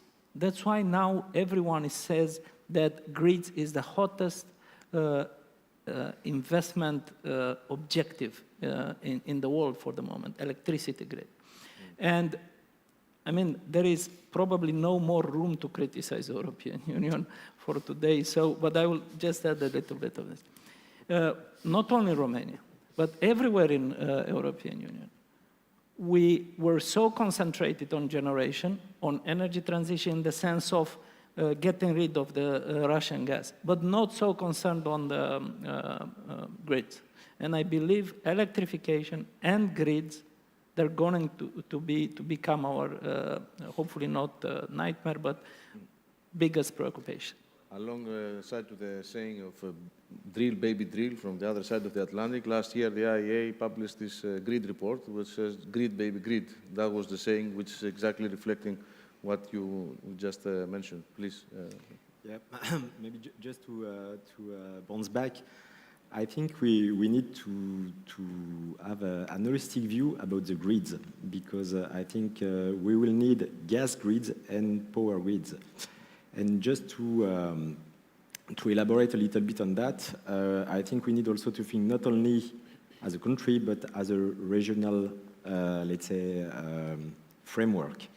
At the end of the day, if we put everywhere solar panels, we'll produce in the same time solar energy at negative prices. We'll put in every country some batteries in order to fight back, let's say, this. So we need to have a real plan on, or a capacity planning maturity when it comes to what do we want to consume. True, we'll have data centers. They will consume. It has to be also seen as an advantage on the way we can draw a little bit the future. But we have also to have a real reflection about how do we want to heat our homes. And when it comes to electricity or electrification, we need to take care about the picky situation of having heat pumps everywhere. We are in winter. It is minus 10 degrees outside. It is night. We have no solar. We have no wind. And we need to have the backup. So my view is that there will not be one recipe. And probably, above all for Romania, because Romania is a gas-producing country, we need to think about hybrid systems. And hybridization will be probably the key in order to balance the cost and balance the resiliency of the system. So having gas boiler and heat pump will be probably the key for the future when it comes to heat. We'll have also to have a dedicated view about the flexibility, because everybody is talking about that. Indeed, we'll have to see flexibility in a much broader term, because I think battery will be one of the response, gas to power will be one of the response, demand side management has to be a response. Demand side management will be a response to how we can balance upstream and downstream. And probably we'll have to think also in a different way the way we operate grids. Because this centralized, decentralized world will be our daily life. So we'll need to see how we can be much more focused on some very, let's say, regional islands which have to be interconnected between them. Short answers from our final three panelists, please. Do you want the same question? Yes, please, yes. I Yeah. think it's easier so for the management of time. And then we'll have to finish, I'm afraid, Yes, because we're exactly. running out of time. So. Okay, just commenting on the last where we are with the regional centers. Again, from a technology point of view, it's a good moment to be in our line of business. We also see and we see a lot of technologies now, including AI, being fast-tracked, including the regional. I mean, basically, when we started 20 years ago, each county in Romania used to have its own dispatch. Then they got commerce. They were bundled into one central. Now we work with one of the top 3 DSOs in Europe. And because of this congestion, they are also unbundling. They are creating this kind of regional centers based on edge applications, AI, taking the corrective measures at the edge with intelligence, not throwing everything up to the central planner and the central dispatch. Good. So I think to your question to whether we need to hire the engineer or data analyst, I would say we need both. In the company, we have definitely more engineers now than the data analysts, but like at the end, that future grid, it would be run with the with most likely AI agent, but at the end, there is going to be one guy, more guys who will be at the end responsible that the network really keeps giving energy 24/7. So the liability will stay with the humans, the liability will stay with the engineer who is going to manage all of those AI agents. Yeah, that's true. Thank you for the very brief answer on this. I will try to be brief as well. So I couldn't agree more because, you know, in our line of business, normally problems get physical. So I'll go for the engineer first. So I'll go for the engineer because we do believe that the AI will be a huge leap for us, but we need redundancy like in airplanes. So we need a backup, and the engineer will always have, you know, a hammer and a toolbox to help us fix things. So I hope I've been brief enough. You've been excellent. All of you have been excellent. I have to say, I'm very, very pleased. I'm sure there are questions from the audience. I'm afraid we don't have time to take them because we're going to move on now to our final session of the day. But you guys are going to be here and hereabouts for a little while. So if you do have a question for any members of the panel, please find them, track them down, pin them down, and put your question in person. Alistair, with your permission, very short question, sir. It's going to have to be really, really short because we're now heading to our final session. Yeah, certainly. To the distinguished member of the panel, especially for the gentleman who mentioned previously the hammer, I'm asking whether they are ready and willing to compensate their employees with tokens as well, as Jensen Huang from NVIDIA proposed a few days ago. 30-second answer. I think that's for me, right? Yes. I'm sorry, I couldn't hear very well, that's why. With the physical, with the hammer, okay, we were trying to compensate. I'm sorry, I couldn't hear you very well. Compensate them, your engineers at least, if not all your employees, with tokens. The token is... I understand, but you know, I'm a pro engineer, so why would I compensate them? They will stay with us. All right. Good. Cool. Thank you. A brief question and a brief answer. Thank you very much. Kostas, thank you very much. You've been really good. Please join me before we move to our final panel in thanking this one. Thanks, gentlemen. Bravo.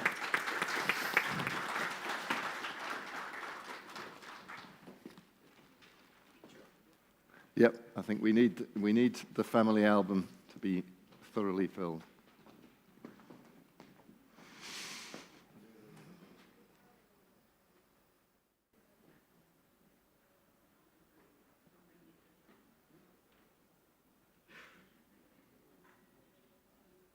Okay, thank you, gentlemen.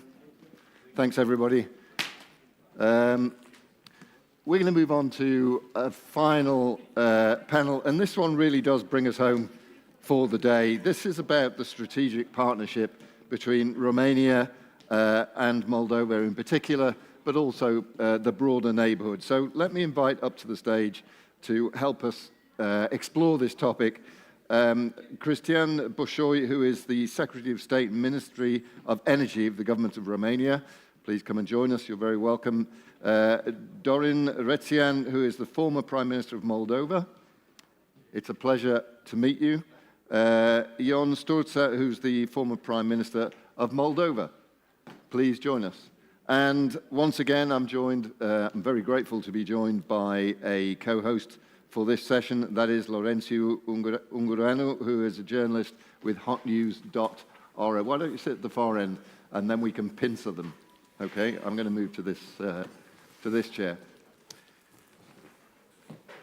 Well, we have time for your introductory conversations, but to the degree that you can keep them nice and brief, it gives us time to have some Q&A as well, which I think would be, in this case, would be really useful, nice way to finish off the day.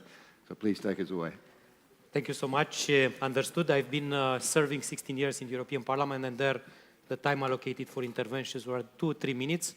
So I will try to be very brief, and I'm very, very honored to be here and very honored that Romania hosts Economist Impact. I participated to events in Brussels during the years, and this huge event is extremely important for Romania. Thank you for being here, and congratulations to the organizers. On Republic of Moldova, I could reiterate what already President Nicușor Dan, Prime Minister Ilie Bolojan in the morning, and on many occasions, stated clear and loud, and we are very proud also to have this event President Maia Sandu, that Romania strongly welcomes this discussion on the partnership between Romania and Republic of Moldova. Romania firmly supports the accession of the Republic of Moldova to the European Union. We constantly advocated and continue to advocate for Moldova's European integration within EU institutions and in its bilateral relations, emphasizing the importance of reforms, rule of law, and institutional stability. Not only we are advocating at the EU level, but Romania actively supports, and I hope we can support more in the future, Moldova through concrete measures, ranging from financial assistance to infrastructure and energy projects.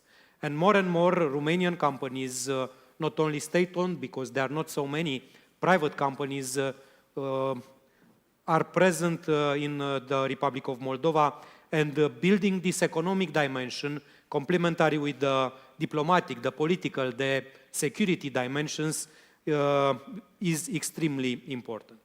Going to energy, as I'm State Secretary in the Ministry of Energy, coordinating European and international affairs, energy is an important and strategic field of cooperation between Romania and the Republic of Moldova. This cooperation plays a key role in strengthening Moldova's energy security.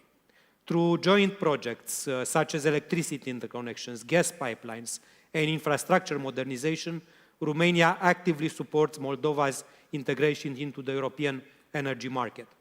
I was still the chair of Industry and Energy Committee in European Parliament when we managed as European Union to connect Moldova and Ukraine to the continental grid not so long after the illegal invasion of Ukraine by Russia. So it was a first success and a first important support that we gave to Ukraine and to the Republic of Moldova.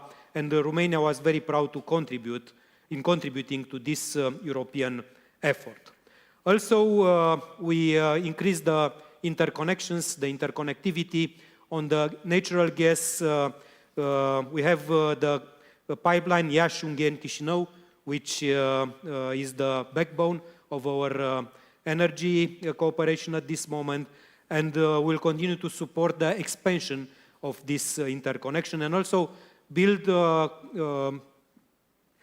complementarity with the strategic regional projects like the vertical corridor coming from Greece, Bulgaria, Romania, part of also of cooperation with the United States, and also Brua corridor going to west. On electricity, we are actively investing in the 400 kilowatts Suceava-Bălți line. This is also extremely important because this will increase significantly the capacity of interconnection with the Republic of Moldova. and we will give support to the line Strășeni-Gutinaș. Romanian companies are present already in the Republic of Moldova or plays an important and active role in the cooperation. And I'm talking here about Transgaz, who took over the TSO in the Republic of Moldova. Also, Romgaz or Nuclear Electrica are constant partners of the energy companies from Republic of Moldova. Also, Romania serves as a key gateway for Moldova to the EU single market, because improved infrastructure links, energy interconnections, transport corridors, all these facilitate trade flows and reduce Moldova's isolation, increase Moldova participation to the European Union single market. And we heard yesterday from former Prime Minister Leta how important it is to finish building the true European single market, and this market will be even more powerful if the participation of the neighboring and like-minded countries and future members of European Union will be higher and higher. And of course, the first and most important gateway to the European Union for Moldova is Romania. So, in conclusion, by supporting sectors such as energy, transport, education, and public administration, Romania could help build administrative capacity and resilience required for EU membership. Joint projects and technical assistance also foster the transfer of expertise and best practices. Coordinated European Union, regional, and multilateral engagement will ensure that the clean transition and energy security remain mutually reinforcing goals for an autonomous union, and that the actually not the last, because the last was just 1 hour ago, it was via video conference, an extraordinary energy council called by Commissioner Jorgensen and by Cyprus presidency, but the previous in-person council 2 weeks ago in Brussels, we congratulated Minister Dorin Junghetu, and not only Romania, many European member states, for the achievements and progresses made in building the energy market in the Republic of Moldova. And this is also making closer Republic of Moldova to the European Union. Romania will remain committed, will continue to support the Republic of Moldova, and this will enhance stability, security, competitivity, and peace in the region and in the whole European Union. Wonderful. Thank you very much. I think that deserves a round of applause, doesn't it? That's great. Thank you very much indeed. A super pen portrait of the current relationship between Romania and Moldova from the Romanian perspective. Mr. Rețian, how does this look from the Moldovan perspective? Look, first of all, thank you for inviting me for this panel. Nectaria, I see you here. Thank you very much for agreeing to organize this event here in Bucharest. And next year it should be government of Romania and Moldova. This is what we have discussed already with Dan Stratan. And I'd like to start by thanking Bucharest, because Bucharest, every time when Moldova needed intervene, the last time it was just a couple of weeks ago, for you to imagine what happened is that at the same time, 65% of the population would have been left without water, and 65% of energy supplies have been disrupted by Russian attacks in Ukraine. And Bucharest was, as always, there to help Moldova to overcome this crisis. Now we are thinking how together, Moldova and Romania, Bucharest and Chișinău, to grow together and to create opportunities for the business around. Now, it's a difficult time, I would say. Just let's imagine the context. For Moldova and for the southeastern Europe, the biggest challenge is, of course, the Russian aggression in Ukraine. But then, suddenly, we have a number, I would say, of wars. It's not just one war in the Middle East, and this creates a very difficult context to grow our economies. Now we have other challenges, like, for example, nationalism, populism, very importantly, and I say this with sorrow, is that we have a challenge toward the multilateral international institutions as well. Now we have the private and the governmental debt quite high today, and obviously the fiscal space is narrow. And obviously we have the challenge that is coming, but also opportunity that is coming from the technology and AI potential disruptions.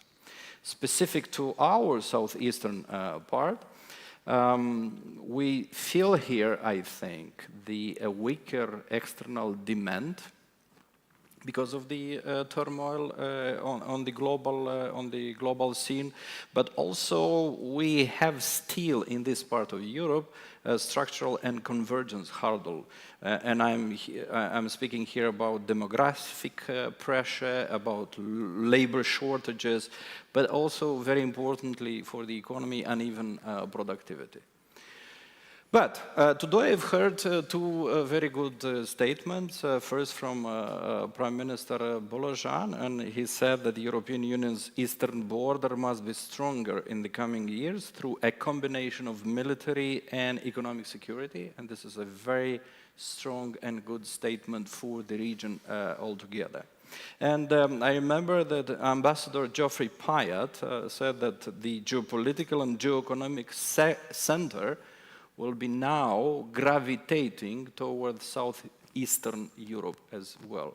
And this is the opportunity for Romania, for Moldova, for the southeastern Europe to draw attention and make more strategic interconnections. I would name 7 strategic interconnection between Moldova and I would say Bucharest and Chisinau, let me say it like this. The digital infrastructure, energy, gas and electricity, the 3 interconnectors, south, center and north, 3 interconnectors with Romania, roads and bridges, the highway from Chisinau to Ungheni to interconnect into the A7 that goes to Sofia, Athens, but also to Istanbul, and then the A8 that goes into Western Europe and to European Union, but also 6 additional bridges that will link the right and the left side of the Prut River. Giurgiuleș Port is a project that was very important, and we finished making Giurgiuleș Port part of the Constanța port, and this will strengthen the logistical capabilities, not only of our both right and left banks of the Prut River, but it has also a regional context. The other dimension is finance.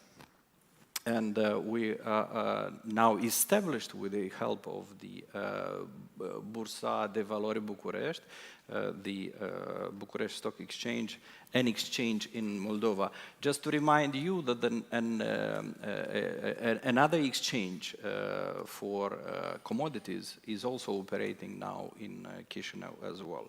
And the 7th dimension of strategic, interconnection growth, this is talent.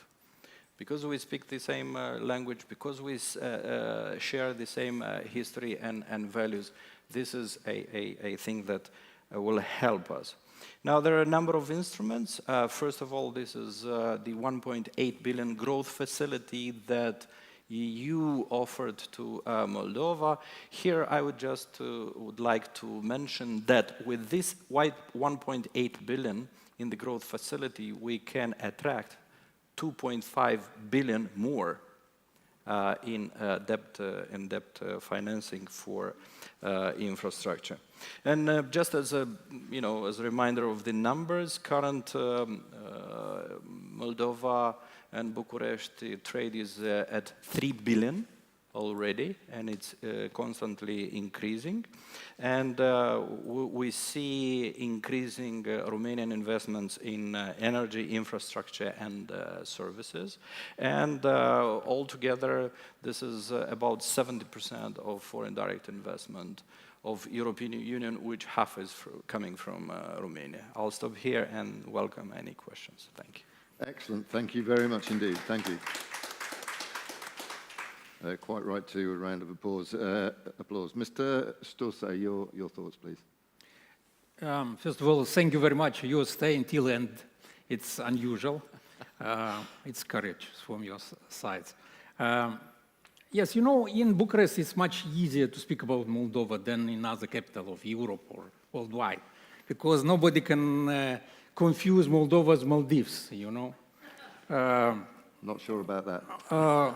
Which is a great progress, I think, and this due to the fact in the last 5 to 6 years, perception of Moldova it totally changed. Not just because Moldova was very resilient when the war started with refugees, because we have a new leadership, new generation, no corruption, driven by national interest, and this is give us a position in higher ranking in soft power, at least in Europe, which is amazing. This driven all our, you know, policy inside or outside of the country. And now Moldova, it's in the middle of fundamental transformation in infrastructure. You know, during the Soviet time, Moldova was very rich in infrastructure. We have one of the biggest electricity station generation in this part of Europe. We have 4 airports, you know. We have plenty of things, but this was what we call terminus station of Soviet Union. We need now to have a courage to move in another way, which is expensive and politically is very difficult because Russia not forget us. They want to punish us each day. And we are not in the virtual war with them. We are in real war. And this incident is not the incident. This is a strategy of Russia to punish us. But still, the main, for me as a business guy, which are in the business from 18th, by the way, I was, I think, one of the last Soviet scientists which read the books about Romanian economy before collapse. And I was the last director of Soviet pavilion in the Tipco in Bucharest, if you remember. But I also signed the first contract, commercial contract with Romania in the beginning of 19th. Until recently, it was about poesy, about poetry, about culture, about everything, but not about economy. Last 6, 7 years, it's totally changed. New leadership in Romania, and despite all the animosities, which was between politics, always, we now in the real cooperation with Romania. And I encourage Romanian business to come to Moldova. Forget about agriculture. With this climate change, it will be very difficult. Forget about industry, because industry needs cheap labor. You know, we don't have. But take in consideration structural reform, fundamental structural reform in our economy. We achieve 1 billion euros in IT service, which means we have become, if not worldwide, but in some domain in our companies, in cybersecurity and AI, one of benchmark in the market. We work with Anthropic, with Google, our companies. This structural reform changed the face of Moldova, of Chisinau.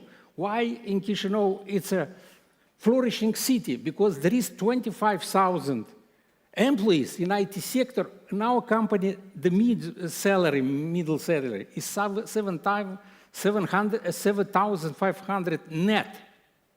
Well, there is a lot of changes.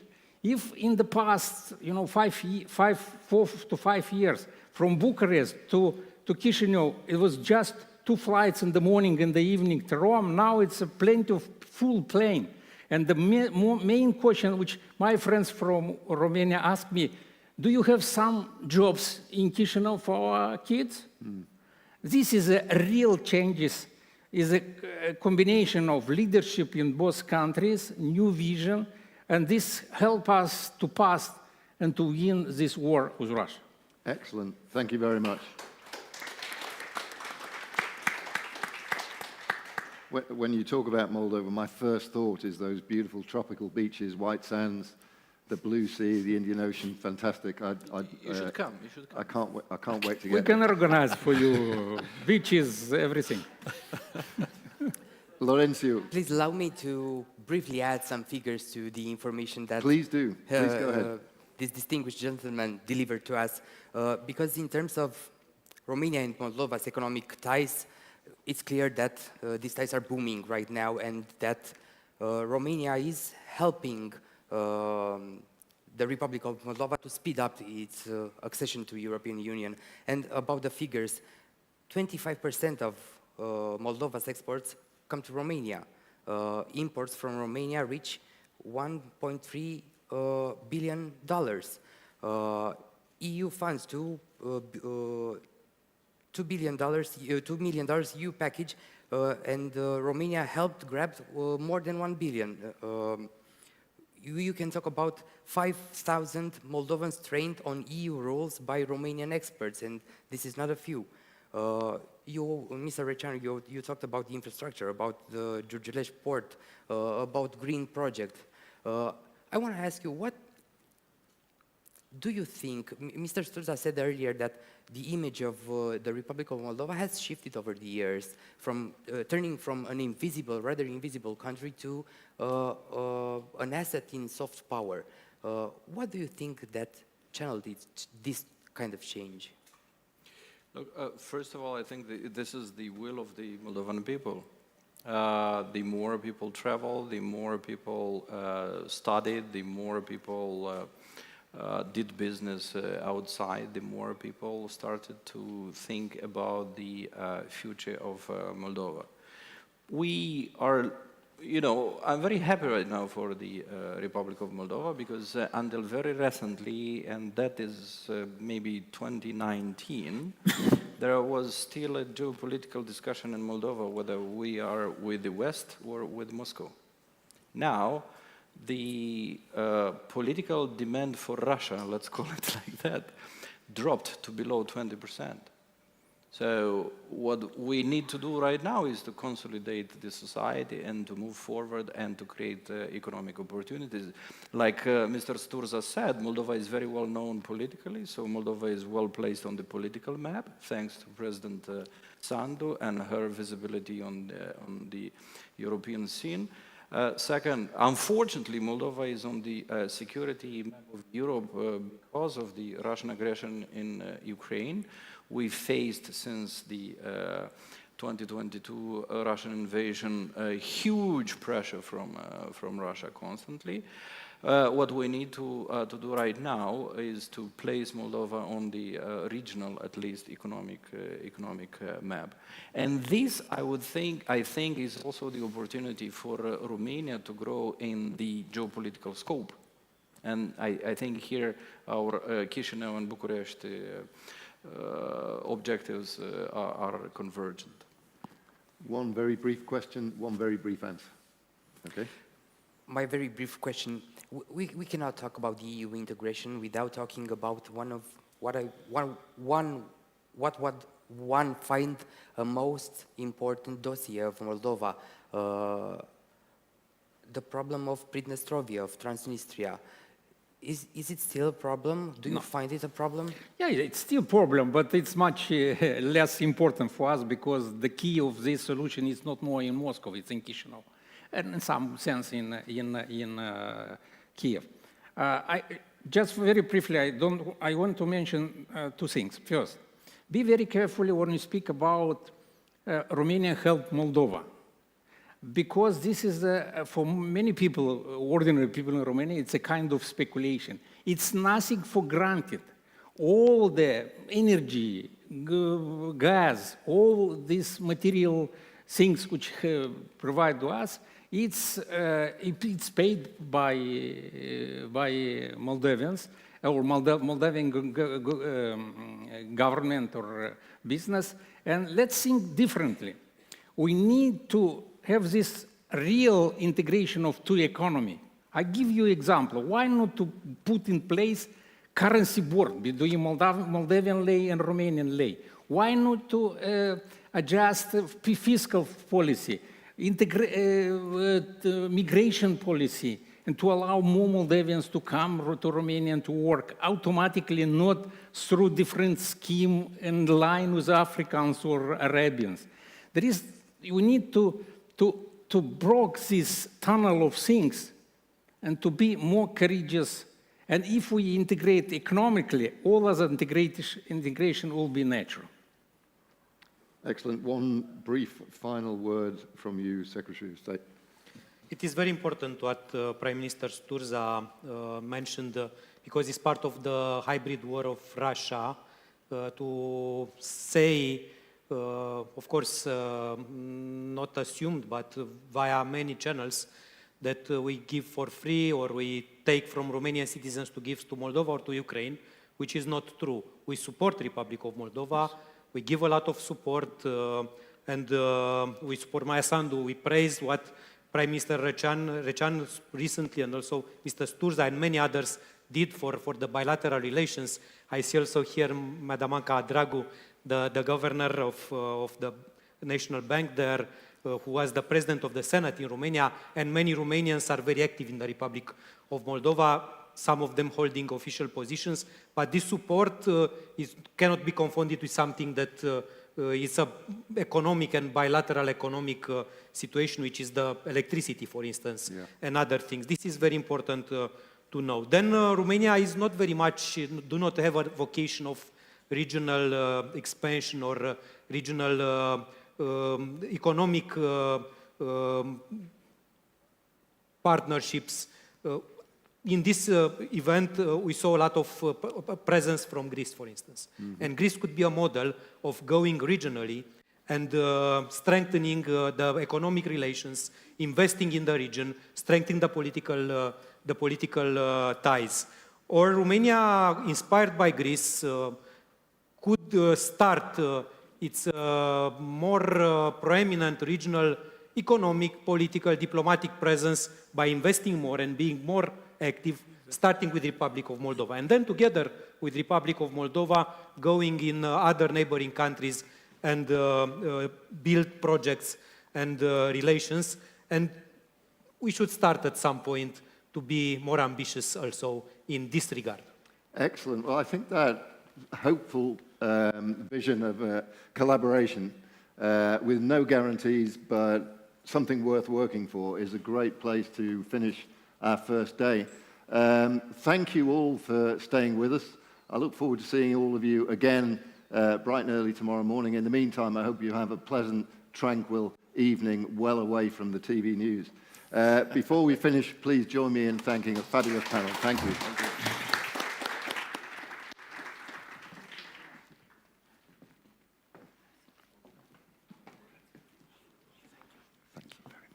I think we need a photo, no? We do. Yeah, you're not allowed to leave until photos have been taken. The Economist tradition. Indeed. Everywhere.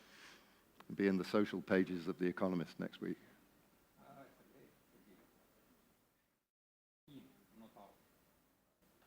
Excellent. Thank you, gentlemen. Thank you. You should visit Chisinau now. I would love to, yeah, those beaches. We will organize for you beaches in the Dnipro River. Thanks, Laurențiu. Clean Excellent. until you come. Excellent. Thanks very much.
O rețea puternică înseamnă, în primul rând, legături puternice. Împreună găsim mereu soluții pentru că avem o putere secretă, echipa unită, motivația noastră din fiecare zi. Vino alături de noi. Distribuție Oltenia, parte din grupul Evrio.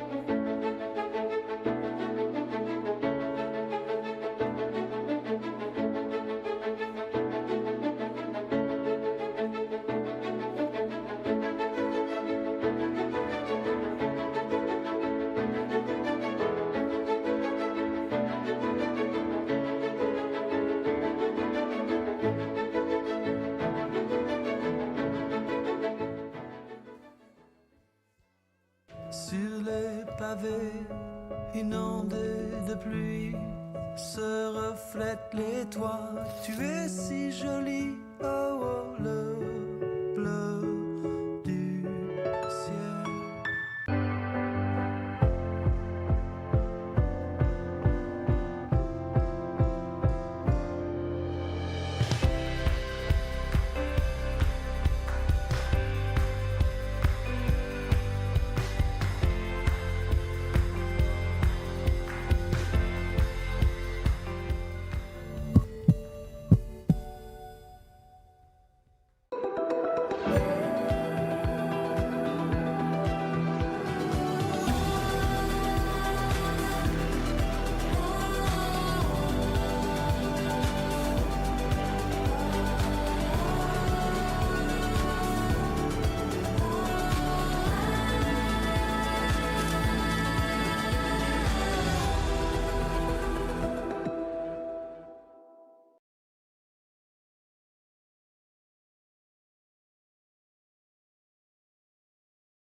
Hard work and industry-leading expertise of Hill International employees is the reason for our success and the reason our clients trust us to deliver their most challenging and complex programs and projects. We'll continue growing our business and our global team of technical experts who consistently exceed expectations through collaboration with clients, suppliers, and stakeholders. We're Hill International, delivering the infrastructure of change. At ING, our destination is the future. And it's our job to get your business ready for a one-way journey to a hyper-connected, sustainable future. We can do this because we're global. But that's no use without also having local experts. So we've got lots of them too. And we're backed up by a big gang of nerds. Excuse me? I mean, sector experts. Thank you.